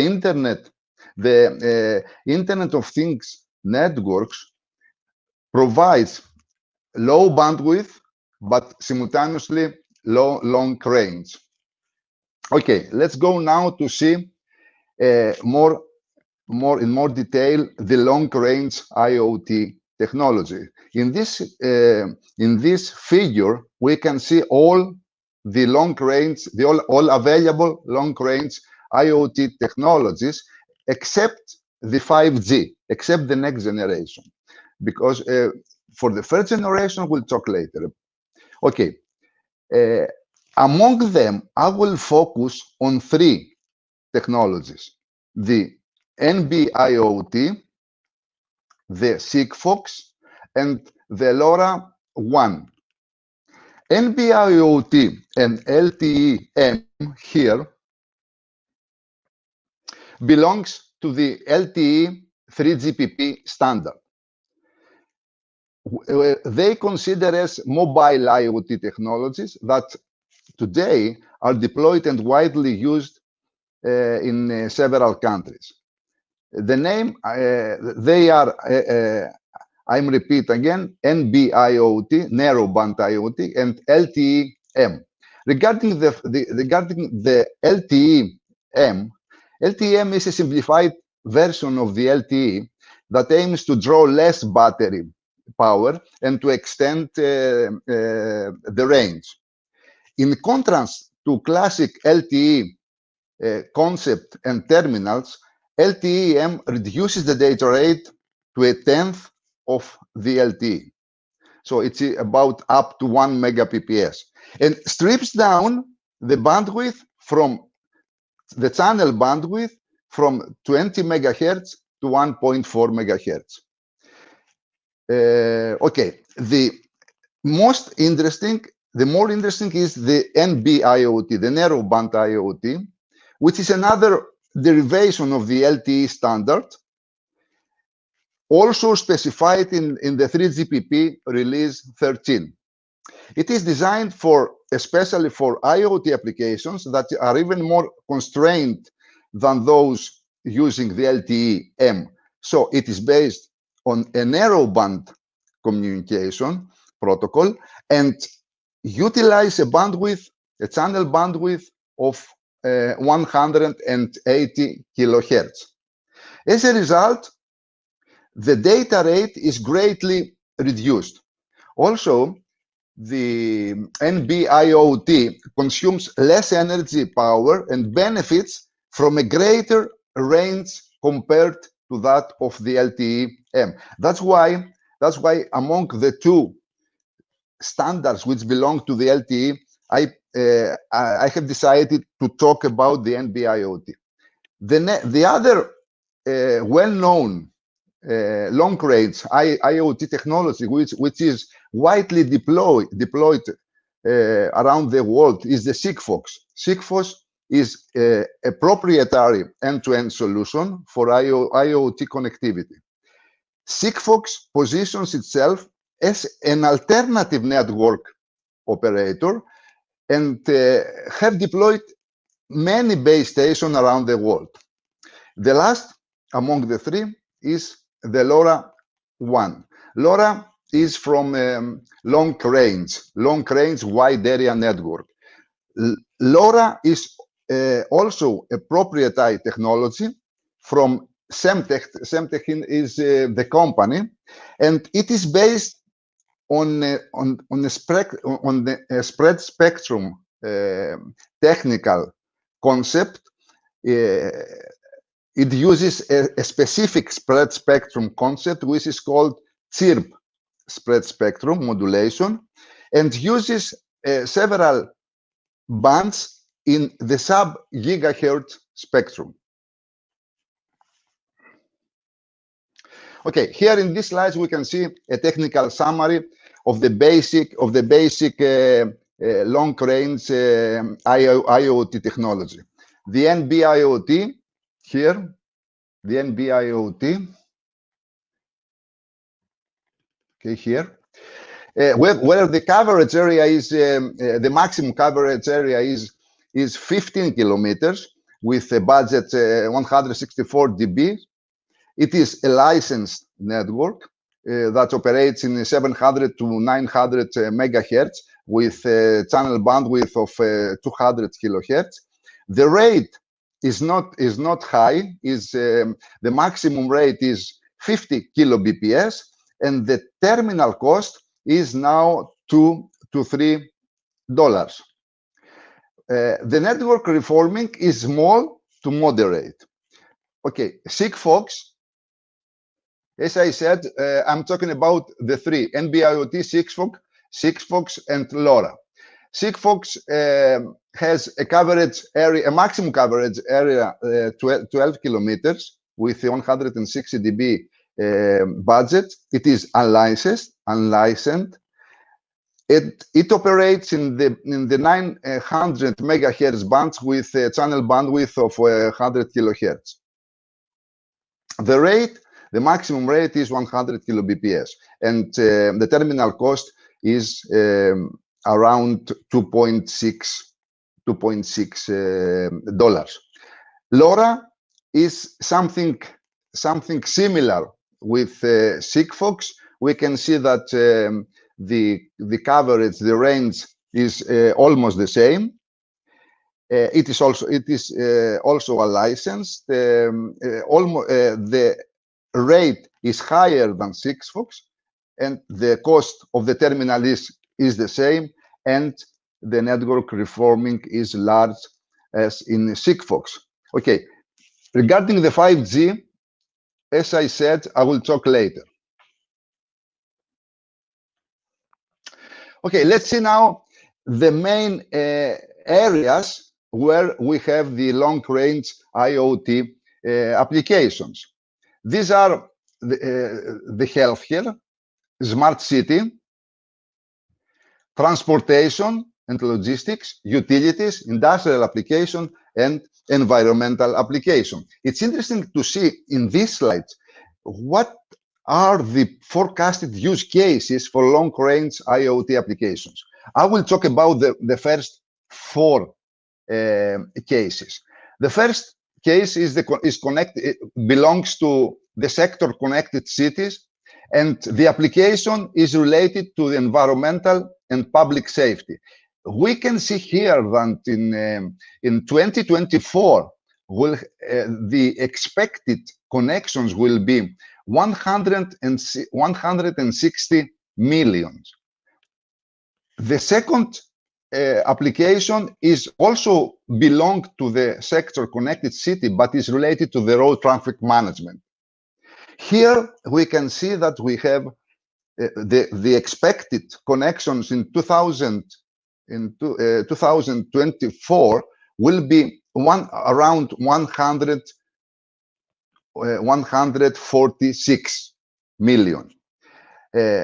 I would like to say here that, in my opinion, this application, the use of IoT for road traffic management will be one of the killer applications for the next years in the 5G era. The third application belongs to the sector connected industry and is related to the land agriculture or smart farming, as is another name. And as we can see, we will have around 120 million connections. And the last is again connected to the connected industry and is related to the construction equipment monitoring, where we'll have 90 millions, where we expect to have 90 millions in 2024.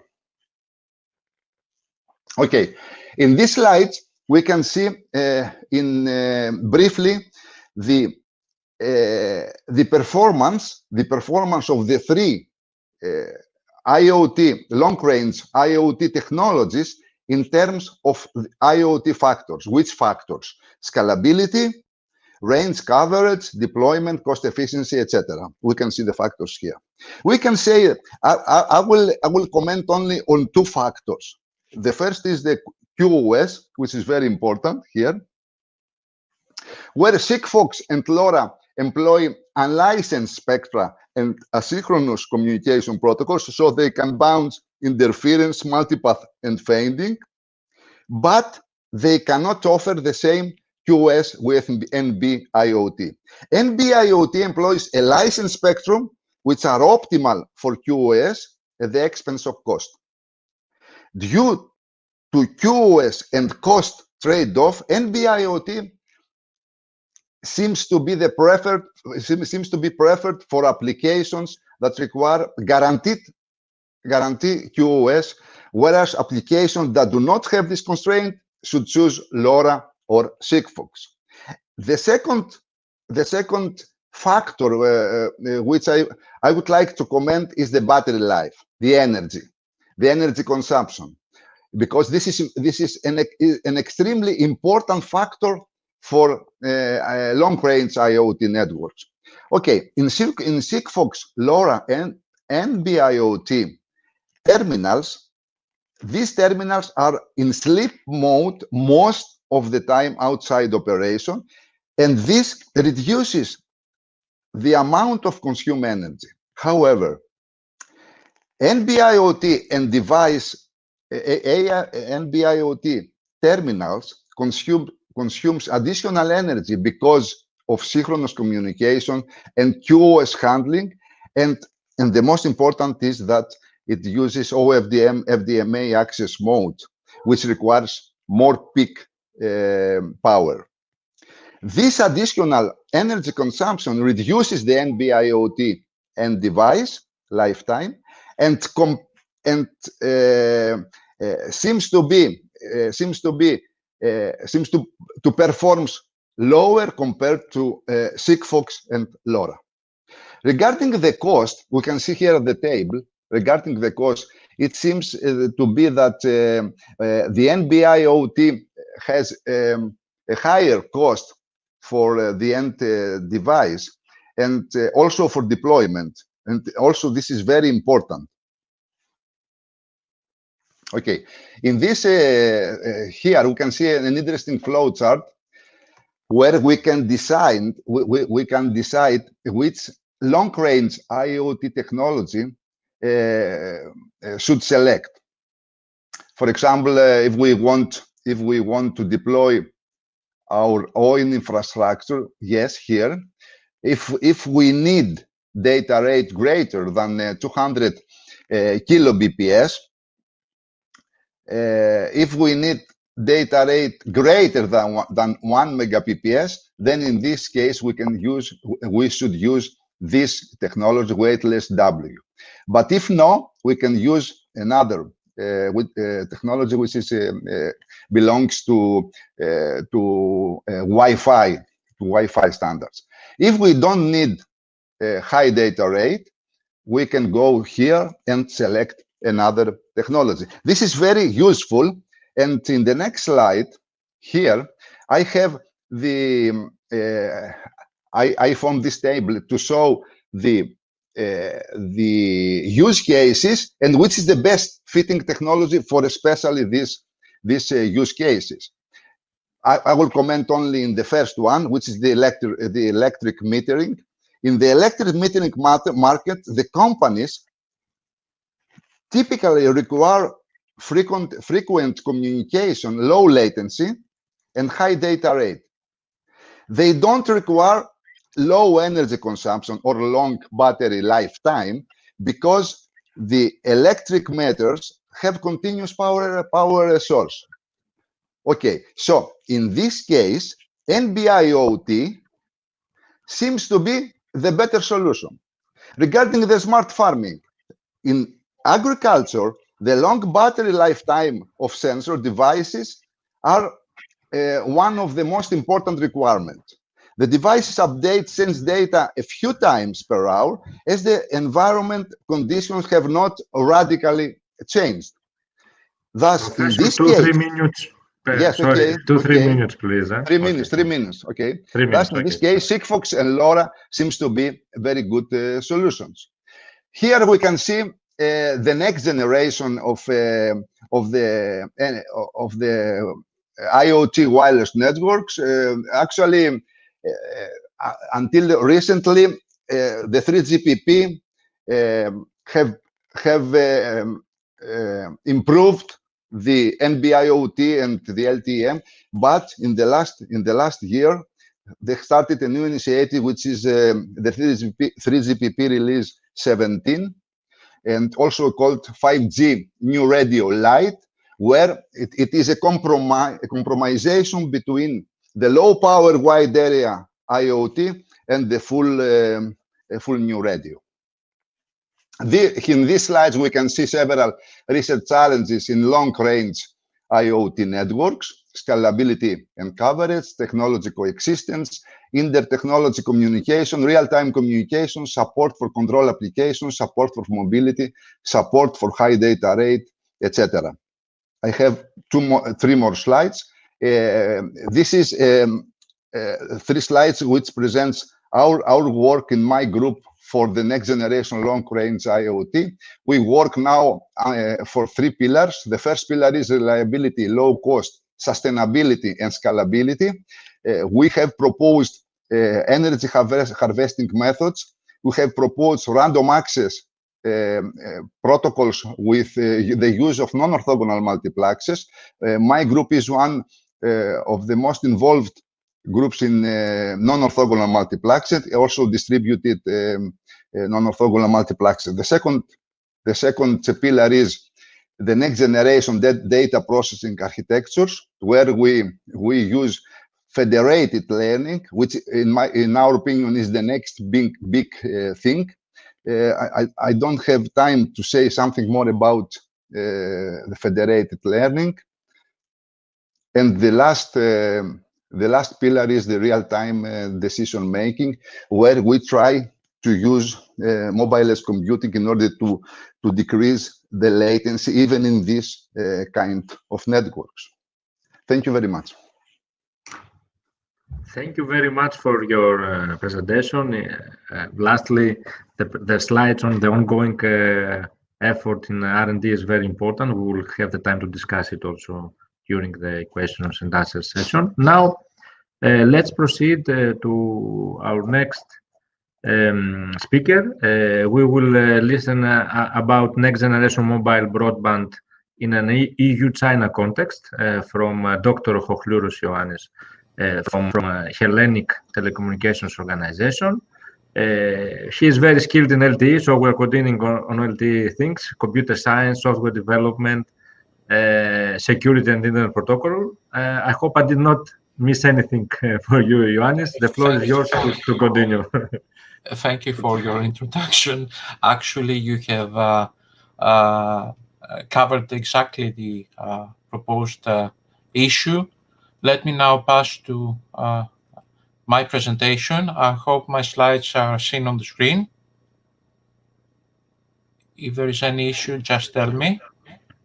Please share. We cannot see if I understood well. Just 1 minute. I have shared previously, but Okay. I print again, share screen, once again. Yes. Let me see if it works just right now. It You is can see perfect. my screen? So you can proceed. Okay. Yes, Okay, yes. thank you very much. Apologies for the delay. Actually, what I'm going to present is a short introduction about the 5G Drive EU-funded project promoting interoperability issues between European Union and China about enhanced mobile broadband and V2X applicability.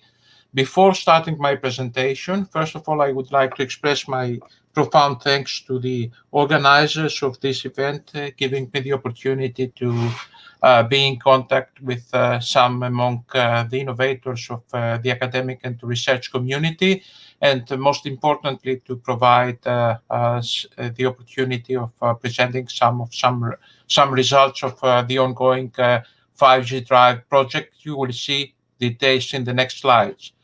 I start my presentation with an introductory framework just to identify where we stand and why 5G is important for the EU research activities.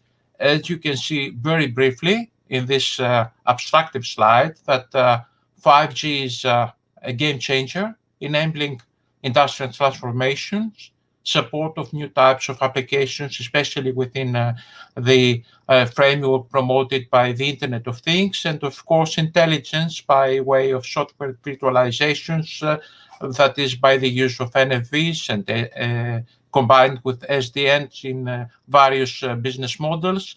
However, these are some of the fundamental pillars promoting 5G evolution. Further 5G inclusion is needed. And what is promoted by the European Commission is very briefly depicted in the actual slide, where we can see that there is a detailed strategy which becomes real under the activities of the 5G PPP framework, the 5G public-private partnership framework, promoting research and innovation in Europe, which is an activity purely focused on EU research in a framework promoted by three separate phrases, as you will see in a forthcoming slide. However, this is not adequate for the response in the market, as wider market-led is needed, and we will see how this takes place in the following parts of my presentation. Just to introduce, this is a slide which considers some of the expectations promoted by the European Commission. We can see here that we have several distinct pillars, like, for example, the automotive one, the media and entertainment, e-health, energy, and the factories of the futures, and of course, strong relationship with the vertical industries in order to consider the applicability of the 5G in a very wide range of applications.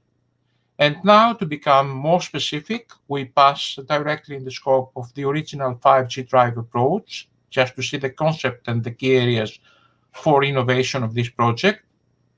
As you can see in this slide, there is, according to the European policy, a joint project on 5G trials and a cooperative framework between the European Union and China, especially focused on enhanced mobile broadband applications and vehicle-to-everything communications.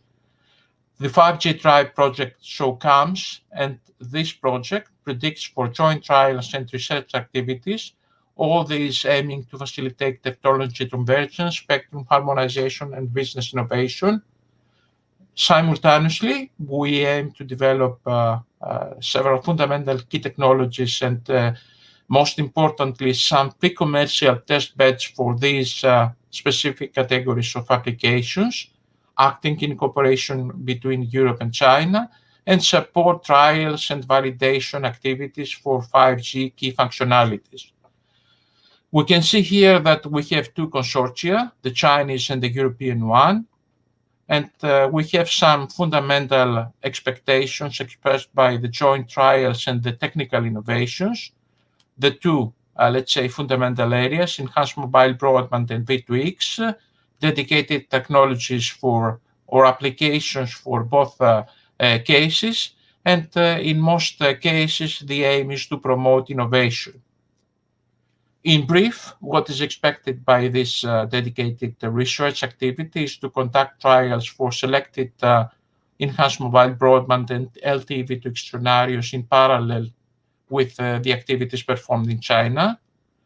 The second ambition is about the promotion of common use case applications, use cases that will be relevant to real market needs in parallel with test procedures and identification of suitable KPIs, investigation of the applicability of new technologies and services, new methodologies focusing on network slicing, mobile edge computing, or multi-access edge computing, and privacy, which is among the innovative feature of this project, and contribution to common understanding and harmonization of technical conditions between European Union and China, at least in the scope of the performed trials. This gives a more detailed technical overview of the objectives of the 5G Drive project. I don't want to investigate details. However, as we can see here, the aim is to build pre-commercial end-to-end testbed in several cities, identify and trial key technologies and services, analyze potential system interoperability issues, and submit contributions to 3GPP and other standardization bodies where relevant. However, as you will see from this slide, the aim of this project is not only to focus on technical issues, but also to investigate business and regulatory objectives and related priorities that will facilitate especially the European policy and will open new opportunities for the market players. Now it is come to discuss more specifically what is performed in the scope of the research of the 5G project, and let us see the trials and the related cooperative framework. In brief, we can see that the aim and among the fundamental aims of this project is to realize certain sets of trials by investigating the applicability of new technologies and services like V2X, augmented reality, virtual reality. Most important, among the most important priorities is to contribute to a common understanding and harmonization framework of technical conditions between the European Union and China, and adapt into existing testbed and promote pre-commercial deployments. We can see here the involved European testbeds. We have actually 3 testbeds, one in the UK, in Surrey. The second one is near Helsinki in Espoo, in Finland. And the final one is the Joint Research Commission, a part of the European Commission body in Ispra, Italy. More details will appear in the slides that will be uploaded afterwards. This is an important slide. I come back to my previous introductory framework because in most of the provided informational sets, it's not clear why we realize these innovative frameworks. These research activities are not independent from the European policy, from the national policy, and this is why it is essential for, at least for the European member states, to promote 5G applicability. And we can see here that there is a constant and stable European policy according to the 5G action plan, following to the 5G PPP I mentioned earlier, promoting, for example, the realization of preliminary trials under 5G PPP arrangement in order to support the commercial launch of 5G services in at least of one European city in all member states in 2020, which is a target already achieved, and then to encourage the member states to develop appropriate national 5G road maps and related plans. And we can see here that we have in parallel several activities. We have the 5G PPP phase 1, together with 5G PPP phase 2 and 5G PPP phase 3, where our project 5G Drive is actually involved. In parallel with 3GPP or ITU activities, we have here a depiction of the gradual deployment of releases 14 to 15 to 16 and so on, related activities promoted by ITU or other international standardization or business bodies, and always correlated the development of the pilots to events of major impact, like, for example, the 5G Euro 2020 or other major athletic events. This comes evident also in this slide. And for the specific case of the project, we have joint experimentational activities with the major trial project in China, with the involvement of 8 Chinese partners in several Chinese cities. We have already seen the European partners here. The aim is to verify the 5G network deployment for these dedicated applications and to include indoor and outdoor scenarios in complex urban areas. Now, more detailed about the scenario. The 2 pillars of this project is about the enhanced mobile broadband on the 3.5 gigahertz bands, and the second scenario is about deployment of vehicle-to-vehicle applications in the area in the band of 5.9 gigahertz and the 3.5 gigahertz band for vehicle-to-network applications. For the first case, we base on the original well-known, for the expert at least, IMT 2020 triangle, where we have identified the enhanced mobile broadband together with massive machine type communications and ultra-reliable and low latency communications. So this is the scope of reference. These are the involved trials for the realization of the related activities. And the first activity is about cloud-assisted augmented reality. We have already defined several KPIs like peak data rate and frame per second. Just we demonstrate the difference between virtual reality and augmented reality, but the aim is here not to remain on augmented reality, but also to pass on mixed reality applications. The second scenario is about indoor positioning system, which is a very important application, offering various benefits about utilization of location information, improving network communication reliability, reduction of latency, and balance of data loads, a very important applications for the involved market actors. This is a second part of the application in the first scenario of use.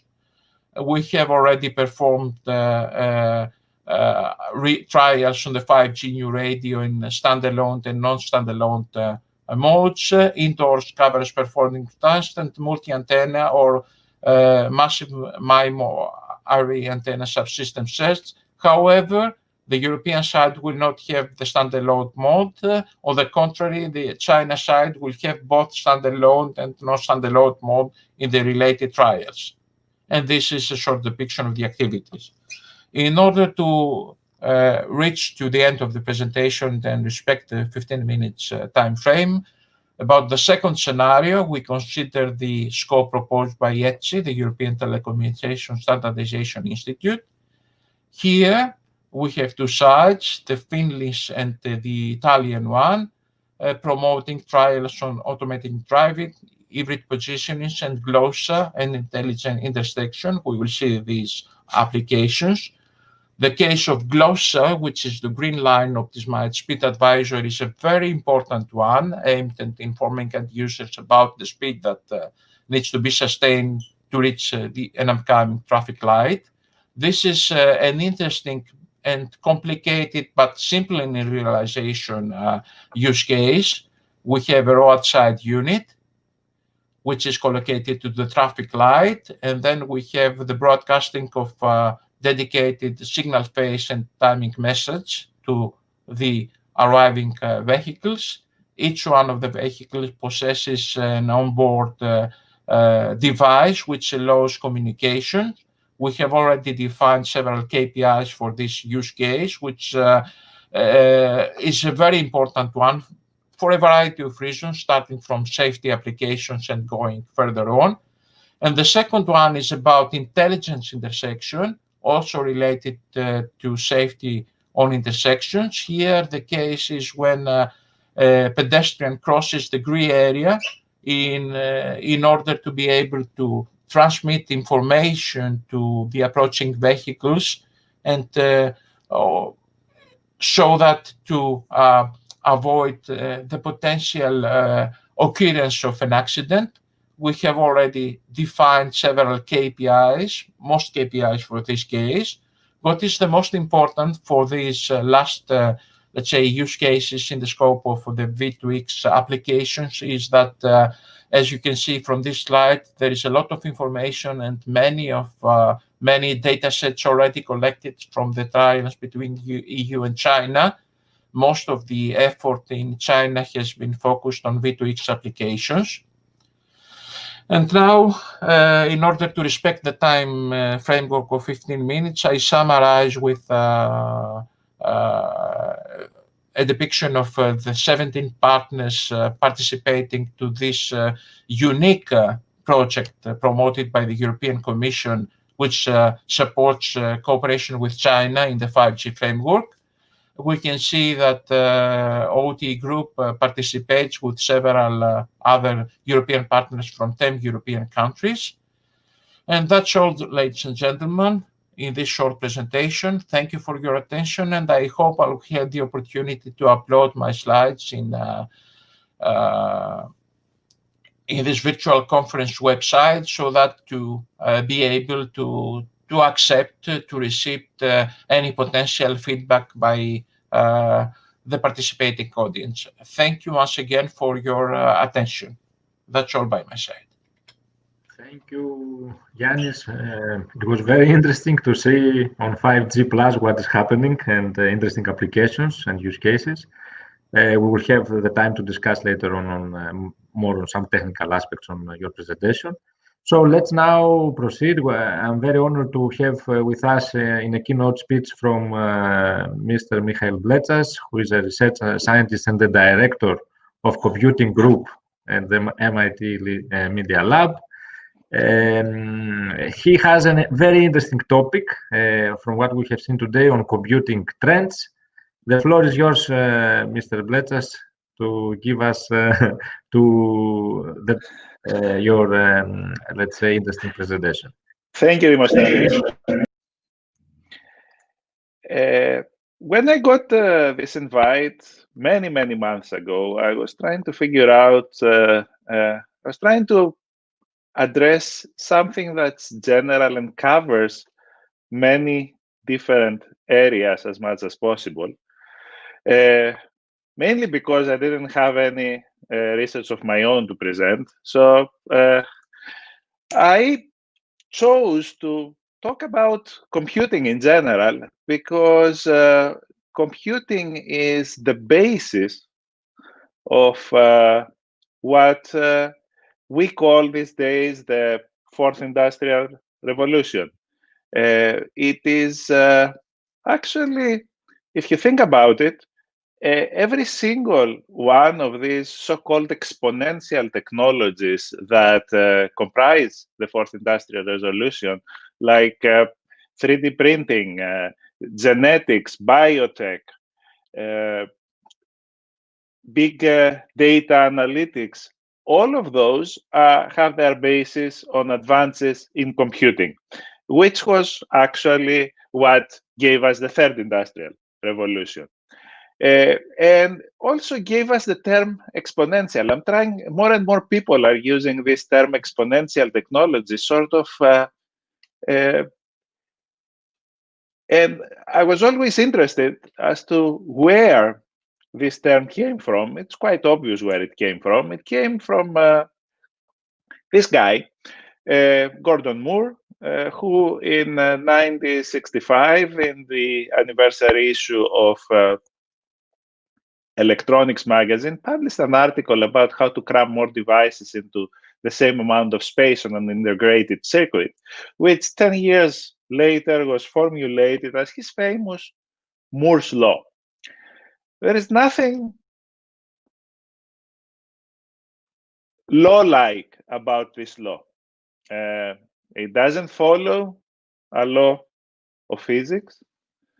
It follows a trajectory of the industry, and it's one of the most famous examples of a self-fulfilling prophecy.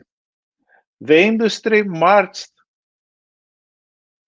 behind that law and gave us this logarithmic, linear, pretty much line in between the number of transistors in an integrated circuit in a given area of an integrated circuit, which produced all sorts of progress in technology and allowed us to advance computing in ways that were not possible 10 or 20 years ago. Advances in hardware made software a lot more approachable to a lot more people. Advances in hardware allowed us to develop more higher level languages, made programming more accessible to more and more practitioners, and brought us where we are today. And what's the state of the art today? The state of the art today are chips with 50 billion transistors. As many of us know, this progress, though, is coming to an end. It's coming to an end because the features of those transistors have been shrinking constantly. And we are quickly approaching the limits of physics. You cannot have transistors that do not employ more than several atoms in their structure. And producing this kind of miniaturization, continuing on this path of miniaturization, becomes more and more expensive. The current state of the art are the 5 nanometer chips. There are plans to go even below that. 2 nanometers is the absolute limit with what we know today. We have always been able to find ways around it with newer materials, more exotic types of transistors. However, it seems that it's pretty safe to say that we are hitting a limit. And the reason that we are hitting a limit is also economic. We used to have more than 20 manufacturers, chip manufacturers, wanting to go to the next generation of miniaturization of integrated circuits just 10 years ago. We only have, or 15 years ago, we only have 3 today that are proceeding with their plans to invest in the new technologies, in the new generation of chips, namely Intel in the United States, Taiwan Semiconductor Manufacturing Corporation, TSMC, in Taiwan, and Samsung in Korea. And it's very interesting that we have another exponential there, namely the amount of money it takes to put together a new foundry, an up-to-date foundry, which goes up by a very good percentage every year. So yes, progress continues, but progress is becoming more and more expensive and less approachable to manufacturers. Another dimension that I would like to bring to your attention is the dimension of energy.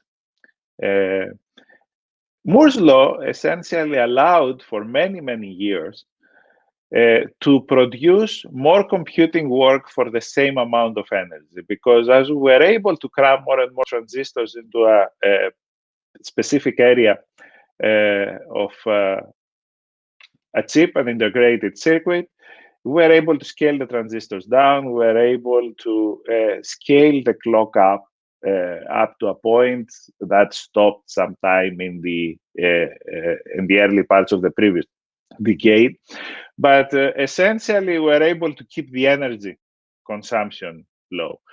To give you some very rough numbers, energy is very important to keep in mind when designing integrated circuits, because computation is almost free when it comes to energy. Famous Feynman lectures back in the 90s, but communication is very expensive.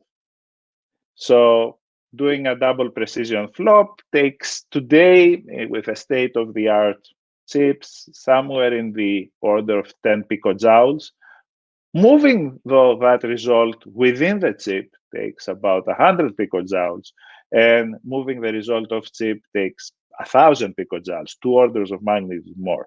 So we have to pay attention to the movement of data more than we pay attention to the computation from an energy perspective, if we want to be able to keep doing enough work for the amount of energy we have available. And given the explosion of data centers these days, this is becoming very, very important. So how do we go about getting over the limits, those physical limits? Well, one of the obvious approaches could be to utilize a third dimension. We do that very, very successfully with chips. This is a picture of from Samsung. They are very well, quite well used at this point, quite VNAND chips, where they managed to create up to 32 layers of memory cells, one on top of the other, in this manner. So they grew vertically, the apartment building model. This is a picture of the actual chip, of a cut of the actual chip.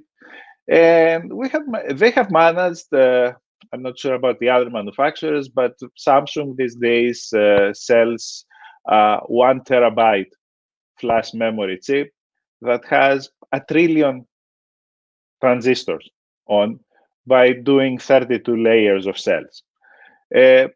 This is only possible because of the very regular structure of memory. You cannot do that with more general purpose chips, but you can do, and you can exploit that with memory, and you can keep cramming more transistors in there. When it comes to processing, though, when it comes to computing, things are not as simple. The main application these days that seems to be driving a lot of development in computer architecture and computing in general is machine learning and artificial intelligence. This is just yesterday's news. Huge development using machine learning techniques.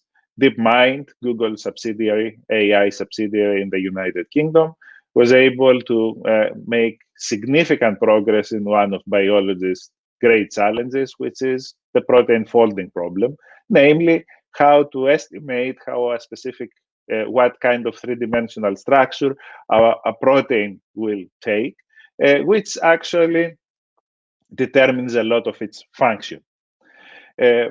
So by utilizing existing data, lab data from proteins that we knew the structures that they would take, they were able to estimate the structure of a variety of other proteins using standard machine, not quite standard, but machine learning techniques. Huge, huge breakthrough. Happened yesterday, was announced yesterday. The big issue with machine learning these days is that, yes, it shows great, great promise. On the other hand, it uses very, very large systems that gobble up tremendous amounts of energy. So definitely it cannot continue like this if it's going to be used more and more. There are various calculations in there. There is one that says that essentially running a very popular language natural language processing model requires the electricity of 3 nuclear training that model requires the electricity of 3 nuclear plants for an hour. Another one that says that training another popular ML model takes the same energy that a car takes over its whole lifetime. Those are huge amounts of energy that we can't really afford to keep spending. So energy keeps coming back as one of the main drivers of chip progress and subsequently computing progress. When it comes to machine learning, another dimension that we can explore to continue on the trajectory of progress is application-driven architectures. Machine learning came and emerged in the recent years because of a very fortunate accident. It just happened that the math, the matrix multiplications, and the linear algebra operations that one needs to do for machine learning were mapping very well to existing hardware that we have developed for graphics, GPUs, graphics processing units. So that gave the first initial push. As soon as people saw how useful machine learning can be, especially in this environment of ever-exploding data volumes, they decided to develop specialized architectures. This is one of the biggest chips that exists now, the GraphCore GP2, which uses many different cores, identical cores, specialized for doing those linear algebra operations, with a very interesting property that we're going to see more and more. Each one of these cores has its memory tightly coupled with it. Remember what we said before. Going off chip is very expensive. So by localizing the data, by applying it to problems that can be easily parallelized, embarrassingly parallel, we used to call them in the old days, you can speed up the processing by a lot, and you can do that using a lot less energy.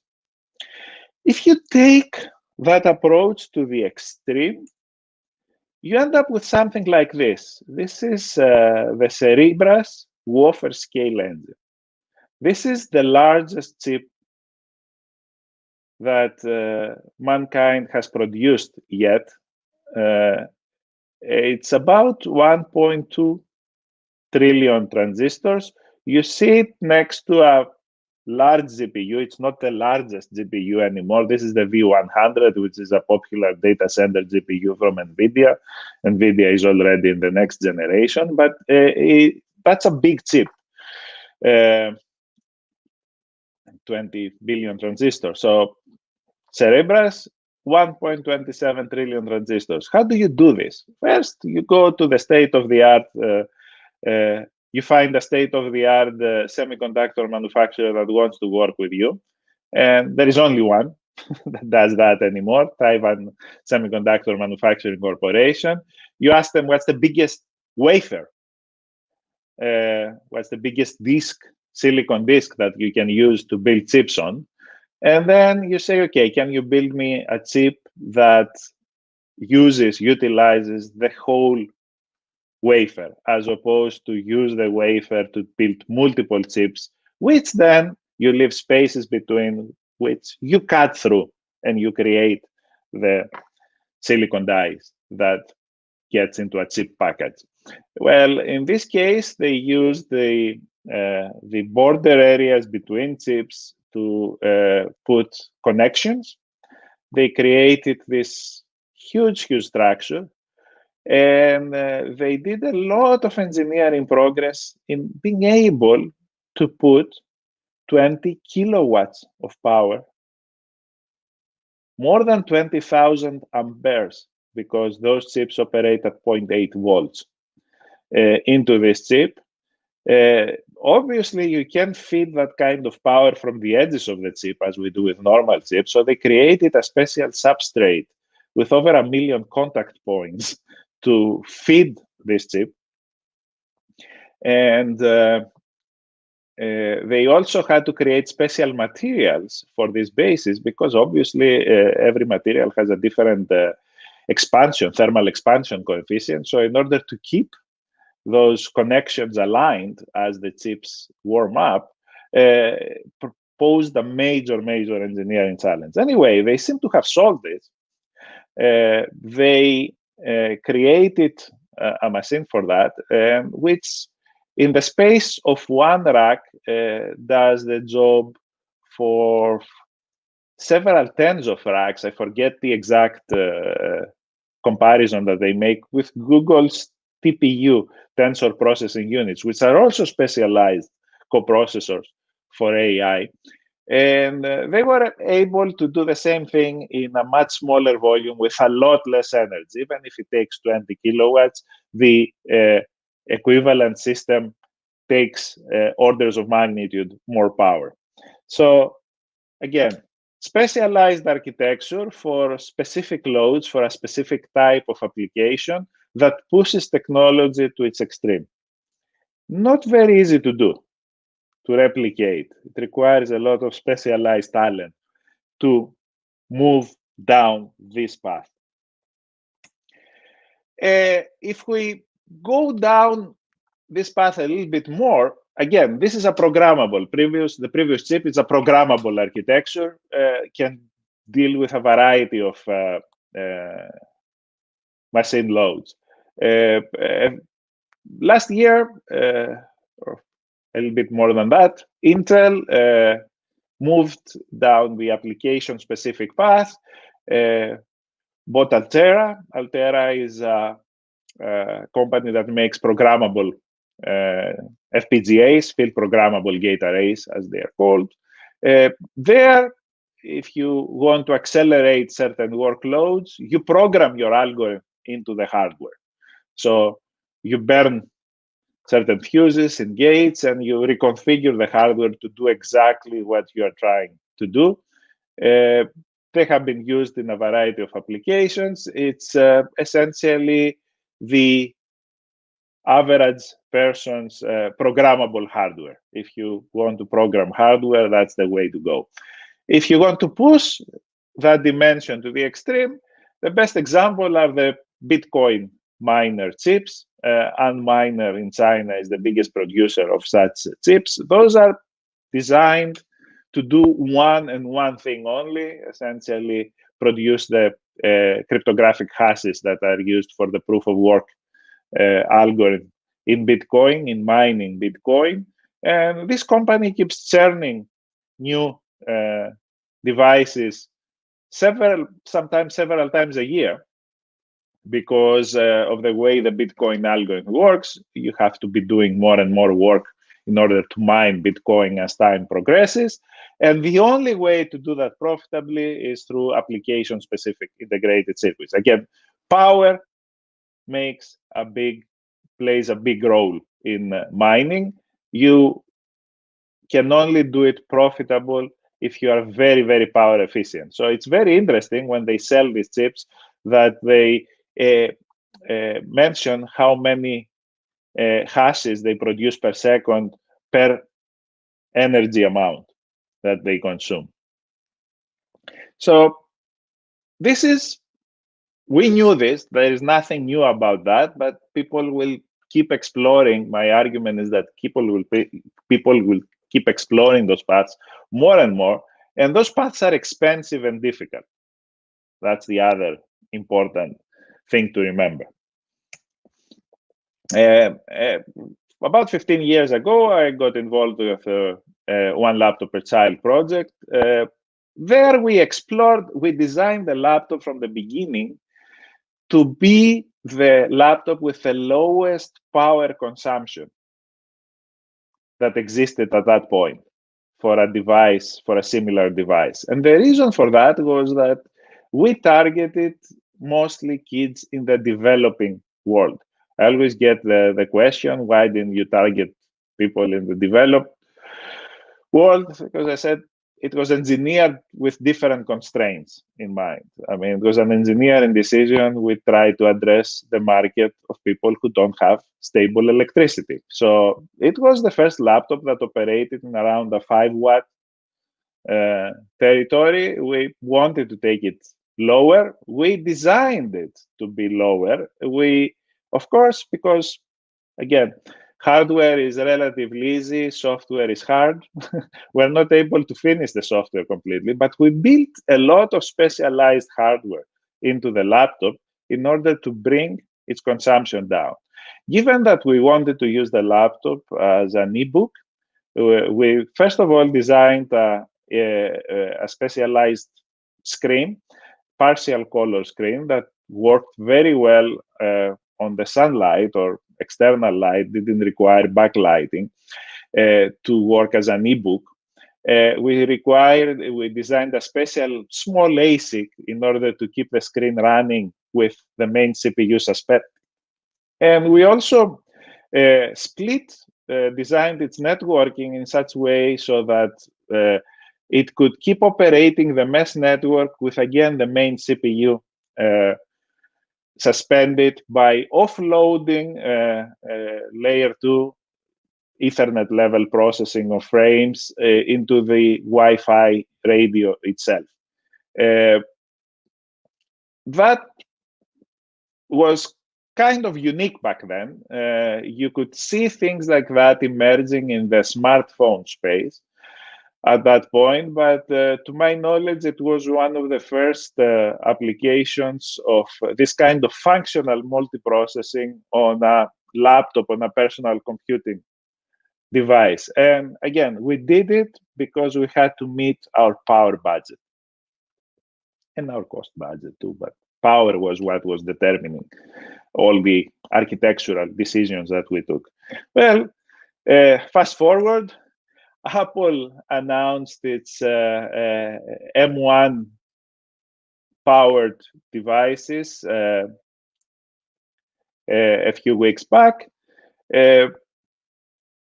Big announcement because Apple abandoned its long-time partner Intel in providing general purpose processors.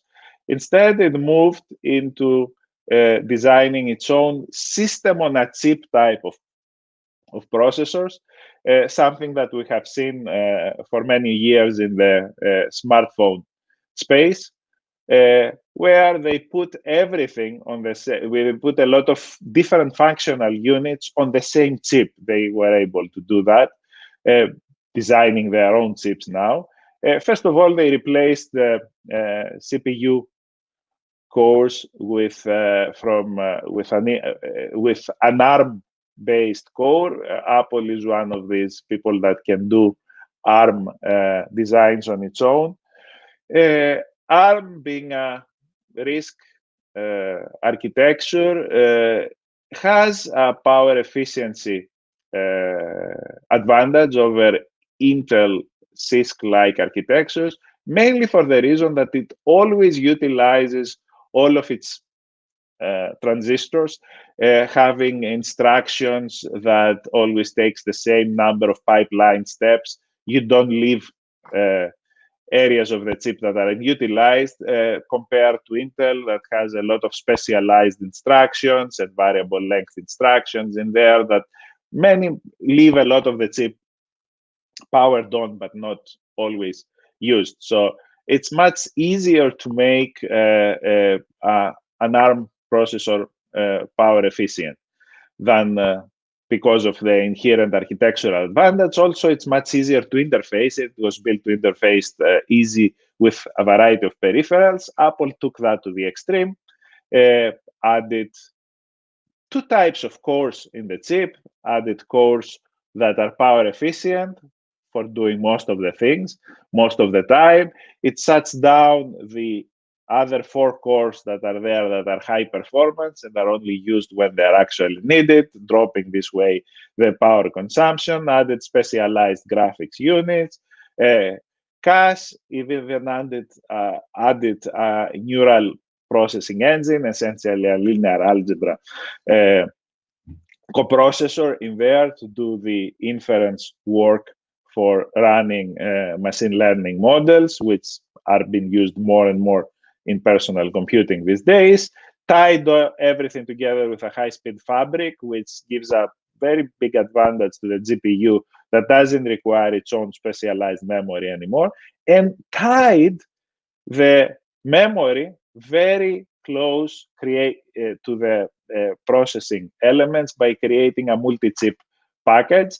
Not as good as being on the same chip, but on the other hand, much, much faster than having the memory completely external. And we can see the picture here without the heat spreader that comes over the main processing here and the two memory chips. Nothing is expandable. If you want more memory, you have to order it from the beginning like that. We are getting used to that by the cell phones. Anyway, it's still a very good deal. Computationally speaking, they charge a lot less for the laptop than they charge for cell phones or iPads using the same chip. But that's a big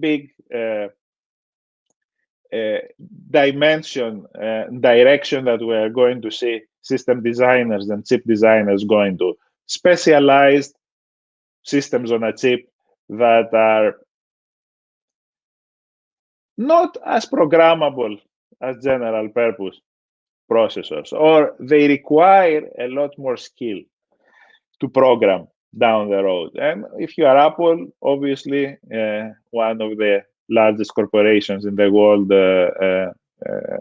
revenue-wise, you are able to do that. And coming to the conclusion of my talk, I think that energy will be determining a lot of what we are doing, even in computing these days. This is a picture from Nature, from an article on Nature magazine, giving some predictions about data center power consumption, how it's going to grow. We are looking at a very optimistic scenario where it's going to grow to only be 8%, but of the total energy consumption, but a more realistic scenario puts the consumption much, much higher. This is non-sustainable. The world needs to be not carbon neutral. The world needs to be carbon negative very soon if we want to stop and hopefully reverse the changes in our climate. We also need to produce a lot more power than we are producing right now, because yes, us in the developed world, we were able to deal with efficiency, but there are lots of people in the developing world that will require to increase their power consumption. So power will not only, I'm kind of happy that I worked on one laptop per child, because it made me thinking in that, put my thinking into that dimension. And I can see, growing up in Thessaloniki and going to school in Thessaloniki, I was able to meet with some people that are extremely talented programmers. They never had any formal training in computer science, but they were extremely talented. And the advancements in computing will be coming now not as predictable. The industry won't be able to put us in the same path of the self-fulfilling prophecy of Moore's law. And I don't like the term exponential technologies, because exponents are really rare to find in nature. So in the near future, we will have progress based on algorithmic progress, which, as we know, comes, yes, but not as predictable. It requires innovation, it requires inspiration. There will be a lot. The good news is that there is a lot of room in improving coding. Moore's law made us was able to hide software bloat. There is a lot of software bloat in there. Simply in a paper by Lyserson et al. From MIT. They demonstrated how you can speed up a simple matrix multiplication by several orders of magnitude just by changing the language or adapting it to the underlying architecture. That will require better coders, much better coders, and a lot more coding effort than the one we are putting now. We're putting down now. So the geeks are coming back to get you. Geeks are going to become very important again. And of course, the path of specialized hardware architectures. I left quantum computing, neuromorphic computing, and carbon nanotubes, graphene chips, and all of these developments out of my talk because I don't want to look too much into the future, and because these things are still in a nascent stage. Personally, I don't believe that quantum computing will come to take over a big area or take out a big chunk of existing computing work, just because it's more suitable to specific types of applications. So we will see quantum coprocessors in the same way that we are starting to see them deployed right now on the internet. With that, I would like to conclude with energy is important. It's going to determine everything, and the geeks are coming back. Thank you very much. Thank you very much, Mikhail. It was very, very interesting. I follow up all of your presentations from the three speakers. Thanks on putting us in context of the computing trends, in particular in embedded computing. It was very interesting. Let's now have some round discussions between the panelists. Being also from my side a researcher in Information Technologies Institute here in Thessaloniki, I have seen some interesting research areas from Professor Karagiannidis. So I will give him the floor. Initially, we have seen that a lot of things are happening, and two important aspects from my point of view are the ones that you pinpointed. Of course, the mobile edge computing is coming, and we need to see how to support from the academia part with the new students that come in place, the new force, to have the available skills also. What is your role there, and what do you do on this respect?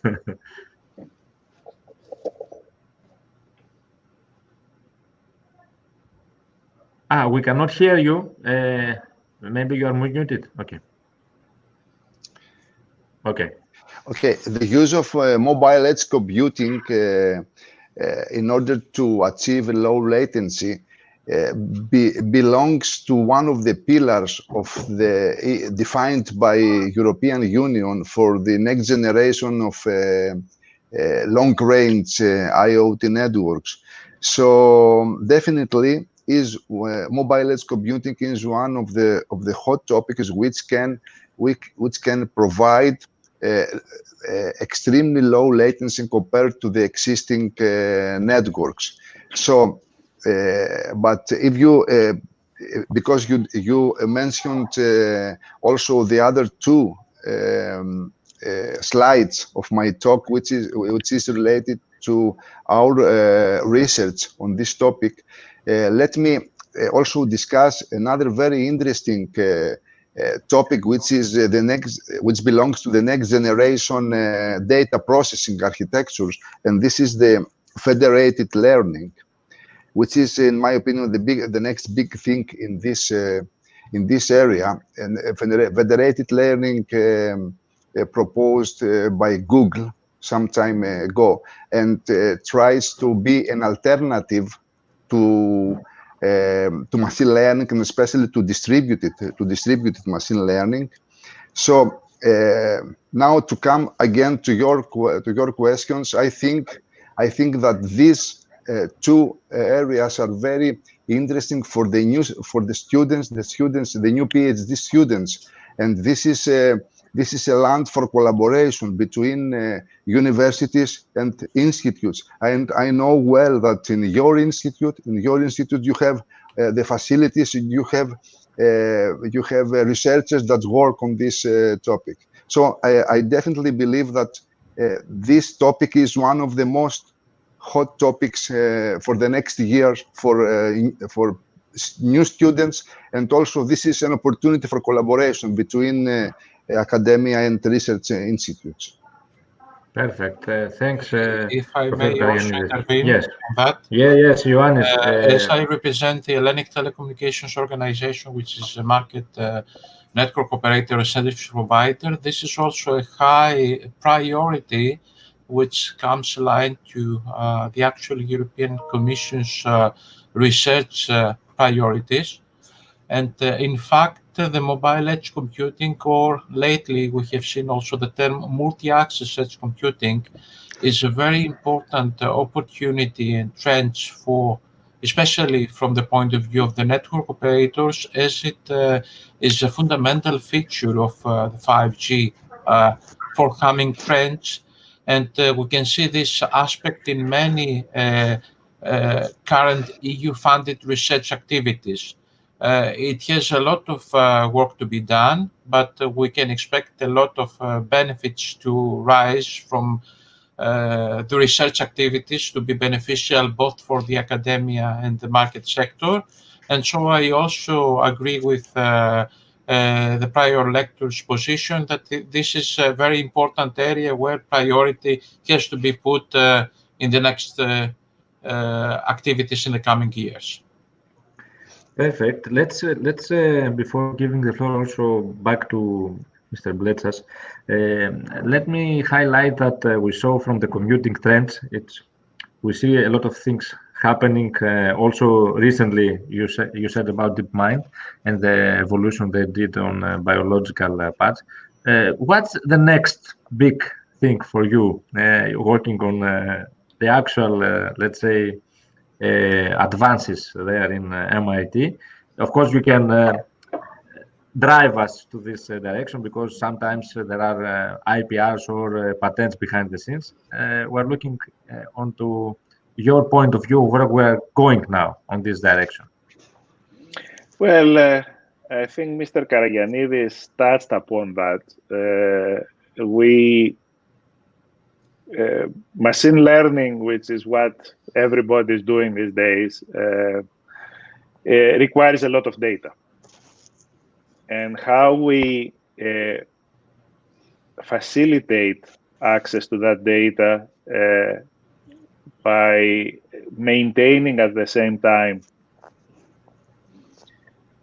privacy is a very important problem. That's what federated learning is trying to do. Basically, it tries to allow people to contribute their data to larger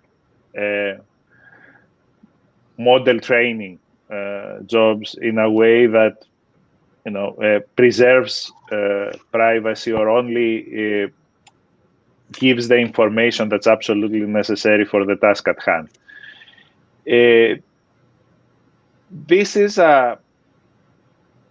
how we are going to do that is an open research question. I don't think we have very good answers yet. I strongly believe that the big promise of machine learning lies in the area of life sciences. Yesterday's news comes to support that.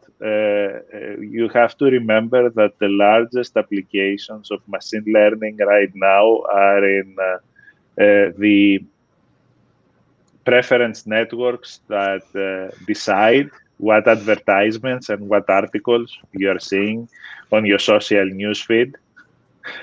This is the largest application of machine learning right now by far. Nothing compares to that. So we have a long way to go to make this really useful for the planet.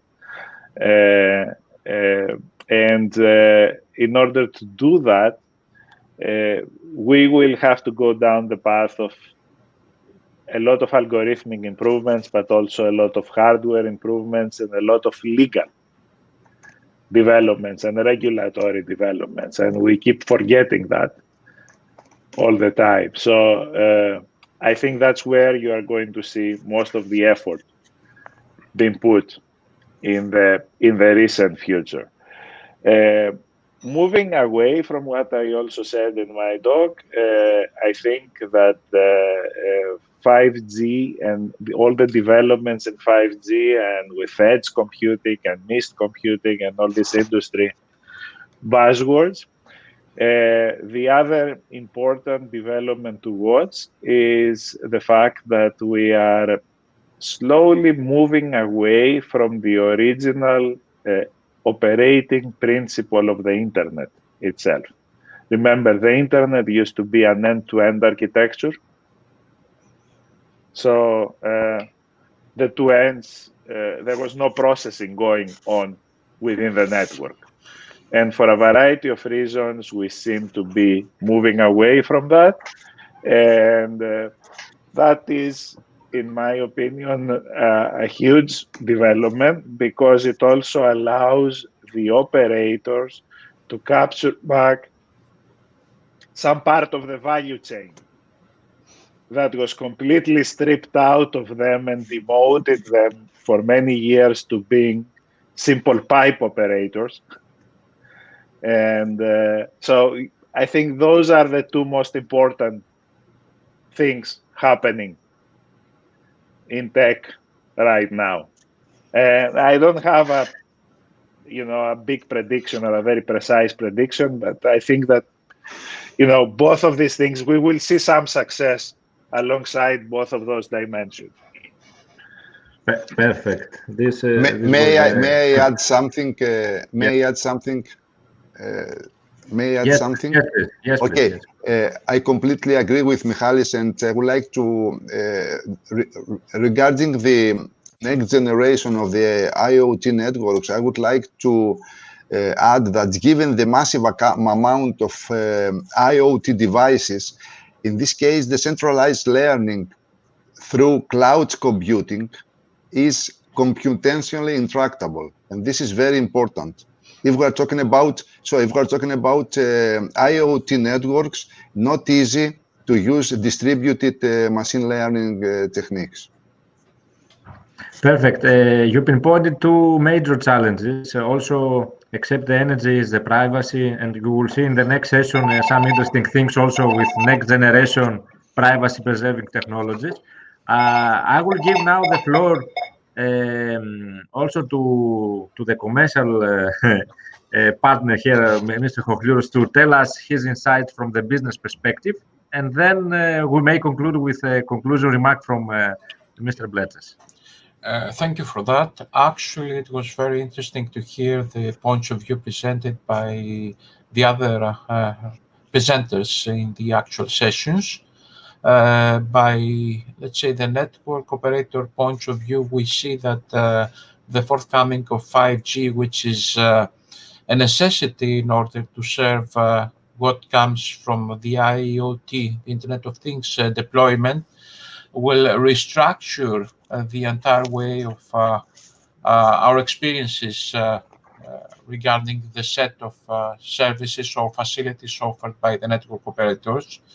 In particular, because of the extreme needs in order to serve a great variety of applications, most of which will appear from the vertical sectors, and taking into account the fact that these applications will require low latency, fast, great data rates, and so on, which are high energy consumption, low energy consumption, which are all among the 5G features.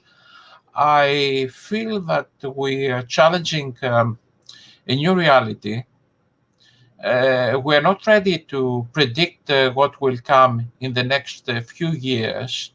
And according to my personal estimations, we are not even ready for the market point of view to assess if these radical changes will take place in a couple of years or in the forthcoming decade. For example, we are discussing, like I mentioned in my presentation, about V2X communications, which implicate for automated vehicle-to-vehicle communication, which implicates for very, very low latency, automatics everywhere, which is, let's say, a pure and detailed feature of the new reality. This also affects a lot of other domains, implicating for high computational capability, the necessary IT background in order to support all these applications. So I think that because of the fact that IoT, on the one hand, grows very rapidly, and verticals, which is another interesting point of view, on the other hand, also rapid quite extensively and promote a lot of applications for the support of new requirements not previously included in the traditional IT or telecommunication sector. All these will create a new environment where we will see very, very rapidly in the short term a very great set of applications and services that are to be offered. So the involved market actors, the service provider and the network operators will need to take care in order to support and provide the necessary means for the applicability and the offering of these applications. But before that, the academic community, the research community may act proactively so that to provide all necessary information and adequate framework for the promotion of these new applications. So this is more or less a briefing coming from my presentation and trying to get closer to the context of the other two excellent presenters of this session. I can hear you. Mr. Ioannidis, you are mute. You are mute. Yeah, sorry. Just Michalis, one comment from Professor Karagiannidis in order to close. He needs to leave, and then you can close this interesting session. Thank you, because I have a class now, and so I would like to say that if the very low latency was the big challenge for 5G, in my opinion, beyond 5G, the big challenge will be coverage. And coverage involves several other technologies as the UAVs, even the satellite technologies. In my opinion, application as the V2X is not possible to be successful if coverage or availability is not extremely high. Thank you very much. If I may reply, I fully agree on that. It is supposed that there should be an adequate, let's say, more than the usually assessed broadband framework in order to support and be able to realize these applications. So it is essential, more than essential, to have the necessary coverage and deployment of infrastructure to support this application. I fully agree with you, Professor Karagiannidis. Thank you very much. Thank you. Thank you very much, Professor. So let's close with Mr. Blechas and close this session, please. So 5G is one of these stories. It's one of these marching orders, first and foremost, that the industry needs in order to move forward. If you look at the marketing story, it can be everything to everybody. It goes against physics. It can do everything. So it can produce, it can provide, gigabit speeds to wireless devices at the same time that it's going to support, thousands or millions of devices at a much higher device density than ever possible before. It will be able to do it with very fast-moving mobile nodes. Obviously, something has to give, and every application domain is slightly different. And we do need all of these things, but we have to keep in mind that these at this point are mostly wishful thinking. Yes, we can do gigabit speeds right now. If you go to the next town over, Providence, Rhode Island, Verizon has a millimeter wave network that can do gigabit speeds to your mobile phone. Well, if you are doing that to your mobile phone, your battery is going to last about half hour these days. And what's the point of doing that? Because you don't have many applications to do it. But believe me, if there is one thing certain in all of these discussions, we never had enough computing and we never had enough communications as a human species. So I'm not worrying that we won't be able to use it.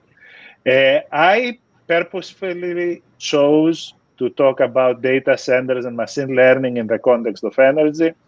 If 5G demonstrates something very clearly, the first thing that it demonstrates is how much important energy is in this discussion. We are not going to have this Internet of Things networks without very advanced power engineering.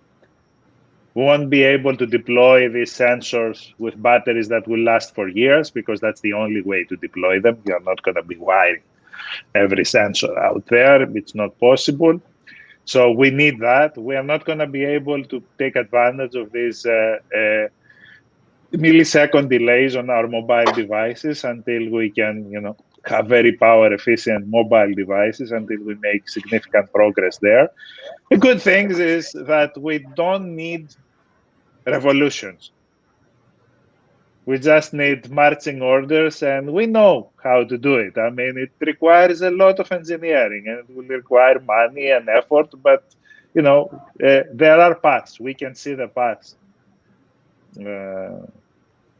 towards towards these goals. And it's also a very interesting thing, if we want to move a little bit forward, how we are going to re-engineer today's internet operation. If you allow me a talk, I will venture a little bit more into the future. And I think that one of the themes that we're going to see repeated is the battle between centralized and decentralized. That's the next big battle. We are marching towards right now full speed of very centralized architectures that are not going to be easily digestible. They have a lot of side effects. We see them already. We are not going to be storing all of our information into Amazon's cloud. Indeed. There are many good reasons not to do that, but that's exactly what we are doing right now. 3 days ago, I couldn't get into my lab because Amazon had an outage, and our application where we declare that we have no COVID symptoms and our test is current is powered by the Amazon cloud. And because the Amazon cloud was down, I couldn't get Okay. into the lab. This is not also, if I may intervene, a matter for, let's say, Amazon. We have groups like Deutsche Telekom, where OT belongs, Telefonica, BT, great international groups of companies with investments that intend to modify, let's say, and promote the actual framework for the introduction of innovation. I share your views. However, on the other hand, the network operators, as they are very close to the real market needs, and as they intend to create new revenues, they need to investigate opportunities for the promotion of new applications and services. Yes, and being a board member at OTE for several years, back in the era when, Deutsche Telekom strategy was to milk the dump pipe as much as they could and not to be into research and innovation, and then complaining about how Google and Amazon are capturing all the value. At the end of the day, I have to say that I'm happy to see that, those companies are venturing into more value-added services, and more importantly, they are starting to invest in R&D. Because you can't be complaining that you are not making money out of new innovative technologies when you haven't put any money into actually defining those technologies. I agree with you. I fully agree and I'm fully aligned with you. So perfect. I hope all viewers have enjoyed the discussion and the presentation you have made. Thanks again for your insights on what's happening on advanced computing, including every technology we saw today. Just to mention that as the next session will start in 10 minutes, just to highlight that as we will have, there will be a shorter version, as one of the key presenters also had a health related issue, hopefully not something important, but he could not join us today. See you in 10 minutes and stay tuned. We have very interesting presentations from in interesting also topics. Thank you.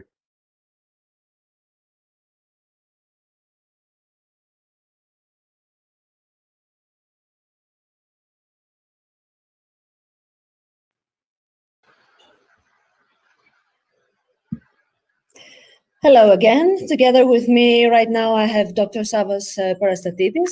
He's a senior principal engineer in Alexa Artificial Intelligence Group in Amazon. And previously, he was the co-founder and lead architect at Cortana at Microsoft. Dr. Parastatidis, welcome and thank you for this interview. Oh, thank you for having me. Well, artificial intelligence is all promising to unleash the next wave of digital transformation and disruption. There are many who believe that now is the time more urgent than ever for a complete digital transformation. Artificial intelligence is getting ready for business, but are businesses ready for artificial intelligence? They have to. So they have to. The way that artificial intelligence allows us to process large amounts of data, or technologies related to artificial intelligence, I should say, is definitely transformative in every area of our lives, of our digital lives. And so it is absolutely necessary for businesses to start thinking about how to apply machine learning technologies to process large amount of data, to change the way that they operate, and really to just embrace the future of computing. Oh, and how can it actually help businesses in terms of productivity? Can it increase productivity? Absolutely. Any technology that helps businesses process large amounts of data, large amounts of information, any technology that helps them make decisions faster will definitely increase productivity. We see this in many industries already. Definitely here in the US, where machine learning has been applied in many fields. We see in the financial sector now decisions are made really fast that involve a lot of money. You see it in manufacturing, where optimization based on the data of what is happening down on the floor, optimization is used to improve the output of a business. So it's been happening for a few decades now with the evolution of computing. This is no different now. It's just another technology to help us advance the way we do things, what we do, and so on. Let's come now to the current situation that we all live in. It is really very unfortunate about the COVID-19 outburst. How can artificial intelligence can help in such situations, in such crises? What is the role in the current pandemic? Artificial intelligence is not quite there yet. That's why I always talk about machine learning technologies first. It's we haven't built the type of artificial intelligence technology that can help us discover the next drug or the next solution to a problem. We do have machine learning technologies though that allow us to build software that can make decisions or to analyze large volumes of data to find patterns and to find patterns where a human may be more difficult for a human to discover. So researchers at major institutions do have these tools available to them. They have been applying data processing technologies at scale for a while now, and they will continue to do so. We are not there yet when it comes to artificial intelligence being in control and leading the way in discovering new drugs or treatments for health problems. And we all know that AI is also read as IA, meaning intelligent assistance with applied artificial intelligence.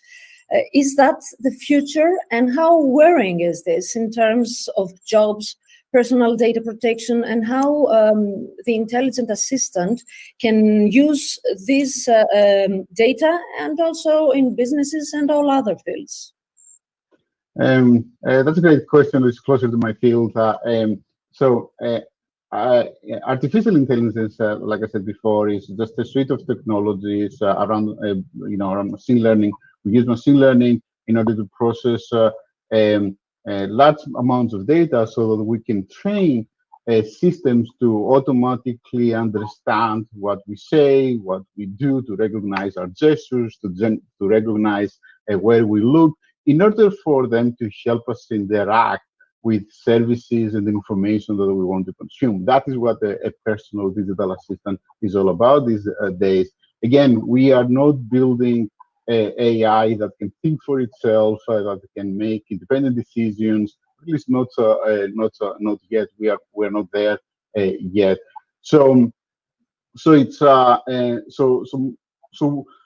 way that I see it is that personal digital assistants today represent a promising future for how we can naturally interact with computers, with technology. We can use our voice, our gestures, in order to tell technology, tell the computers about what they should do. And on the reverse side, the way that computers communicate with us, again, is through voice, is through language, is through screens, through visual information, and that helps more and more people embrace technology, interact with services that are offered through technology, that are offered digitally. And so for me, that is where we are going. Yes, there are privacy implications, but that's normal with technology, and we're finding ways to address that, to ensure that we always respect our users' privacy. That is a very hopeful meaning and message, Dr. Parastatidis. And we will close with that our interview. Thank you very much for your time and all this useful information that you gave us. It's my pleasure. Thank you so much for having me.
Hello. We have been having an excellent event so far, and we're about to start the fifth session that is on data science advances. And we have two excellent speakers with us today. And very quickly, I'm going to pass the floor to Dr. Konstantinos Votis, who is a senior researcher with the CERT Institute, and he leads the visual analytics lab there. And he's going to deliver a talk on blockchain technologies and their impact. So please. Hello, good afternoon. Can you hear me? Can you see my screen? Okay. So thank you for the invitation. I'm going to present, according to this session, the golden age of data sharing and how this is related, that it's also very closely related with the previous presentation, the previous session, and how we can build a secure and trusted ecosystem. As we can see that the data sharing is a key prerequisite, and we can see that based on the different disciplines and different domains that are related together, the data sharing is very, very important if we want to build successful business ecosystems. So we can see that the data sharing, especially when it's combined in different disciplines, from the healthcare, from the smart cities, it's very critical to have data sharing that, of course, should be anonymized and could be in a manner that probably can support and try to increase also the value of the data. So we can consider how important is the data sharing and how we can increase the value, because everyone actually which participates in a smart ecosystem actually sharing data, and it's very, very important how we can use what we can do actually with this data. And we can see that it's obvious that the data quality, the usage, the number of users that we have, and many other critical conditions and factors are very, very important in order to ensure and increasing the data value. There are, with a recent study, most of the enterprises, at least 75% and more, they're exchanging data. It's very critical for them. They are sharing data and exchanging data with other companies, with their customers. So we can consider the data asset and how we're creating actually data and how important is actually the data sovereignty. So the capability and how we can control actually what we can do with all of this data, our data or the company's data that are being collected, are being shared. So it's very, very critical to take into consideration the data sovereignty and the management of the data. So there are many initiatives and many reference architecture like this one, the International Data Space Association, that is trying to support the data sharing and the smooth exchange of data between different organizations. So we can, they are offering a reference architecture. Our organization is also a member of this association.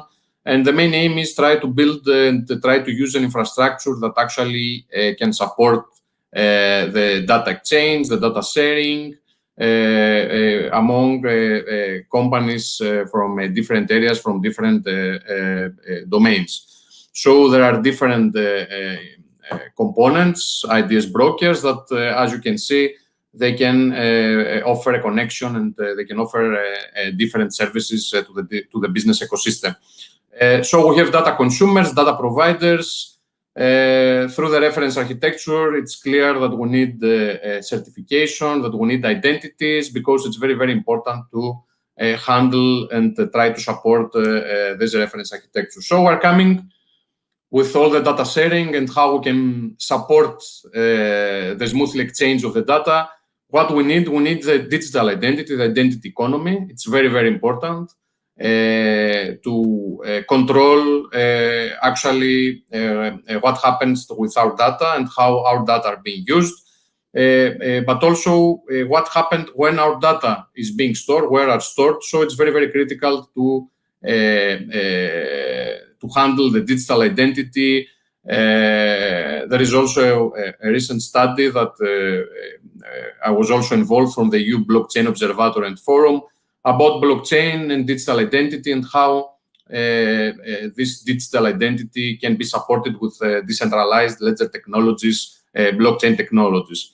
So it's clear that we're moving from centralized identities, the identities that all of us know. So there are different applications that we're using, Google, Twitter, LinkedIn, that they are offering a centralized identity management. So we are connecting, if we want to connect with these solutions, we are supported through a centralized identity. We have moved to federated identity. So that means that there are different identity providers that they can be used. They can ensure how we can smooth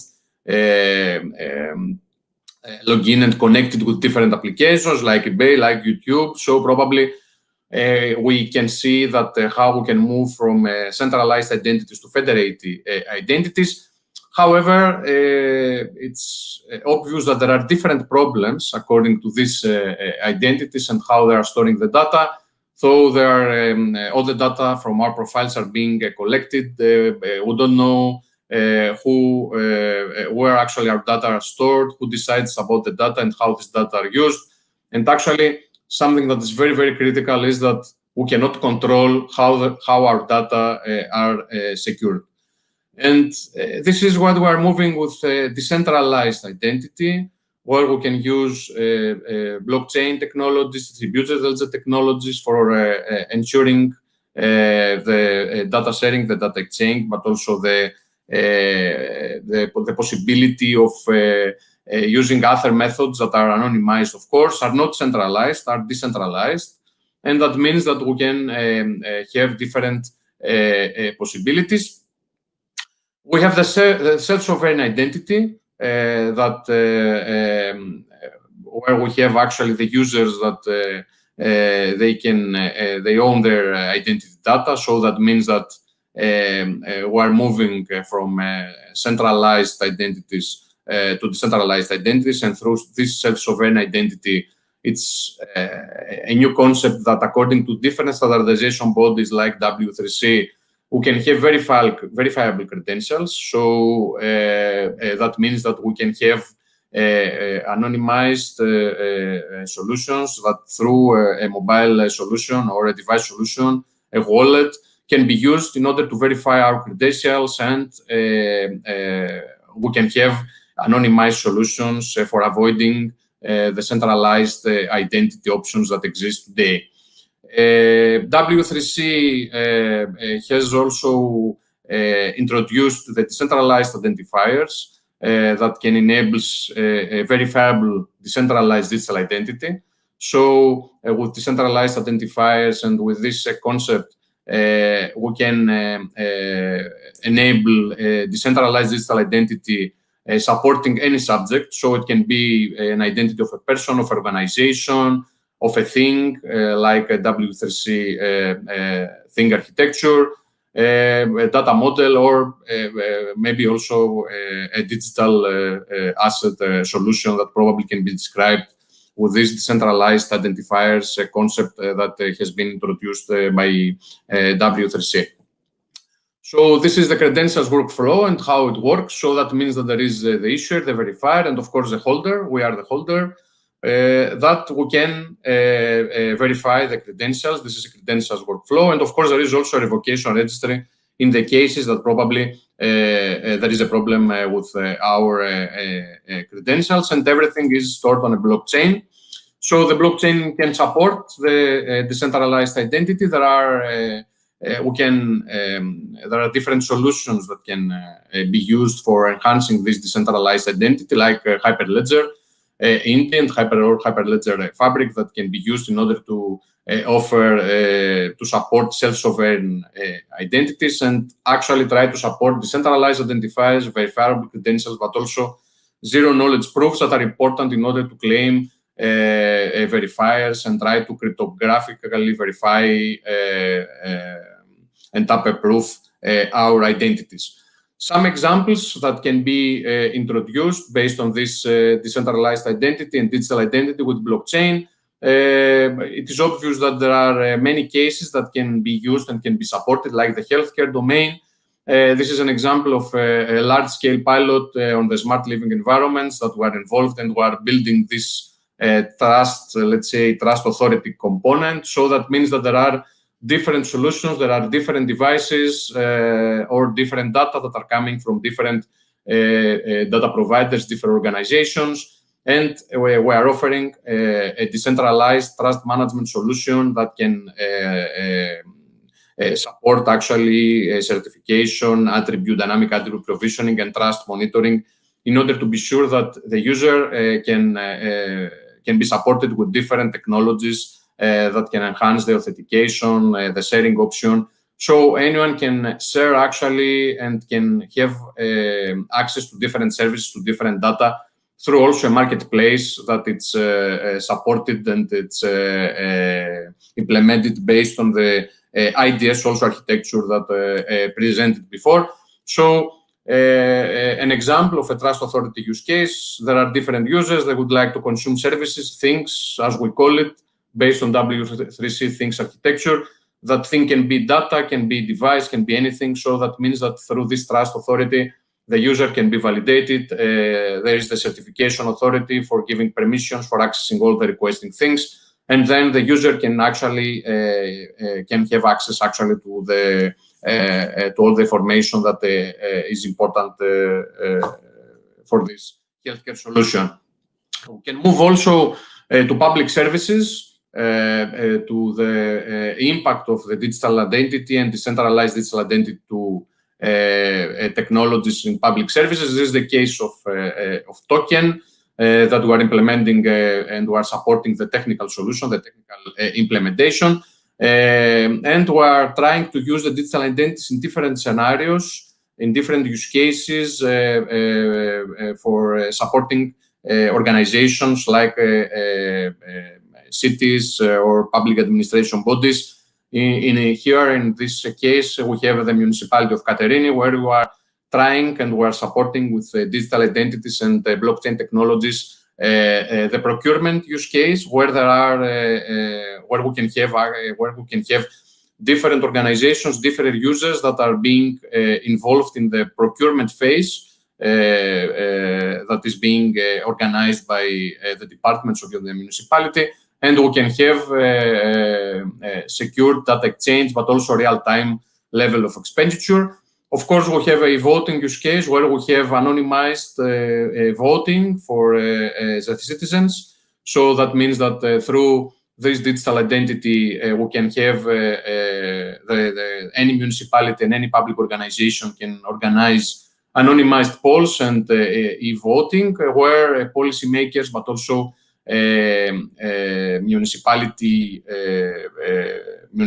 personnel can ask and can organize polls and votes for asking the opinion of the users and offering, as it's very clear, through the blockchain technologies, efficient, trustworthiness, transparency, but also privacy, flexible and sustainable services that can actually support the governmental example that I presented. And then I will move to another use case. We are moving to the ports of the future, another very interesting blockchain where we have and where we need to have local but also global services and data exchange that is happening between different ports. In this case, we have the port of Valencia and port of Thessaloniki, that they need to exchange data, they need to exchange services, that everything has to be protected, everything has to be verified. This is another Horizon project, data ports, that we're implementing together with IBM and other partners, the blockchain infrastructure that is needed there in order to support this data sharing.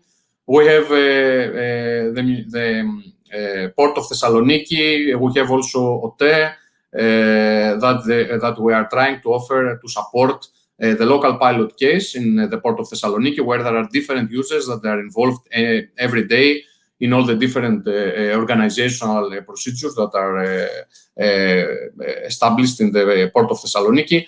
but there are also other cases where we can have global governance policies that are needed, and this is very, very important when we have more than one pilot cases. In this case, there is the port of Thessaloniki and the port of Valencia, where they have to receive cloud-based services, blockchain-based services, and trying to support different identities like passengers, professional, or other port authorities and personnel of the port authorities that are important to offer this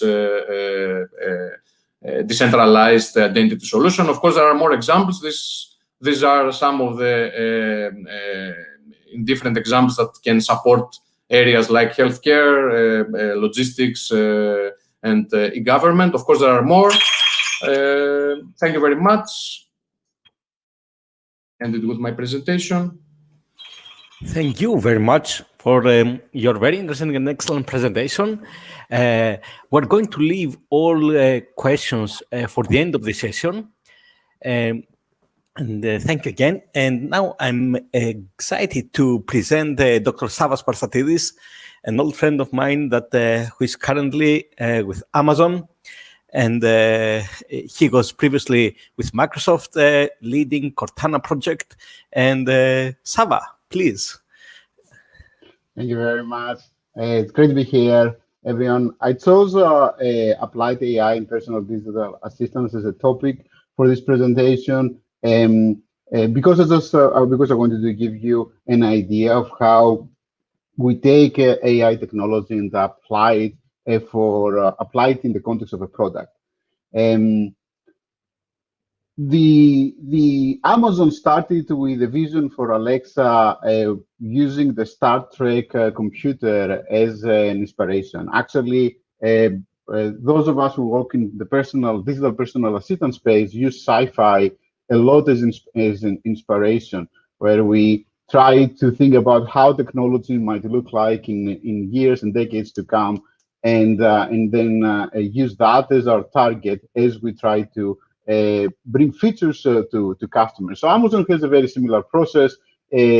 Internally, they start from the customer, the type of experience that they would like the customer to have in years to come, and then they work backwards from that to figure out what they need to do in order to get there, always working on behalf of the customer.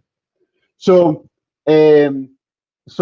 our brains have been wired to use speed as a form of communication between humans. So speed, I mean, the researchers argue on when humans started to develop speeds. It's something between 600,000 to 200,000 years ago.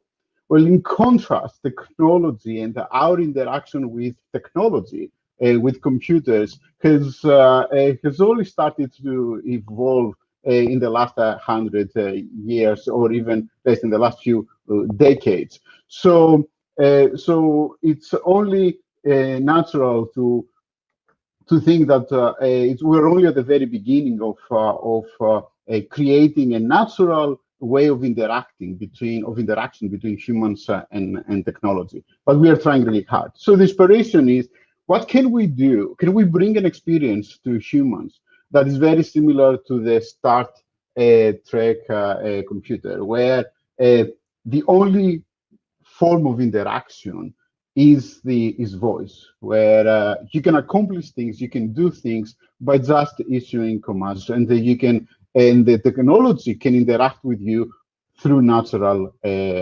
language. So this is just a brief history of human-computer interaction over the years. We do believe that in the last decade or so, we started moving. It's the very beginning in this new era of voice user interfaces, with Alexa really leading in this front. Mobile and touch-based computing today it's the predominant way that we interact with services and consume information through our mobile phones. But we do believe that there is there is an opportunity to reach even more people by embracing voice-based technologies, especially going into the future. So this is again a very, very high level overview of the state of the art over the decades in voice-based interactions. In the 70s, we had systems like Harpy that had a vocabulary of about 1,000 words. Today, we have Alexa that does a really good, not great, but a really good job of understanding humans, understanding what they're trying to do, what they want to do, and then connecting them with the services that can perform the task for them. In the last decade or so, we had systems like Siri, it's still around, Google Now, which is a Google Assistant, Cortana, my baby. I was there, was the first engineer on the project, I built the original prototype around 2011, that then became a product. Today, Cortana has migrated to be more of an enterprise assistant, so not so much for consumers. So about a year and a half ago, I moved to Alexa because I wanted to focus on technologies that reach hundreds of millions of users. So it is very important for a conversational system to, in order to build a quality conversation system, to focus on these areas. We need powerful machine learning algorithms. We need a lot of data that we need to process and massive computational power. And of course, then we have challenges like we heard earlier about how do we ensure that we process all of this data in a cost-effective manner, in an energy-efficient manner, in a privacy-preserving manner, and so on. And we'll discuss about a couple of those issues in a while. So Alexa started small. In 2014, there were 13 skills, the 13 different things that Alexa could do. There was only one device, this Echo device, the Echo device, through which you could interact with Alexa, and there was only one developer offering those skills. I think of skills as capabilities for Alexa, as applications for Alexa that a developer could build. But there was only one developer, and there was only one language. But the team, the company, invested, and they had aspirations to achieve so much more. So they invested, and they continue the investment today to build Alexa even more. And they realized from the very beginning that they needed to excel in these 5 areas. They needed to get these 5 areas really to do them really well. And so that was the wake word detection and the automatic speech recognition. That is the process of transforming the user speech to some text that can then be later processed by another system. They needed to understand language. So once the speech has been converted to text, is to understand what the user is trying to say, and then do something with that understanding. And then, of course, language generation and text to speech, and that is the system that it generates the response to the user, and then, of course, translating that response into speech that the user could listen to, and combine all of that into what we call the Alexa voice service. And so we started Alexa started from the realization that we needed to do this. We needed a lot of data. Alexa needed a lot of data in order to get the wake word detection right. There was a lot of innovation in microphone technology, in far field microphone technology, so that you don't have to go close to the device when you are in your house. You can talk to the device from far away. And then, of course, so when it comes to automatic speech recognition, we knew from decades of research that we needed to aggregate so much more data in order to be really good at translating speech to text. So data is everywhere. So so the idea was that from the very beginning, even though the team started modest, and like I said, it was only one device, one developer, few skills, the promise that the company made, the Alexa organization made to the customer is that Alexa will continue to evolve, it will continue to grow, always for the benefit of the customer. And indeed, a few years later, now in 2020, there are more than 100,000 skills available to Alexa. There are you can find Alexa on more than 100,000 types of devices. There are hundreds of thousands of developers that produce skills for Alexa, and then there are you can find Alexa in 15 languages, with the language coverage continuing to grow. Now, we have hundreds of millions of customers using Alexa on a monthly basis. So we have billions of interactions every week with Alexa. So it is very, very critical for Alexa, for us to preserve customers' trust, to gain customers' trust and preserve it. So that means that we need to be extremely well at privacy, at controlling privacy, always giving the users privacy when it comes to the user's data, always giving control to the user, and always be transparent about what we do and how we do things. So when it comes to privacy, the user is always can always request that Alexa deletes what she shared, and the user can ask for Alexa to delete everything that Alexa has recorded, from past interactions with the user, and of course, Alexa can always play back, what she shared, so that the customer knows what Alexa actually recorded. And then finally, we can at least try to explain how did Alexa reach some conclusion, how did she perform a task, and so on.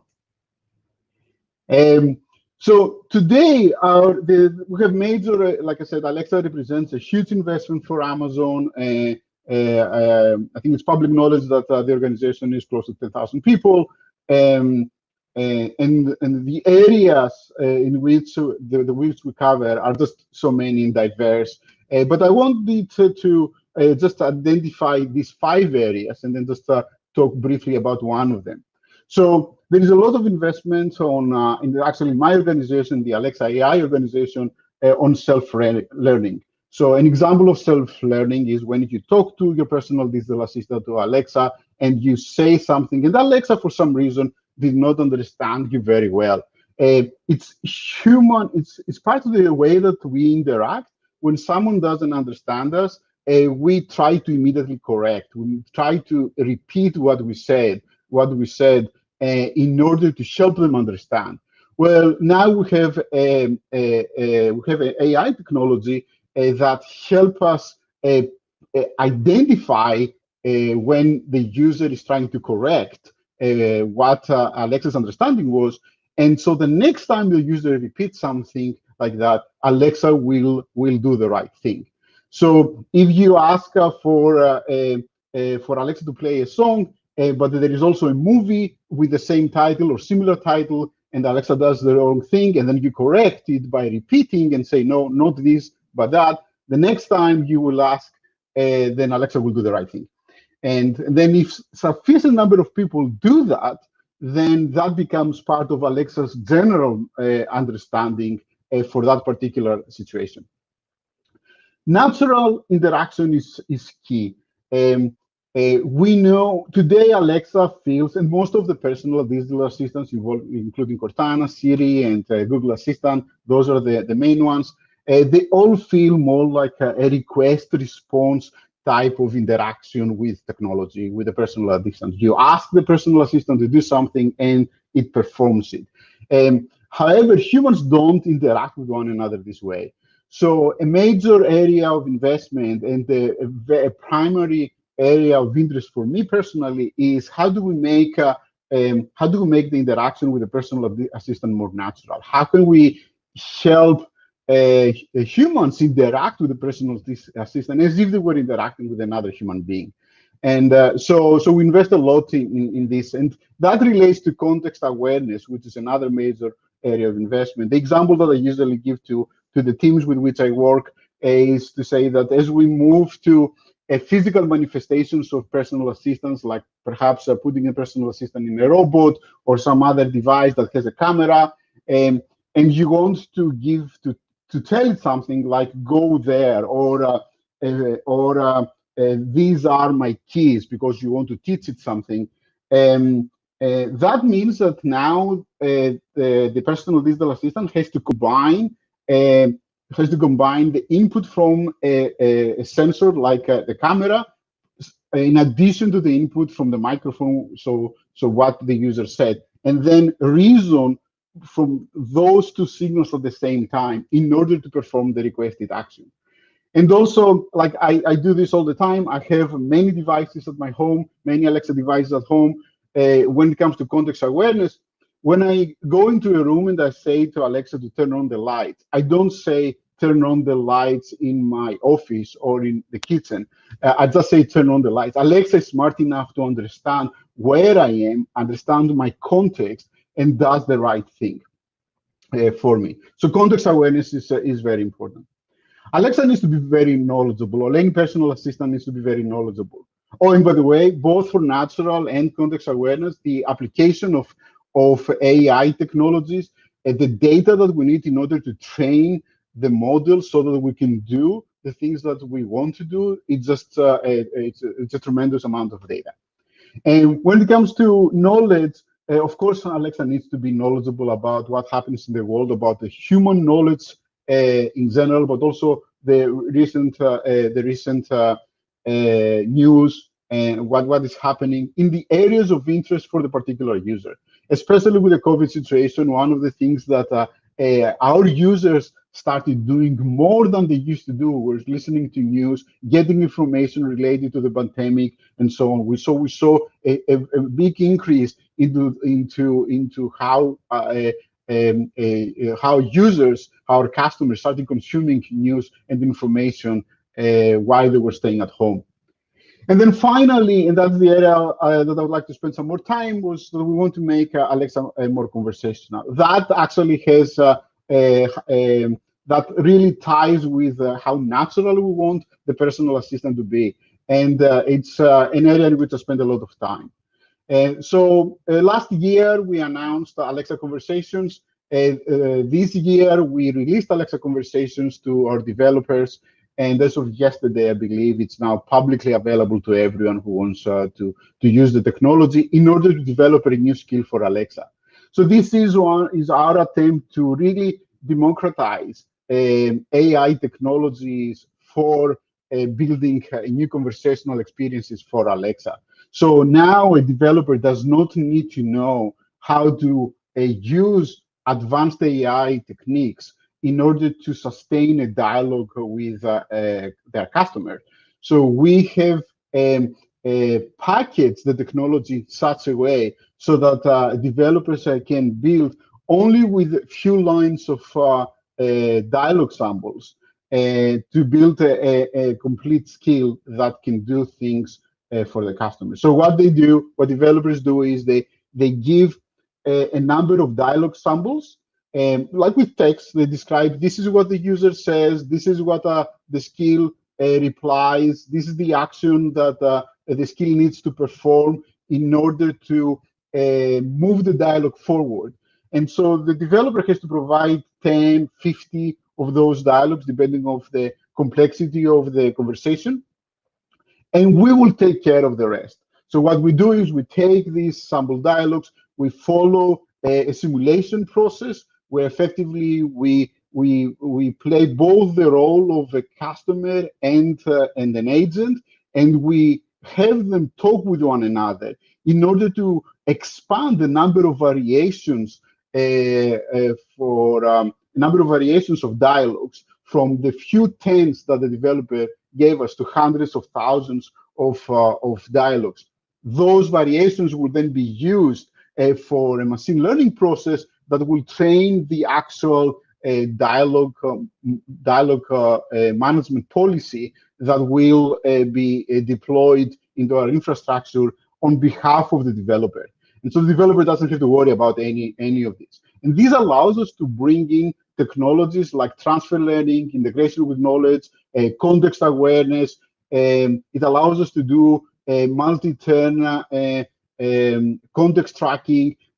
We can do all of those things on behalf of the developer. So the developer doesn't have to do this. That is a tremendous value to our developers, and our hope is that developers will start building more interesting and more complex skills for Alexa. At runtime, the flow goes like this: the user says something, we maintain dialogue history, we add what the user said in the dialogue history, we host the trained model in our inference engines in the cloud, we make a prediction about what should happen next, and then we repeat the cycle. And like I said, these are the main areas of emphasis for us, and we need to get better in all of those. Our hope is that by year 2025, Alexa will be everywhere on every device that you can think of. So no matter where you are, not just at home, no matter where you are, you will be able to access Alexa. And that is a huge challenge for us, and we're working hard towards that goal. So there is a trajectory. So we are trying to get to a point where we can make intelligent decisions on behalf of the user by applying AI technologies, by applying the data that we have and we gather in order to improve the experience on behalf of our customers. And our goal is to, at some point, reach a point where the digital assistant can actually reason about the information, not just blindly follow blindly follow the training that we supervise, and then at some point have autonomy. Of course, there is no time frame. It's going to be foolish of me to give you a concrete time frame when we can achieve those. There are other areas that are actually quite important for us. We give a lot of emphasis on making sure that the AI technologies that we deliver for our customers are ethical, that, like I said, we want to democratize the use of AI, that are personal, that work on behalf of our users, and very importantly, that emotional intelligence. So we're taking steps towards that. So for example, Alexa has now partnered with the National Science Foundation in the US to support research and advance the state of the art on what ethical AI means. We have a prize competition that has been a prize for a lot of money. University teams have participated over the last few years to advance the state of the art in casual conversation between an agent and a human. Now, in the third year of the prize competition, we're giving a lot of emphasis on emotional intelligence, because we do want the personal assistant to show empathy, to react and to the user's emotions, emotional state, but also to deliver information in a way that matches the user's personality and their emotional state. And so, again, lots of work, lots of research to do there, and lots of interesting challenges for the application of AI in this particular space. As we say at Amazon, it's still day one, which means that we still just scratching the surface of what is possible and what we can do moving forward. And with that, again, I'd like to thank you for inviting me to this very interesting event. And yeah, I think we are ready to accept questions. Yeah, it has been our pleasure to host you and Konstantinos, and yeah, we do have some time for questions, and just for the flow of the discussion, I have some questions for both of you, but I'll start with Savas. And Sava, you talked about Alexa skills, and according to your point of view, I guess that some of them are more trivial, some of them are more complex. What was the most challenging skill technically, and how did you encounter and address the technical challenges, if you'd like to comment on that? Yeah, so skills, there are two aspects to the complexity of a skill, right? It's how do you maintain the natural conversation with the user? How do you sustain a natural conversation with the user? And then what do you actually do as a result? So for the last decade, I've been working with the digital assistants. Every team with which I worked, collaborated, or interacted from other companies they've always had, and we joke about it, they've always had tree planning as an example of what an assistant can do, like a real life travel agent, like a broker, with whom you interact in order to arrange a trip. We believe that perhaps a digital agent can do that for us. So we've always used that as an example of that type of experience. You do not see that as part of any product today because it's just complex. It's a complex thing to build, to replicate that experience for our users. Good, thank you. And Konstantine, there is a question for you. You started your very nice talk talking about data value. And apart from this being a very interesting topic per se, for example, how do you assess, quantify data value? Then you moved your talk towards blockchain issues. And the question is, how can you combine this in the sense, let's say, for example, for cloud computing, we have the pay-as-you-go. For data market, data sharing purposes, you cannot say exactly the same. One, you get access to data, you can do whatever you want with them, you can reuse them as many times as you want. Do you think that blockchain can facilitate or help data marketplace to get more momentum or whatever? Yes. Thank you very much for this question. Actually, the blockchain technologies, I think that can enhance also the quality, the data quality, because can be used also as mechanism for ensuring the data verification, and especially when we have something that's not true, let's say fake information, probably with blockchain can be used also for evidence, and they can work together with AI. And if you see also the presentation of a very interesting presentation of Mr. Parastatidis about Alexa AI, there are some attempts also proposing the introduction of blockchain technologies about ensuring that the data that are being collected from solutions like the Alexa or other similar solutions, what is happening with this data, and if these data are encrypted or if stored locally, or because they are going to cloud, there are maybe some solutions that they are running together with this device in order to ensure that the trust and the privacy based on this data can increase the service quality. So I believe that with these technologies we can have a trusted mechanism, but also we can ensure the quality of the data based on the data exchange scheme, where we need data that are, of course, of increased quality, but also of increased, let's say, integrity. Okay, thank you. I don't know if someone's going also to comment on that or to move on to the next question. Yeah, more than happy to, actually. So privacy is of very high importance for digital assistant, for companies that deliver digital assistant experience, and very much so for Amazon.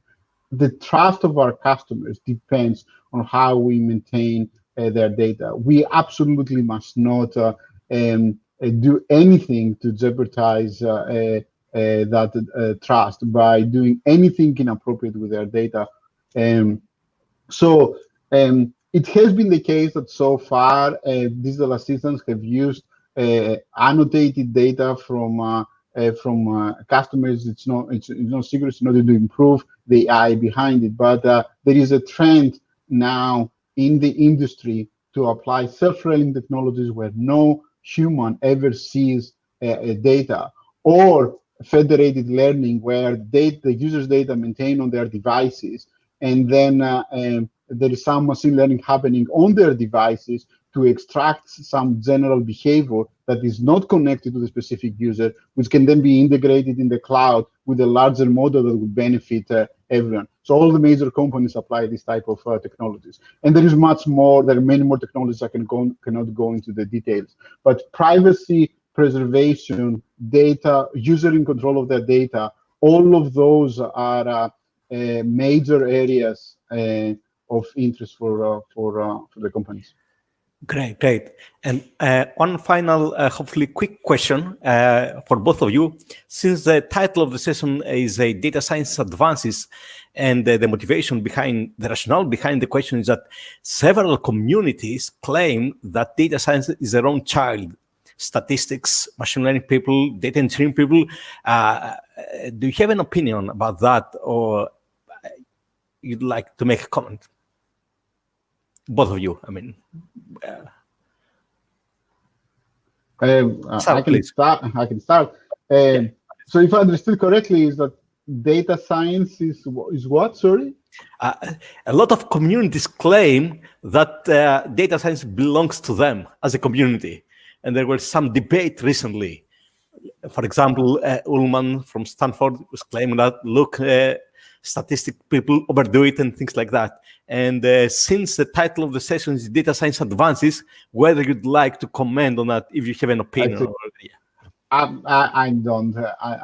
If people can claim whatever they want, I'm sorry. It's what I do know is that in order to deliver a quality product experiences, we need to leverage the state of the art of multiple areas of research, and that includes data science, machine learning, AI, scalable distributed computing, any part of any area of mathematics, statistics, computer science, software engineering, systems architecture. They all contribute to delivering a quality product, quality experiences for customers at scale.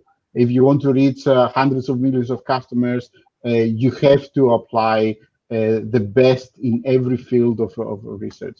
So I don't have an opinion on who wants to own what part. I just want to use the best that every discipline has to offer in order to help customers. Very useful as an opinion. And Konstantine, would you like to add?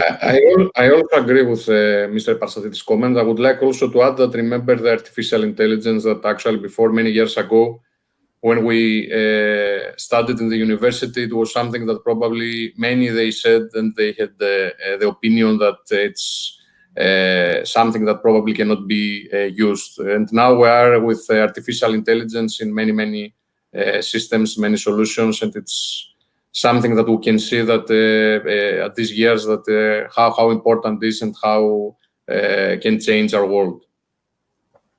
Okay, thank you both for your excellent talks, very insightful talks.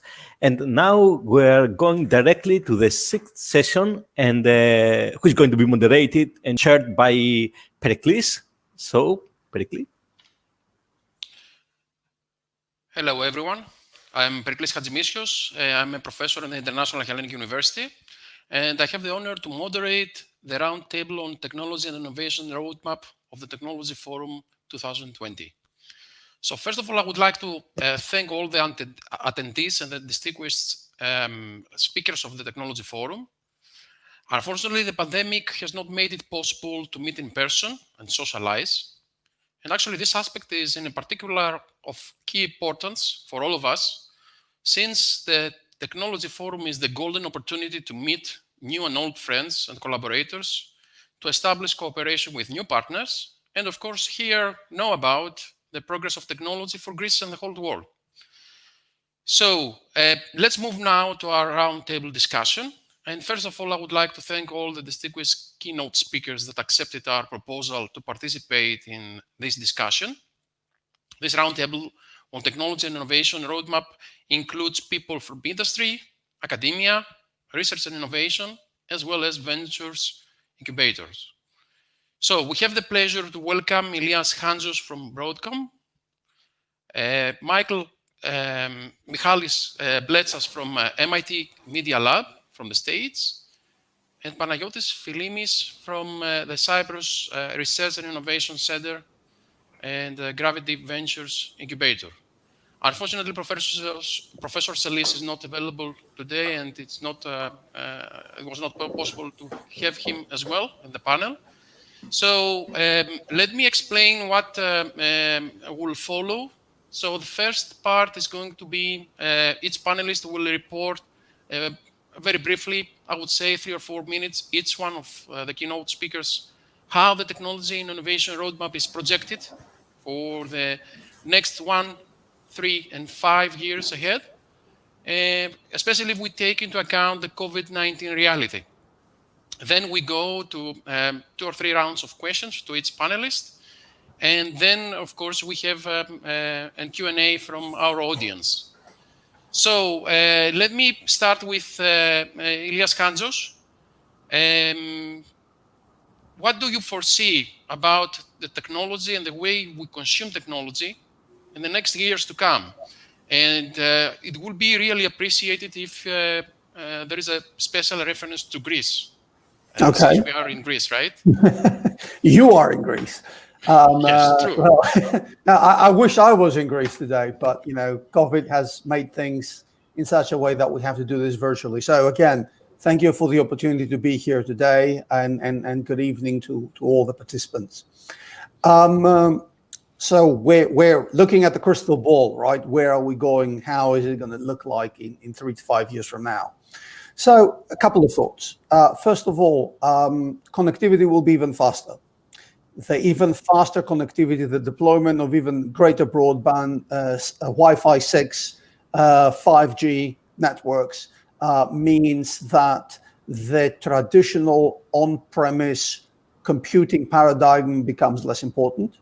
It means also a lot more devices out there, either in the form of what we conventionally tend to call IoT or what we conventionally call consumer electronics. So a lot more connected devices, and that connectivity expanding to things like cars, to things like light bulbs, to things like ovens. If I look at my house right now, I got about 30 connected devices in my house already. And imagine if that would triple over 5 years from now, I'm looking at 90, maybe even more devices in my house that are connected. So, this is really becoming very, very big. The more connected devices will also mean a plethora of new data. So how we protect that information, but also the kind of governance we do about that information will become very important. I was listening to the others previously speaking about privacy.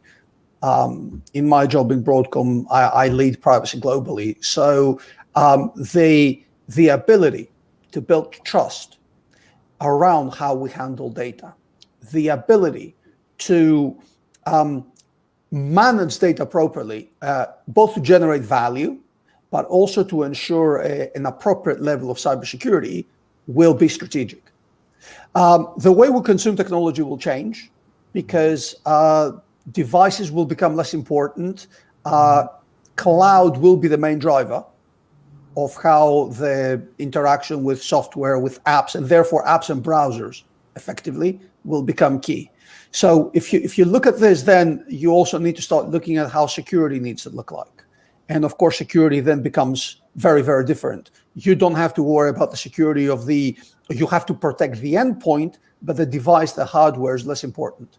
Following the data, following the interactions, protecting the identities becomes a key component of your security posture, which needs to be dynamic, which needs to be always on, which needs to be elastic to manage also things like traveling, but also things like pandemics, having to deliver security capability, seamless security capability and experience from home, or in your car or in some other device.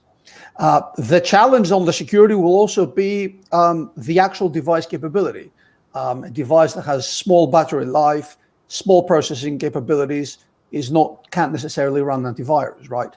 So there is going to be a challenge as well. How do we adjust the security to meet that plethora of IT infrastructure that we need to manage, which is ultimately where AI comes into play. Too much data, too many points to protect, too much data generated for security. How do you orchestrate all that? How do you manage a hyper-fast network? That's where AI and qualitative AI is going to be key. How qualitative AI looks like, I suspect it's going to be something we'll discuss. So I'll stop here and hear what others have to say. Thank you very much. So that was a very nice overview of what we expect to happen in the next year. So the same question to Michalis Bletsas about what we see in the next 1, 3, 5 years. You are muted, I think. Hopefully, we will see some kind of return to normality. We won't have to be doing what we have been doing for the past 6, 9 months almost now. Remember, we have, as humanity, we have achieved an amazing feat of producing vaccines in less than a year after we sequenced the genome of the virus. I'm a little bit more anti-cloud, if you want, 5 years down the road. I have worked on what we call today the Internet of Things. When I joined the Media Lab, we had a consortium that was called Things That Think, which was embedding intelligence into everyday objects. And there is a problem. First of all, when you are using the airy term, the cloud, to describe something that's so earthy, it's a lot of concrete and pipes and fiber and servers and huge energy requirements. It's going to be a very big percentage of our total energy requirements down the road. There is a problem there. The other problem is centralization when it comes to ownership of data. We don't have frameworks as to how to maintain ownership of our own data, and we keep dumping data, personal data, to other jurisdictions. We just give them away. So when we were working on Things That Think, we had this notion of the intelligent agent, which were computer programs that used to work for you. Well, they were under your own control, and you owned them. It doesn't matter where physically they are, but you own those things. Right now, we are at the process where we consider progress to have microphones in our home that can record at any given time. Okay, and those recordings, we don't know. Plain and simply. If that's not dystopic, I don't know what it is. So in 5 years, I think that we will have gone through the top of the cycle of the movement towards centralization that we're going through right now.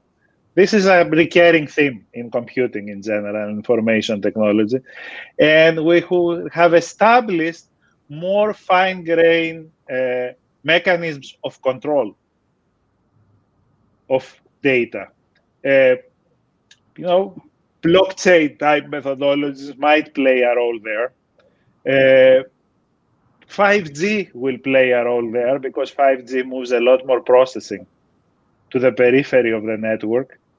But the situation is not going to be as clear-cut as it is today. Today, we all have a mandate, which is move everything to the cloud, because the cloud can do it much more efficiently, and because big cloud companies have capabilities that nobody else has at this point in time. So I definitely see move away from that march, which is happening wholeheartedly right now. Nobody's, Greece even passed a law that says everything has to be cloud-based. We had very good reasons to do that. Very, very good reasons to do that. But, that's a law that 5 years from today will have to be reconsidered. As far as personal devices, we have more and more. We keep embedding intelligence in more places, all sort of intelligence. What is intelligence is under constant redefinition these days, what constitutes intelligence. But I think that we still have a long way to go during the dimensions of power, efficiency. Pericles keeps hearing me saying the same things for years now. But I think it's an unsolved challenge. I mean, if we have to put sensors everywhere, we might as well find ways to power those sensors in a practical manner. And if we are to make use of 5G, we might as well have chipsets and mobile devices that can last. I'm sick and tired of carrying charging cables with us. I love my Apple Watch, but I'm not going to wear it too often because it requires charging every other day. I mean, really? I'm not here to serve my technology. I mean, technology is here to serve me. And we are moving towards the other side, I think, very quickly. Okay, so probably, first of all, that was not an earthy way of seeing things, right? But probably the next seminar is going to be how to not forget to charge our devices, right? So let's go to Panagiotis Philimis about the same question. The projection about 1, 3, and 5 years. Of course, it's a projection, and we're not sure what is going to happen. Nobody knew about the pandemic, and now we are under the pandemic era, and we still try to somehow cope with that. Hi to all, good evening. I will start by saying that pandemic has given us a hint of where technologies are going. The first thing, we have seen an enormous speed up of the digital transformation of companies, public administration and schools. Here in Cyprus, we have seen the government really speeding up things that they will never imagine that they will do all these things in just for the next 5 years. What else we have seen is that certain industries have propelled. And these industries is during the last few months we've seen is the technology companies, is the energy companies, the healthcare, construction industry, retail. We have seen also an increased adoption of AI in scientific medical research, particularly in telemedicine, medical diagnosis, data analytics in finding the vaccines and management of patients from far away remotely. So we have seen a lot of these technologies used.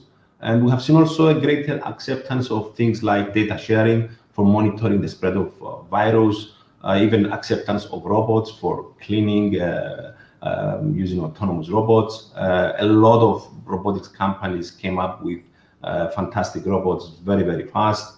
And now looking at the next 5 years, I will pick up 2, 3 sectors that I think they will thrive, and this is, I would say, the first one, definitely the IoT area, the robotics, and I would say smart manufacturing. Why IoT? Because it's linked directly with smart cities. We've seen that thrive in this area.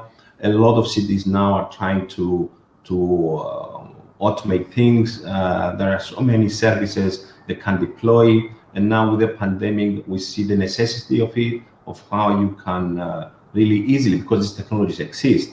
And that's why we want to have an increase, a dramatic increase of the IoT sector within the next few years. Another area is the digitization of factories. Looking at what happened in the pandemic, closing factories, people being sick, that means factories are closing down. And even though there are needs, let's say, of the industry, they cannot run the factories. Imagine if everything was automated. So we'll see a very big thrive, I think, towards the digitization of factories. And I think it will happen also towards our areas, to the Southern Europe. Also, of course, communication, as mentioned before, 5G, 6G, it will actually thrive also, and it's linked with everything. And technologies like blockchain, data privacy, I think all this will really be enhanced during the next few years, because they go with the IoT, they go with the smart manufacturing, they go with everything. So communication and digitization, it's everywhere. Another sector I will mention also as a third one is the decarbonization, and I think we'll see many technologies and many adoption of reducing cost of energy. So we'll see a lot of things happening towards the more sustainable solutions.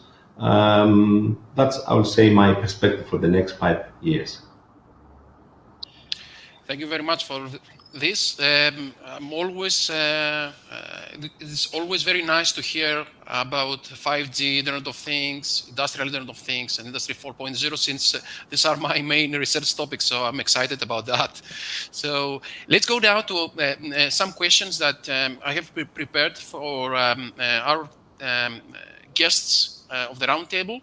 So first of all, to Elias Hantsos, which can be considered the main challenges of data privacy that we will face in the next coming years?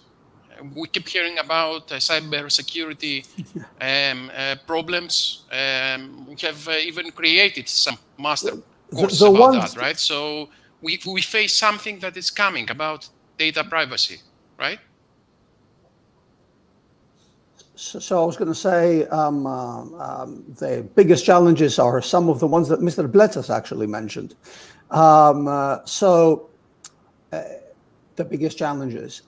Let me take a step back actually to pick up on what he said and explain perhaps and build from there. Explain and build from there. So the fact that the economics of efficiency, of cost, of utility are driving us towards the cloud does not mean that the need is not going to be there to better define the cloud domains or assert a greater level of control on how the data is going to be used on the cloud. So the technology through which the software, the infrastructure, or the platform is delivered does not necessarily mean that there will not be additional requirements around assurance, around control, or around ownership of information. In fact, one of the cases I made, I think previously very strongly, was that in order for us to have better cybersecurity, we will need to be able to manage and understand the flow of data and the flow of identities across all environments, cloud included. And having that knowledge and that capability will at one point also translate into having more control. So I say that just to make it clear that I don't think there is, if you look into the substance of what was previously said, I don't think there's an actual disagreement into where the technology is going or what we're going to be asking of the technology to do. In fact, that's also why also we have regulation to do exactly that. So what are going to be the big challenges? In my eyes, the big challenges are not going to be very different from what they are, frankly, right now. It's just that they'll be further amplified and become perhaps even more pressing. So right now, the biggest bet, the most difficult thing that organizations have is the concept of accountability, is being able to demonstrate that they've got the policies in place that require them to meet their data protection obligations. They've got the controls in places to do that. They can demonstrate that towards the regulators. They can enforce those obligations that they're committing towards. But in addition to that, they do it in a manner which is transparent and empowering to the different stakeholders, ultimately the users. So back to what we were saying previously about how are you able to control that data?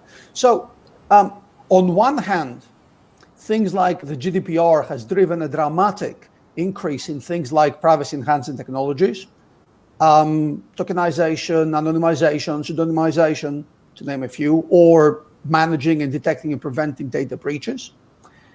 On the other hand, that same requirements are going to be even more amplified with the use of artificial intelligence. Why? Because artificial intelligence will rely on data.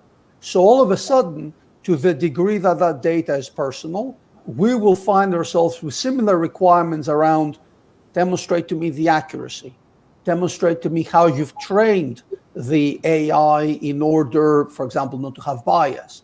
Demonstrate to me how the AI is verifiable so that the results that it has produced in one case can be produced again, can be reproduced again. There's not a random output. And on and on and on around show me that you legitimately, lawfully are in the possession of that data in the first place.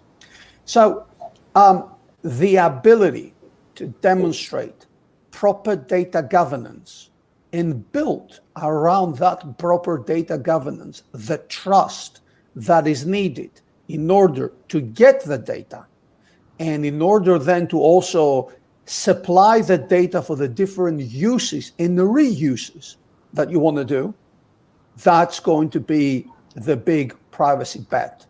An aspect of all of that is going to be cybersecurity, because the most important, I mean, to put it this way, privacy and cybersecurity are very important, but cybersecurity goes first, because unless I can deny access to my information, I can't keep them private. I'm sure if we were all physically meet and I would leave my wallet on the table, I'm sure you're all very nice people, but somebody would have to open my wallet to see that it's mine and tell me, hey, Elias, you forgot your wallet. So at that moment, my personal data is compromised. So the balance around security and privacy, because privacy security can also be quite invasive, while at the same time ensuring the ability to deny access and to demonstrate that governance and quality and accuracy is going to be really the big bets for data protection. And I wouldn't treat it just as a consumer protection, as the way the Germans say, Information Selbstbestimmungsrecht, the right to information self-determination. I would treat it as governance. That's why I insist on that. I would treat it as managing the life cycle of data, not just managing the data of one individual, which is still a human rights issue, of course. It's still very important. Many thanks. It seems that I'm terrified about what is going to happen to our data, right? So my next question goes to Michalis Bletsas about how our country, Greece, and other non-industrialized countries could survive in the upcoming era of Industry 4.0 and all the issues that we have discussed so far. What do you think, Michalis? What is industrialized and what is not is also under redefinition right now. Software is becoming more and more important, and software skills are becoming more and more important. And software should be defined much broader. If you have to take something out of my dialogue with Elias before, is that software needs to happen at a variety of disciplines. It's not only for programming processors.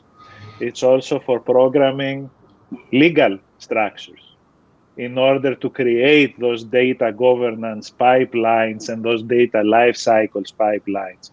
It has to do with user interfaces. I mean, we are asking way too many things from our users. These things have to become easy to use and sort of automatic. So we need to start thinking in a more systematic way and a more holistic way. And we are not used to be doing that. So for me, the biggest challenge for a country like Greece is its educational system and the compartmentalization that its educational system is imposing very early on. Greece is the typical example of people who cannot talk easily across domains. And this is something that we imposed among ourselves. This is something that we have been actively pursuing up until this very moment in our educational system. And unless we change that, we are not going to be able to board that train, to board this train. We have lost many trains in the past, as we have said, but the opportunity is here. We have been producing people that in the right environments, they excel. So we know that we can do it. There is no question that we can do it, but we really have to change our mentality on how we approach this fourth industrial revolution, which requires lateral thinking across many domains, and people who can work among many domains, people who can combine technology with ethics, people who can figure out what the ethical implications of their code are. This is not new. I mean, Larry Lessig's book, Code is Law, many years ago. So I think we need to focus a lot in our educational system. And if we do that, we don't have to be very inventive there. Other countries have done it before us. We have examples to look upon. We don't need to be the pioneers. But if we do that, I think we have a bright future ahead of us. Okay, thank you very much. Sometimes the train overruns you, so we need to be careful about that, right? It doesn't matter if you catch it or if you miss it. So we need to be careful about this. And education is a major aspect of all countries, right? And unfortunately, our country has not invested a lot in the past. So, well, first of all, it's more important for small countries. Pericles, we have to be careful. It's much more important for small countries. It's not as important for India or China. You know, they have a lot of people. By doing purely evolutionary things, they can afford to throw a lot of people out, and eventually, you know, the really good people will emerge. They have a lot. This is not our path. Absolutely not. And also, we should stop repeating the thing of the myth of underinvestment. Yes, in the past few years, we have underinvested because we went through a horrible financial crisis. But if you look what was happening before, our numbers were not very low. So we have, especially in this time, in this point in time, we have to be extremely careful about how we invest our limited resources, because money doesn't grow on trees. So we know what the reality is, and we have to stop that. Whatever we have to invest, we have to make sure that we extract the most value out of it, which we are not doing right now.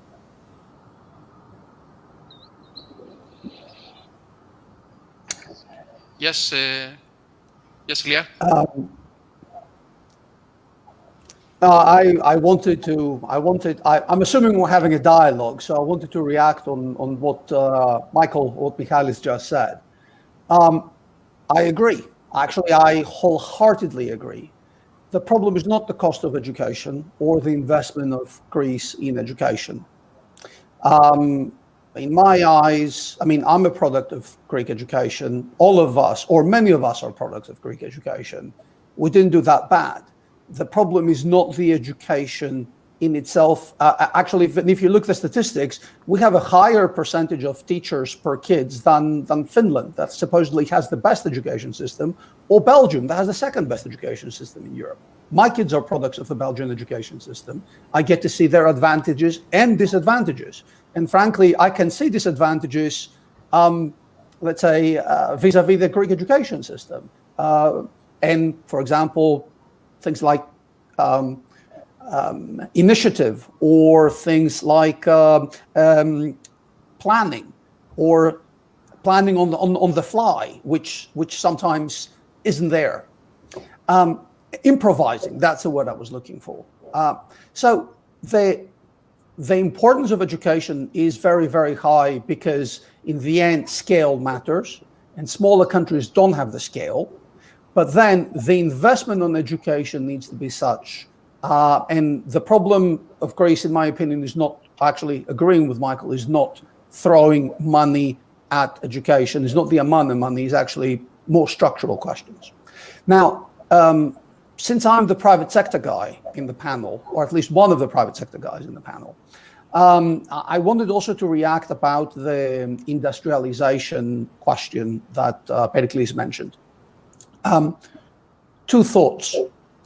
Number one, actually, if you look at this purely from an investment standpoint, we're very well positioned in countries like Greece are very well positioned to take advantage of the fourth industrial revolution. Because take a step back and think about it. If you look at this from the historical point of view of what are areas that are traditionally large or are considered traditionally major investment opportunities for Greece, major competitive advantages for Greece, these are things like maritime, these are things like tourism. The cost of capital in order to enter those particular markets, build a hotel, buy a ship, are absolutely massive. You compare that with writing apps, you don't even need a 2,000 euro laptop. I mean, let's face it. So from that point of view, taking advantage of the human capital, of the quality of education, and moving into that space aggressively is not only very possible, it's even extremely desirable because the cost of entry is very low. And as long as we address the other structural issues that we hinted, that would create the ecosystem of growth. Examples like Israel that we look at, frankly, with admiration. So in my eyes, cyber, ICT is an ideal space. Artificial intelligence, IoT, all these are an ideal space for us to pursue, especially because the economics are actually so much to our favor. Blue oceans, low entry costs, ability to manage failure, ability to quickly recover from failure and carry on. So what I would actually suggest very strongly is that we stop. I had done a presentation about this some years ago in Athens. I'm very passionate about this. You look at ancient Greek pots, okay? You look at ancient Greek pots, paintings on those pots, Attic pots, black and red. And what do you see? You see ships, you see people having symposiums, you see people collecting olive trees from olive trees. So you basically see what we've been doing for the past 4,000 years as economic activity being presented to us as being our competitive advantage. I'm sorry, that's a mistake. That should be the low-hanging fruit. That should be the low-hanging fruit from where we will pursue the new economy, additional opportunities, different opportunities. This is what we're doing already well in order to go and expand into other spaces. And that's frankly the biggest failure, that we haven't been doing that well enough. And there I'll stop. Thank you very much for this, but I think that it's a matter also of discussing all these ideas with people outside the technology fields that we are serving as well, right? I mean, technology forum focusing on tourism, perhaps it will make sense and how technology could serve tourism as well. So let's go now to Panagiotis Filimis about his activities in the business and incubation. So what a young engineer, a scientist that is thinking to start a new business that probably will have to do something with technology, what could be the first steps? And of course, what are the best advices? I would say 3 pieces of advice that you can give to a fresh new starter. Okay, thank you for the question. Yes, I mean, the first step for a young engineer or a scientist that wants to follow the path of creating a tech company is first to work on something new and something innovative that will have a global impact. That's really important. And in order to do that, at the same time, it has to do its market study and the business plan, and speak definitely with the end users and make sure that there is interest on that product. Even if it's a technology product and maybe a medical device that solves a problem, it's always good to know what's going to be your business model. How do you sell that product? Is it a medical device with a disposable? Are you selling the disposable and you're giving free the devices? You have to speak with the the people at the hospital. We have to speak with the doctors. We have to understand how the product is sold. What is your strategy? Are you going to license the technology? Are you going to sell it to a big one? Up to what stage you're going to bring it? I think scientists, they have to understand also that they have to jump in also into the world of the market from the beginning. Okay, they are developing a new tech product, but it's very important that they will see the market from the beginning, and they should seek help for that. And so the first one is to work on innovation and global. Second is the looking at the business model and the market value. And the third step, I would say, is to build your team in order to develop that product and make it successful. So the team is key, basically, especially on technology. And because you need continuous investment, otherwise you will never survive as a startup. Technology requires a lot of money. If we're talking about the medical device, it may 7-8 million. If it's, let's say, something simpler, a software, AI, it may be a bit less. But still, you need a lot of money, and you need to stand in front of investors. So your team has to be solid. And actually, what we say is that the team has to be investable. And so that's the first thing that an investor will see. I think with the having the new funds in Greece the last 2 years, a lot of things have changed in the startup scene in Greece, and we follow that.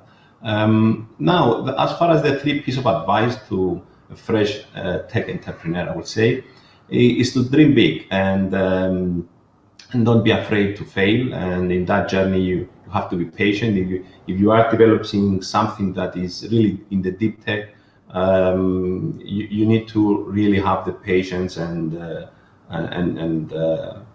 try to see where you want to be. Where do you want to take that product? The second one is you have to find your competitive edge. I mean, someone has to think which is the one thing that is able to do better than anyone else and make it as a value proposition. You have to sell a story, you have to sell the idea, you have to sell the team. So it's you have to see where you are competitive. And the third advice is that you have to be incredibly selective about getting the right people at the team, your co-founders at a very early stage, and find people that are stronger than you in things you cannot do, or they are better than you. I think that's the 3 pieces of advice I will give. Thank you very much. This was also my question, meaning that I'm also interested about startups. So perhaps I will ask more offline. Michal, another question for you. So you've been an extremely well-known guy for being a core member of the team for the One Laptop Per Child initiative, right? So do you foresee in the near future, in the next years, any initiative, any similar initiative that will change the way that we think devices? In other words, how much attached humans will be to machines? What do you see there? I see that we will be more and more attached. We are co-evolving these days. We are becoming slowly but steadily a hybrid. Think about losing contact with your cell phone, leaving your cell phone behind for a week. None of us is considering that possibility, and for very good reasons. If you ask me where this kind of personal device technology is going towards, I think we are going to see disengagement from the specific screen. And we are going to see many more screens evolving, many more displays evolving around in our environment. But the cell phone will become more and more important in our lives. It will carry a lot of, it will allow us to authenticate, it will allow us to control, it will be the remote control for all these big cloud services that we procure out there. And it will be, despite the fact that it's moving towards becoming more and more expensive, if you look at the high end, I think that we will also see movement towards the low end. over there, and the capabilities between the high end and the low end, the capability gap that exists right now, will close even more. Do I see any need for a move like OLPC? No, I don't. What we missed with OLPC were Steve Jobs beat us at the end, was the tablet. Remember, the tablet emerged as a device after OLPC. And despite the fact that it's not suitable for the kind of productivity that is creating a lot of value in the tech ecosystem, namely code and content design, we can't really interact with a finger as much. We are getting there. And because of all the voice interfaces and things like that, you see that the gap is closing. You see what the new iPads can do. I think the iPad was the only really new inventive device that we have seen recently. And it solved a lot of other problems. I remember when I joined the Media Lab, Marvin Minsky will drop unannounced on my office, sit down, and basically start asking me questions. And his main question is, why can my computer start immediately? And a few years later, he got his answer from the tablet. I mean, the tablet is there. It starts immediately. It lasts for a whole day. You don't have to charge it all the time. And they're becoming more and more accessible. So I think that, there is no need anymore. Every kid can have a nice tablet. And I see especially kids in the lower grades, in the entry level in primary education, use them in ways that I would never think. I mean, I saw my children who just turned 18 doing presentations that they put together on their iPads when they were in 4th grade in elementary school. So my initial, how are you going to be creative without a keyboard kind of question was wrong, I guess. Steve Jobs was right and I was wrong at that. We were wrong at that time. I mean, we should have gone full speed for a more touch device. But remember, we didn't have the advantages that Apple had, or we didn't have access to the advanced chips that Apple had. So I'm tablets all the way. I mean, that was the mode of interaction. I mean, it worked with a phone. You see that the phones are becoming bigger and bigger for most people. Most people won't travel like I do sometimes with a phone, a tablet, and a laptop. These days, most people will travel with a big phone from now on. And I see that's where we will be going for the most part of this decade. On the other hand, yes, if we solve the problem of energy, maybe smartwatches will become a nice idea. For the moment, they are a novelty. They are a complete novelty. They put biological sensors close to your body. So they are very useful in that regard, in ways that the phone can't really be, because it's not built in and it shouldn't be built in. We are not at that stage that we are going to program ourselves to do these advanced functions yet. But I see that the cell phone is the primary device, personal device moving down in the future. And I don't see any reason not to go down that path. It was a really good path, and I think it was Steve Jobs' biggest contribution at the end of the day. I mean, his passion to make that thing work. Remember, he tried many times before he got it right. And that's where he got also on Bill Gates, because Bill Gates was always about the stylus. Steve Jobs was about the finger. So he was right at the end. I mean, that I think will be what he will remember among our cycles at the end of the day. Thank you very much. Then, so let's try to change the discussion now and go to the last round of questions for today's roundtable. And let's discuss with Panagiotis about what is happening on research and innovation actions, especially in South Europe, now that we experience COVID-19. And of course, we also need to find out what's going to happen after COVID-19. So what is the current status of the research and innovation actions? You can say a few things about Cyprus and Greece, because we are very interested on if there is any cooperation between incubators in these two countries as well. Yeah, as far as cooperations, I mean, I remember a few years back we were looking to the Greek market and see other incubators, what they do. To be honest, we didn't find much actually in Greece as far as incubators. There are accelerators, but after I would say the funds coming in 2 years ago, we've seen now more incubators coming in place, and I see now the funds interested more in technology. And it was something that I initially 2 years ago, they were not. And when I say technology, about deep tech.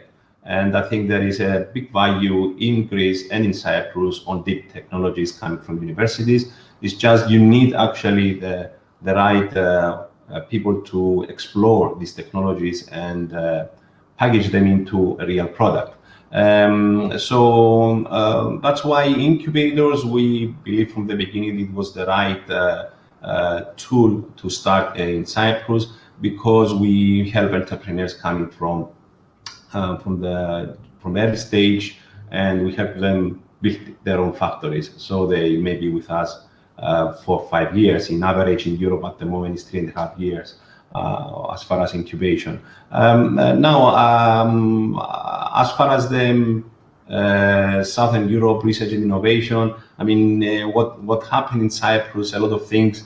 Actually, I'm also sitting at the board of the funding agency in Cyprus, so had some good ideas of very fast coming up with calls for COVID, making fast changes in the different funding schemes to adapt to COVID, change projects to adapt into COVID, and shift budgets into real things that a company or a university can do. And we've used these tools actually here in Cyprus, and it had actually an effect. So I think this innovation, it's going to thrive as long as the governments are willing to invest money into the market.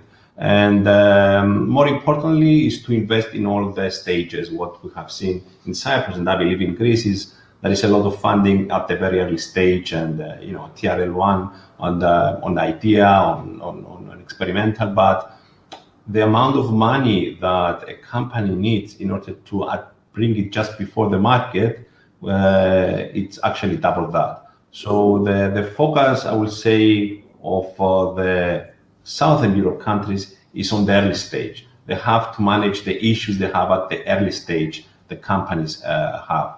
And I think it's not only in Cyprus and Greece. I've visited other countries like Italy and even in Spain. They have the problem that initially there are not actually early stage funding. So investors, they will not invest at early stage, and you need more angel investors. And that is something actually also Greece and Cyprus needs.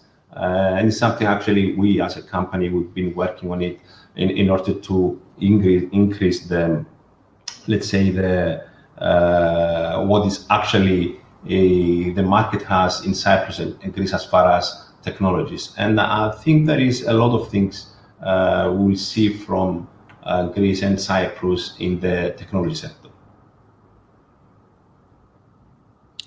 Thank you very much. We are looking forward for opportunities, cooperation opportunities between Cyprus and Greece, right? So really, these are good news. Thank you very much. So let's move now to Elias for the last question about, we talked about data and data privacy. So any ideas what is happening with the ethical issues that are related with AI and data, right? Any view from your side? So the ability to have ethical AI will depend on the data with which we will train that AI. Okay, so I want to make the interconnection very clear.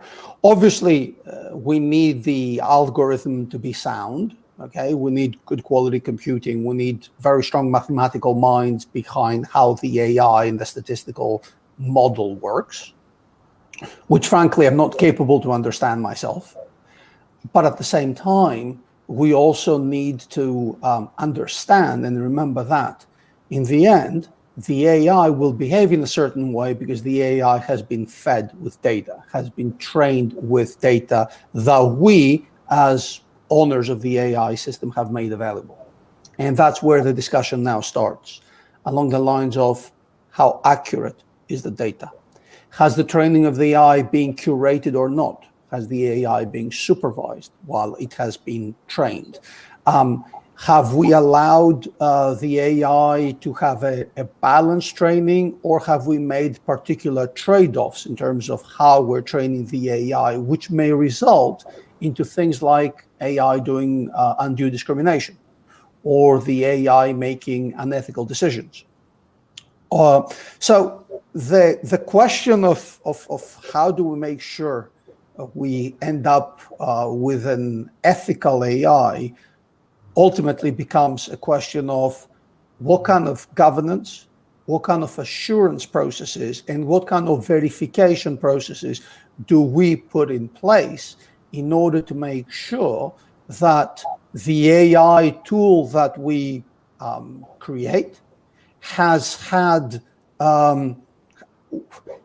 the right data set applied in order for it to be trained, a data set that we can demonstrate that is not resulting into the AI behaving in a certain way, and also a data set that is not resulting into the AI discriminating or making erroneous decisions. Another very important point, of course, is going to be what will this AI tool actually do?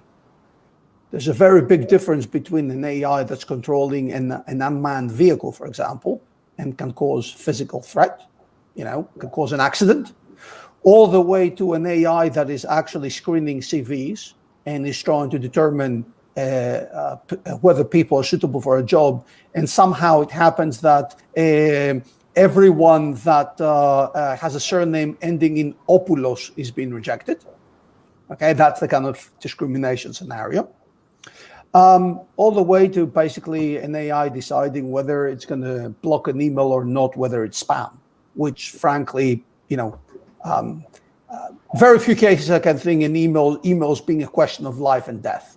Okay, so this is why in the end we will need to take a risk-based approach, because a risk-based approach is the only way to make sure that we have the governance framework that enables us to have this level of control on the AI to prevent it from unethical decisions, actions, or errors for the things that really matter, while at the same time allows us to have more innovation and experiment with the AI, because let's face it, we're not there yet in the technology. And the more prohibitive regulatory framework we put, the more difficult it's going to be for us to innovate, because regulation is setting boundaries to the technological trajectory. While on the other hand, for certain AI applications, there are assurances we need. So that's what the regulators and the policymakers will have to balance. Okay, thank you very much. So last question for Michalis. What could be the best advice that you can give to a fresh, beautiful mind, as we call it, right? Well, to try to remain a fresh mind, first of all, and to find what their passion is, first and foremost. And I say that in the context of Greece mostly, because as I said, we are still stuck on the second industrial revolution when it comes to the educational system and the process, the pipeline through the educational system in there. And the biggest determinant of future professional success is to be able to do what you like and not what they told you it's going to be, profitable or easy to find work on. or what is prestigious now, because things are changing very fast also. So I would tell them to remain fresh, to read a lot, which is becoming harder and harder, and to read long form, not only the small snippets of information that social media has all of us trained to read and to seek more dopamine emission in the brain, and to be flexible, to have their eyes open, because one secret of success is that very, very few people have succeeded on their original plan. Most people are flexible, adaptable, and when they find the right opportunity, they are able to latch on it and run with it. And that right opportunity is rarely what they had planned from the beginning. Thank you very much. I wish I had this knowledge when I was young, but I'm not young anymore. So, as far as I can see, it's already 6 o'clock. So this finishes a very exciting and useful discussion about the technology and innovation roadmap and a lot of other issues that are related with this. So I would like to thank all the keynote speakers for staying with us and for the participation in the round table. Regarding two announcements about the attendees, if you are interested in getting an attendance certificate, please contact the organizers. And second announcement is about the B2B meetings. Please don't forget them. They will take place tomorrow. For more details can be found in the Technology Forum website. So I would like to thank you, and I'm wishing you all the best, and stay safe. Thank you very much. Thank you all. So I think it's time to say thank you. It has been a great session. It has been a great day today. We had more than 14 talks on various issues related to ICT, issues related to data, issues related to security, to privacy, to infrastructure. So practically, we're talking about a whole range of topics have been covered today by prestigious speakers.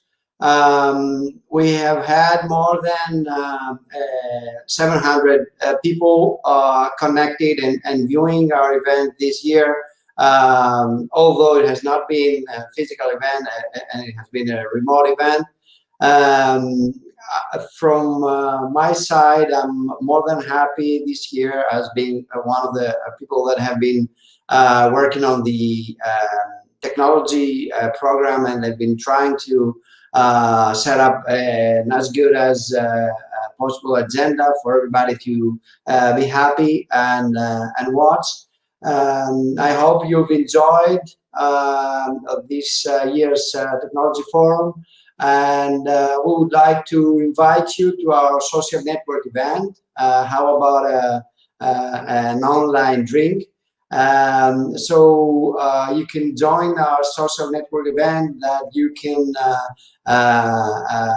see if you go back to the live media page. You can go through the links in the bottom so you can join it. It's in Spatial Chat. And the password is 1220. So once again, I would like to thank all the speakers for being here. I would like to thank all the keynotes for their amazing insights on technology and where we're heading. And we'll be happy to see you in a couple of minutes in the social network room. Hopefully, we will see you next year in person in Thessaloniki for the Technology Forum number 8. Thanks a lot. Have a nice day. Bye-bye.